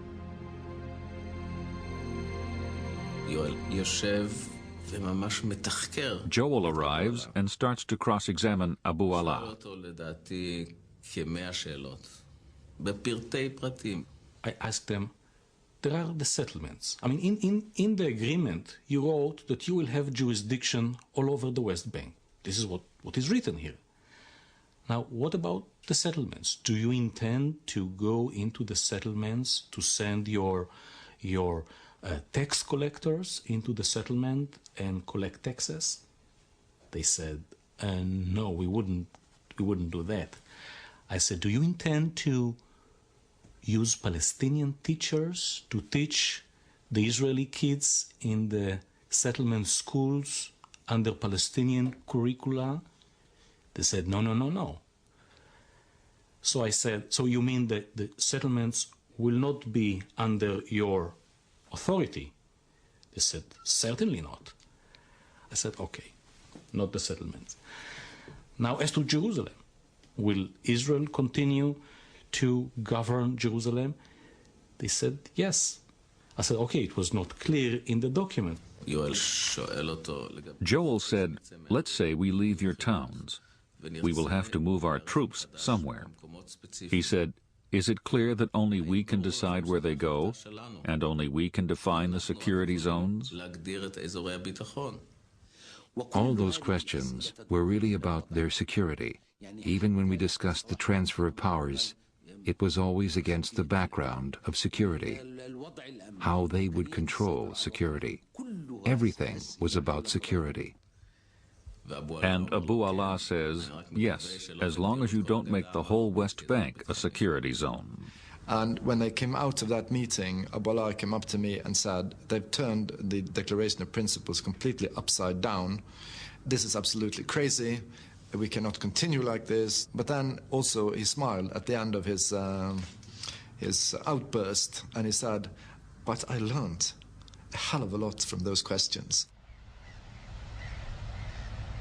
At the next session, the lawyer handed back to the Palestinians the Declaration of Principles, with all their verbal concessions spelled out in cold print. I told Singer straight out, you seem to have come with a mission. You are here to destroy the peace process. You're full of hostility to Palestinians. You're living in the past. You have a fear complex. You're still living in the ghetto. You can't make the break and see the way forward. His eyes were shining with anger. And I said, listen, everything that I added, I took from your answers to my question. These are your words. Look at your notes. Next, the Norwegian Foreign Minister Johan Holst, accompanied by Terje Larsen, flew to Tunis to visit Arafat. It was now Arafat's turn to raise the stakes.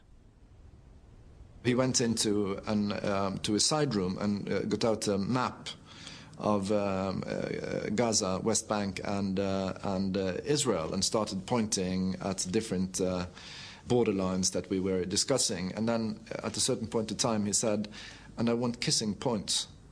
And I couldn't really, I thought, what does he mean?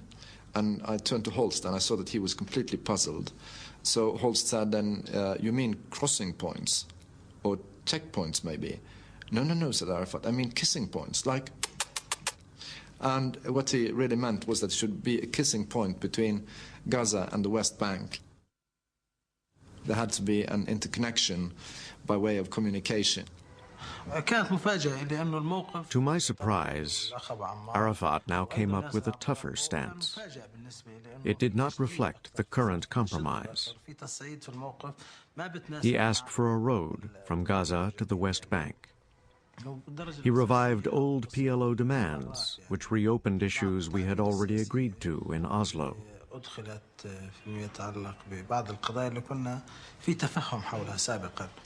The Palestinian-controlled road between Gaza and the West Bank that Arafat was asking for would cut Israel in two. And now Arafat wanted not just Jericho, but the surrounding district as well. He also insisted that Jerusalem be put back on the agenda. Arafat always thought that if he was getting something, he might as well ask for more. I told Arafat at the end of the meeting, "All right, I shall do as you ask. But I know these people. They won't accept it. If we proceed with this line, the Israelis will end the talks." But Arafat insisted on his stand. He said, "These are my instructions. They can take it or leave it."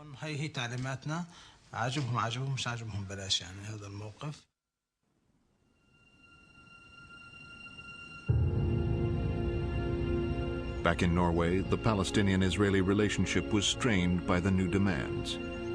Abu Allah, the chief PLO negotiator, presented the new hard line. The Israelis were stunned. I said, "Gentlemen, you are pulling it all apart. All that you promised, all we negotiated. You know the ground rules we agreed to.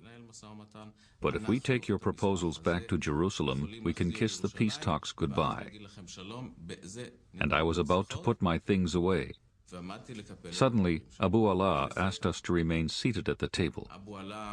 He wanted to make a personal announcement.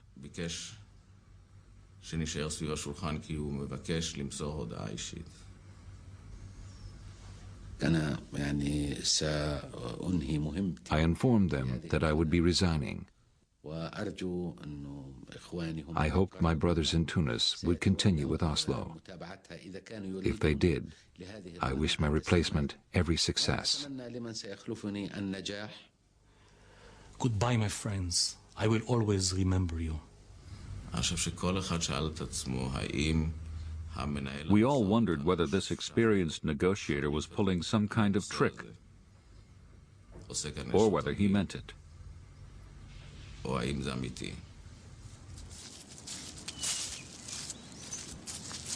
Abu Allah walked out into the surrounding woods. He'd hurt his foot, so I got a stick for him with a silver handle. So he was walking around with an air of superiority towards the Israelis, refusing to talk to them. And then he came over to me and said, "It's all over." This was the moment of crisis, when you either pull the plug or do something drastic. We decided to try something drastic. The Israelis had prepared an alternative idea for just such a moment. I said, listen, the fact that we are talking with the PLO will eventually leak out. I think that we should have another agreement in which the PLO undertakes to do a number of things, and in return, Israel recognizes the PLO as the representative of the Palestinian people. Singer's point was that if you negotiate with the PLO, you're virtually recognizing them. Recognition was the key. It would put the PLO on the map. Now in Oslo, the moment to raise the issue of recognition had come. The Israeli found Abu Allah in a small drawing room. Abu Allah was leaning on a stick, like this. He raised his eyes to me, and I asked him, "How are you?" And he said, "Very bad, very bad." I wasn't acting. I was genuinely angry. If you've been negotiating for 6 or 7 months, and people suddenly start coming up with new ideas, it's impossible to go on. I said, listen, Abu Allah, if we can't have our modest agreement, let's go for something really big. He looked up and said, what do you mean?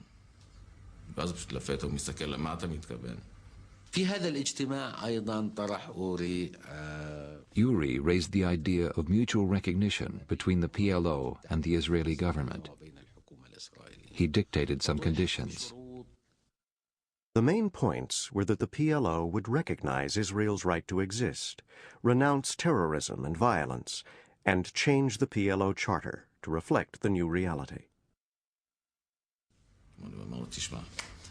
I said, listen, if you persuade Mr. Arafat to accept all these conditions, I promise I'll try to persuade our Prime Minister and our Foreign Minister to recognize the PLO.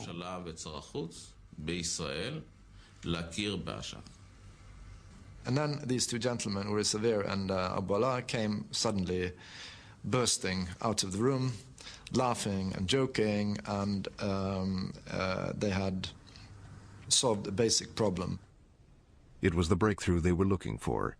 It seemed the PLO would now become an official partner in the peace process. Who knows? If they will elect me, I will be the president again of this Palestinian state. If not, I would like to return back to work as a civil engineer. It was now up to Prime Minister Rabin to decide whether to accept the Oslo Agreement. His chief military advisor argued instead for a deal with Syria. I advised him to try for peace with Syria first, and then go to the Palestinians. Peace with Syria would bring the Arab-Israeli conflict to an end.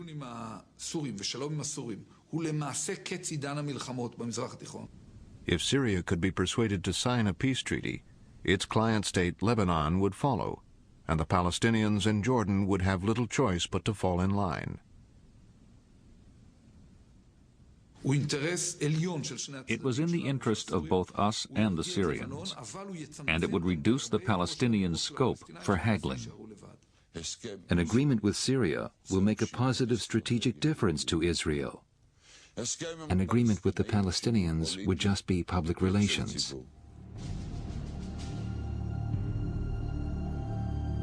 Since the Six-Day War in 1967, Israel had occupied a strategic corner of Syria, the Golan Heights, overlooking northern Israel. Successive Israeli leaders had refused to withdraw without peace.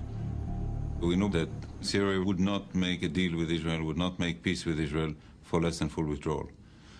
And of course, for any Israeli prime minister, for Rabin in particular, to make the decision to go for full withdrawal was agonizing, was wrenching. But before making the decision, that prime minister had to know what was being given in return, what the Syrian package consisted of. At this moment, a new American Secretary of State came to Jerusalem. We were trying to give some propulsion, some momentum to the track involving the Syrians. Christopher came to meet with Rabin. The four of us came into the room and sat clustered around around a small table. And after some give and take, Rabin suddenly surprised us all with a very dramatic gambit. He did give me a very important message to take to Syria, to take to President Assad, and that was, he said, ask Assad, if I am able to give him what he needs, will he really go all out for peace? In other words, if Rabin withdrew from the Golan Heights, would President Assad accept alternative ways to safeguard Israel's border? Would Syria agree to full peace, stop support of terrorism from Lebanon, and establish diplomatic and trade relations with Israel? Christopher left the room with the knowledge that I think he was holding a very significant mandate in his pocket. When he arrived in Damascus, Christopher presented Israel's offer of withdrawal to President Assad. His mistrust of the Israelis was such that he always took every concept and turned it over and looked at it from all different sides, and that's what he was doing with the concept of withdrawal. And he did it by asking me questions, not impolite questions, but very aggressive questions. Now, you have to tell me, Mr. Christopher, what the Prime Minister means by withdrawal. That's just an empty term. I really know what it means. Christopher then shuttled back to Jerusalem. I met with the Prime Minister again. He was disappointed that Assad had not been more forthcoming, had not shown more appreciation for Rabin's willingness to consider full withdrawal. On almost every detail, there was an essentially negative answer or an answer that suggested that a very protracted process of bargaining would have to begin. Rabin could not wait for President Assad. He had promised his voters a peace agreement within a year. So he now settled for the deal that was available, with the PLO in Oslo. But premature disclosure could ditch the deal, and the media were getting close to the story. Is the stage being set for a meeting between yourself and the PLO leadership, perhaps even with Arafat himself? Not in the foreseeable future.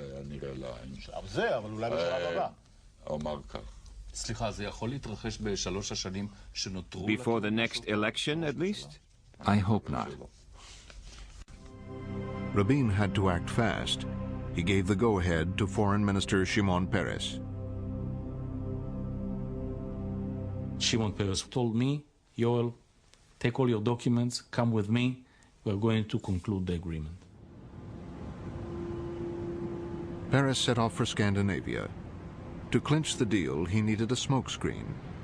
He met Norwegian Foreign Minister Johan Holst secretly in Stockholm and asked him to be his mouthpiece in case anyone was listening in as they telephoned Arafat in Tunis.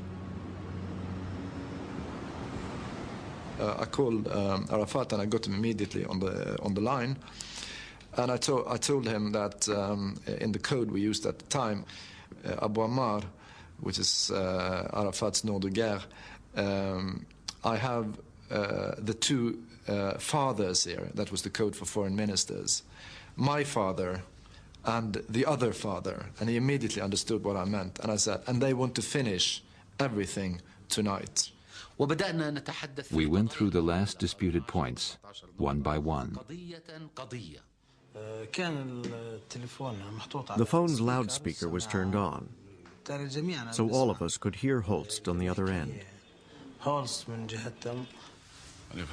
I was listening in for perhaps 4 or 5 hours. At around midnight, Shimon Peres went to sleep, and he told me, if you need my approval, if you want to go beyond the general instructions that we have agreed on with Rabin back at home, wake me up. At issue were the withdrawal of Israel's military government and how and when they would deal with difficult issues like Jerusalem. Twice, I had to wake Shimon Peres up. The second and last time he woke Peres up was over the issue of who would control the bridges between the West Bank and Jordan.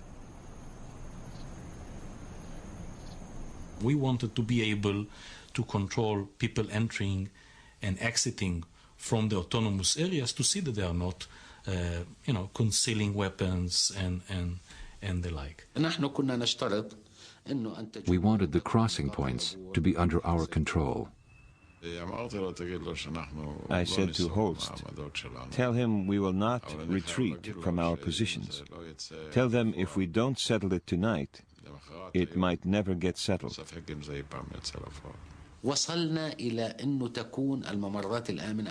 We agreed that the crossing points be jointly controlled.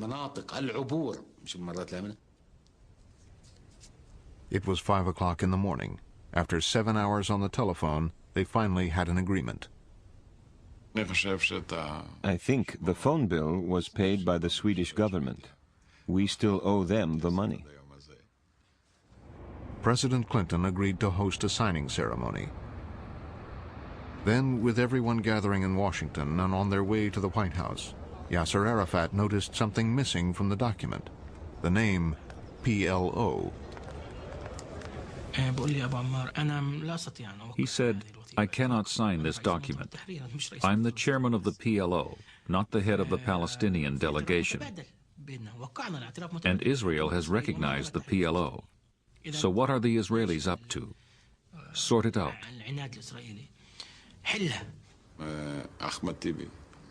Ahmed Tibi rang me. He said, "There's a small matter to be sorted out. If it isn't sorted out, the ceremony is off, and the chairman is going home."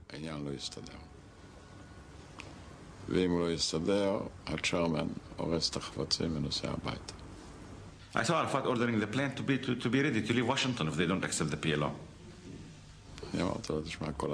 I said, "Listen, all the documents are printed and ready. It's just an hour before the signing." Less than half an hour before the signing ceremony, Peres called Arafat's representative to his hotel. He suggested that the phrase, "the PLO team," be added to the document. I said, "I'll ring Arafat." I said to Arafat, "Peres says, how about the PLO team?" Arafat said, "In all of the text?"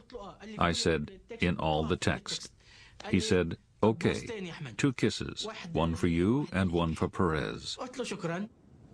Ladies and gentlemen, Mr. Arafat, Chairman of the Executive Council of the Palestine Liberation Organization, His Excellency Yitzhak Rabin, Prime Minister of Israel, the President of the United States. The moment I saw Arafat walking out from the White House with Rabin next to him and Clinton and so on, imagine this White House that said bye-bye to the PLO, that branded Arafat as a terrorist, Rabin, the chief of staff who occupied the West Bank and Jerusalem, and it was electrifying.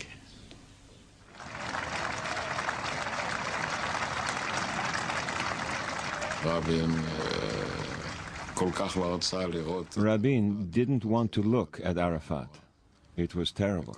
The whole world is watching his body language, and he keeps moving his head not to look at Arafat. And I did not think that they would shake hands. He hesitated a little bit, but I insisted, and I continued stretching my hand to him. And then the way President Clinton pulled it, it was evident that wasn't planned.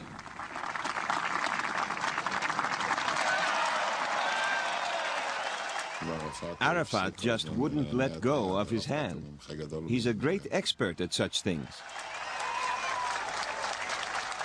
It was a moment that be recalled as long as we live, I think. After he finished shaking his hands, Rabin turned to me. He whispered, "Now it's your turn. He went through this hell. Now it was my turn."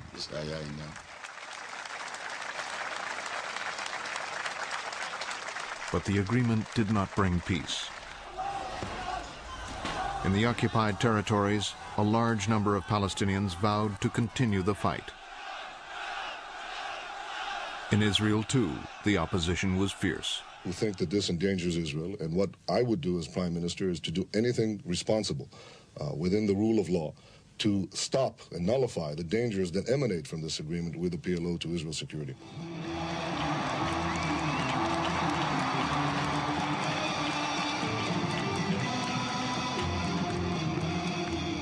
What Arafat led now was not quite a state, but for the first time in history, the Palestinians had a government of their own.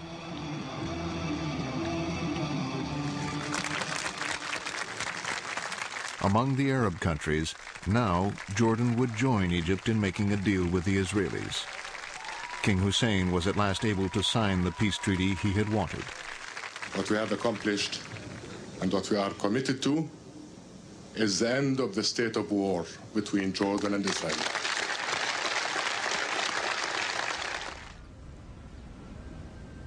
But between Syria and Israel, the state of war continued. In an effort to broaden the Middle East peace, President Clinton came to Damascus. President Clinton told President Assad that, well, Rabin presented to you full withdrawal to the line of 4 June, and we expect from you two now to move the next step. Clinton pressed Assad to send his top military commander to meet his Israeli counterpart and work out the practicalities of ending their state of war. It was a big decision for Syria to send our chief of staff for the first time in history to meet the Israeli chief of staff. It's a very heavy and big decision. Assad held back. First, he wanted his ambassador to Washington to meet the Israeli chief of staff. We wore wigs so that we wouldn't be recognized on the El Al flight. We arrived at the meeting place in Washington. Only then could we breathe freely. Take off our wigs. I took a last look at myself in the mirror. Whenever I wear a wig, I look like my mother.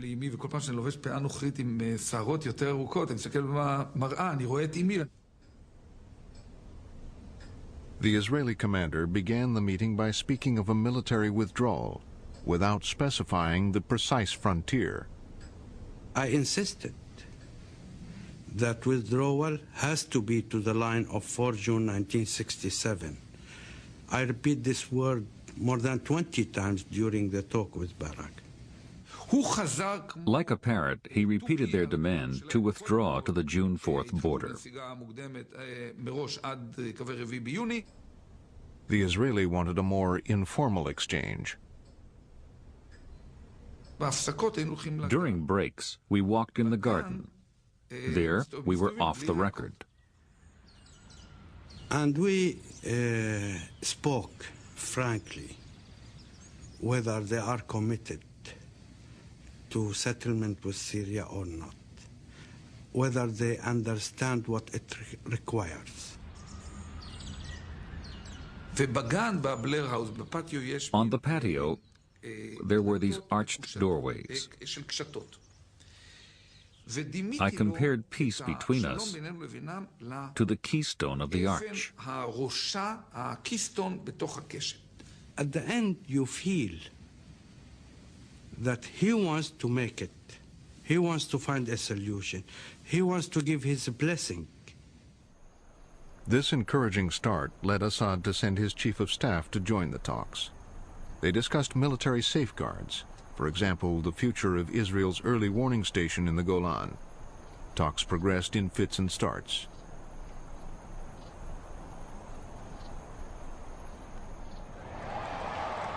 On the night Syria and Israel agreed to begin a new round of talks, the Israeli peacemakers held a rally in Tel Aviv.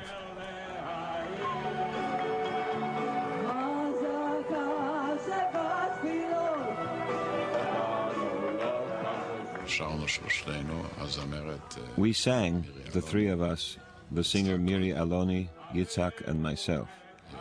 Yitzhak and I are not such great singers. He had the words of the peace song on a sheet of paper. After we sang, out of tune, Yitzhak folded it and put it in the pocket of his jacket. On the way to his car, he was shot dead by an Israeli extremist. 3 bullets went through his heart and through the song.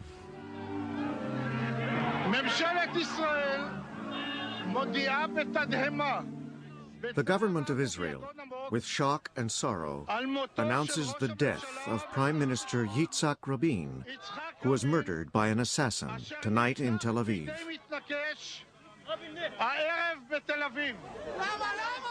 Why? Why have they done this? I am very sad and very shocked for this awful and terrible crime against one of the brave leaders of Israel and the peacemakers.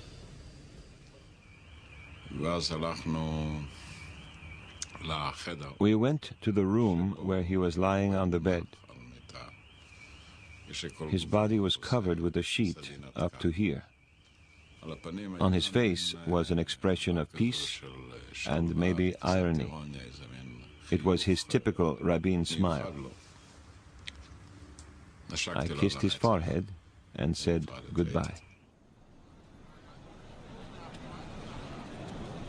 Peres now became prime minister.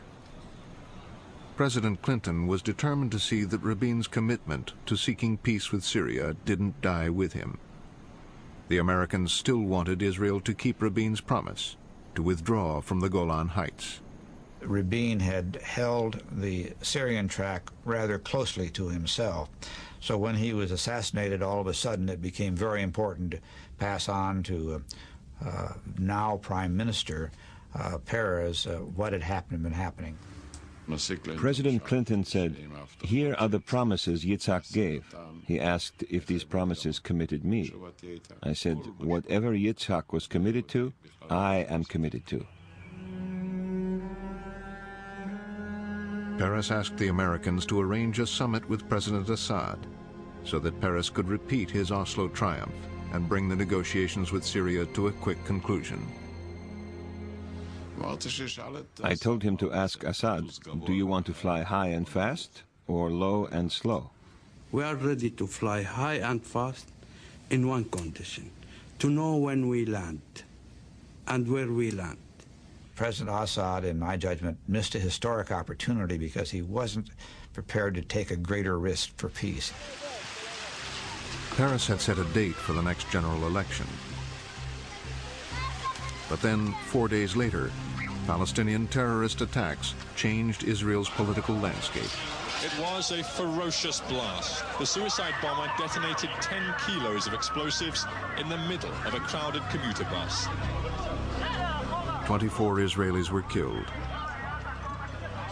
A week later, a Palestinian terrorist planted another bomb on a bus. This time, 19 died.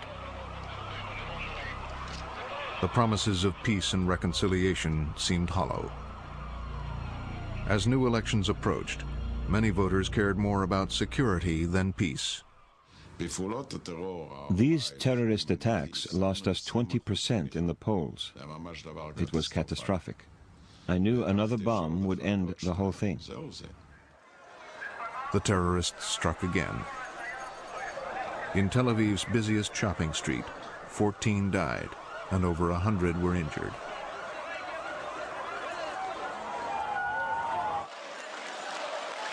Together, the Israeli electorate and Palestinian extremists had brought forth a new, more mistrustful Israeli leader.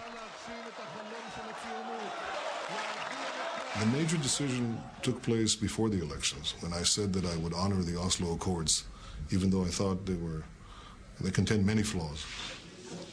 Nevertheless, Netanyahu agreed to partial Palestinian control of Hebron. But for 18 months afterwards, the peace process was paralyzed. In October 1998, under considerable American pressure, Israelis and Palestinians met in a hotel outside Washington. On the table was a proposal for an Israeli withdrawal from additional territory on the West Bank, in return for new security guarantees and the annulment of all clauses in the Palestinian Charter calling for the destruction of Israel. One peacemaker was General Ariel Sharon, whose fierce reputation as a warrior helped provide credibility to the process.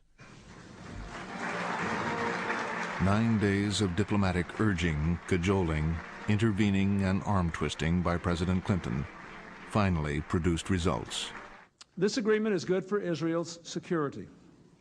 The commitments made by the Palestinians were very strong, as strong as any we have ever seen. We are more secure today because for the first time since the signing of the Oslo Accords, we will see concrete and verifiable commitments carried out. This agreement is good for the political and economic well-being of Palestinians. It significantly expands areas under Palestinian Authority to some 40% of the West Bank. We will never go back. We will never leave the peace process, and we will never go back to violence and confrontation. No return to confrontation and violence. To support the agreement, King Hussein left his hospital bed where he was being treated for cancer. He went right to the heart of the matter.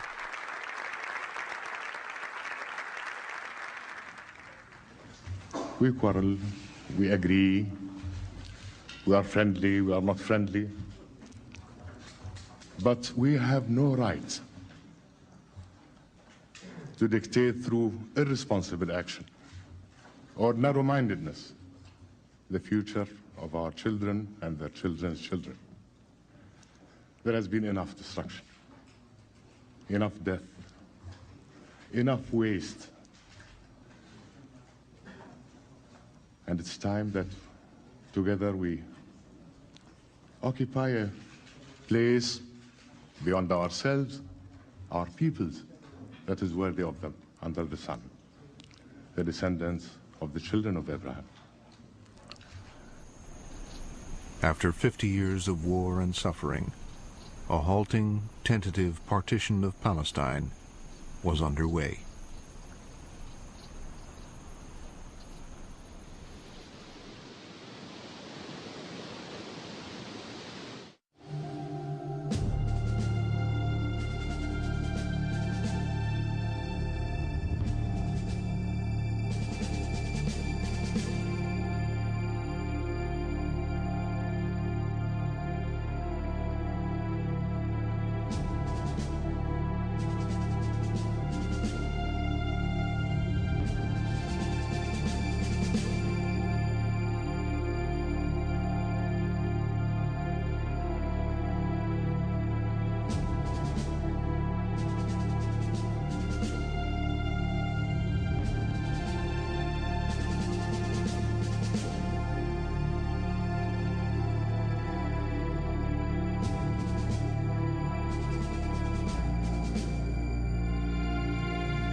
This program is a production of WGBH, which is solely responsible for its content. Funding for the 50 Years' War, Israel and the Arabs, was provided by the Corporation for Public Broadcasting and PBS viewers like you.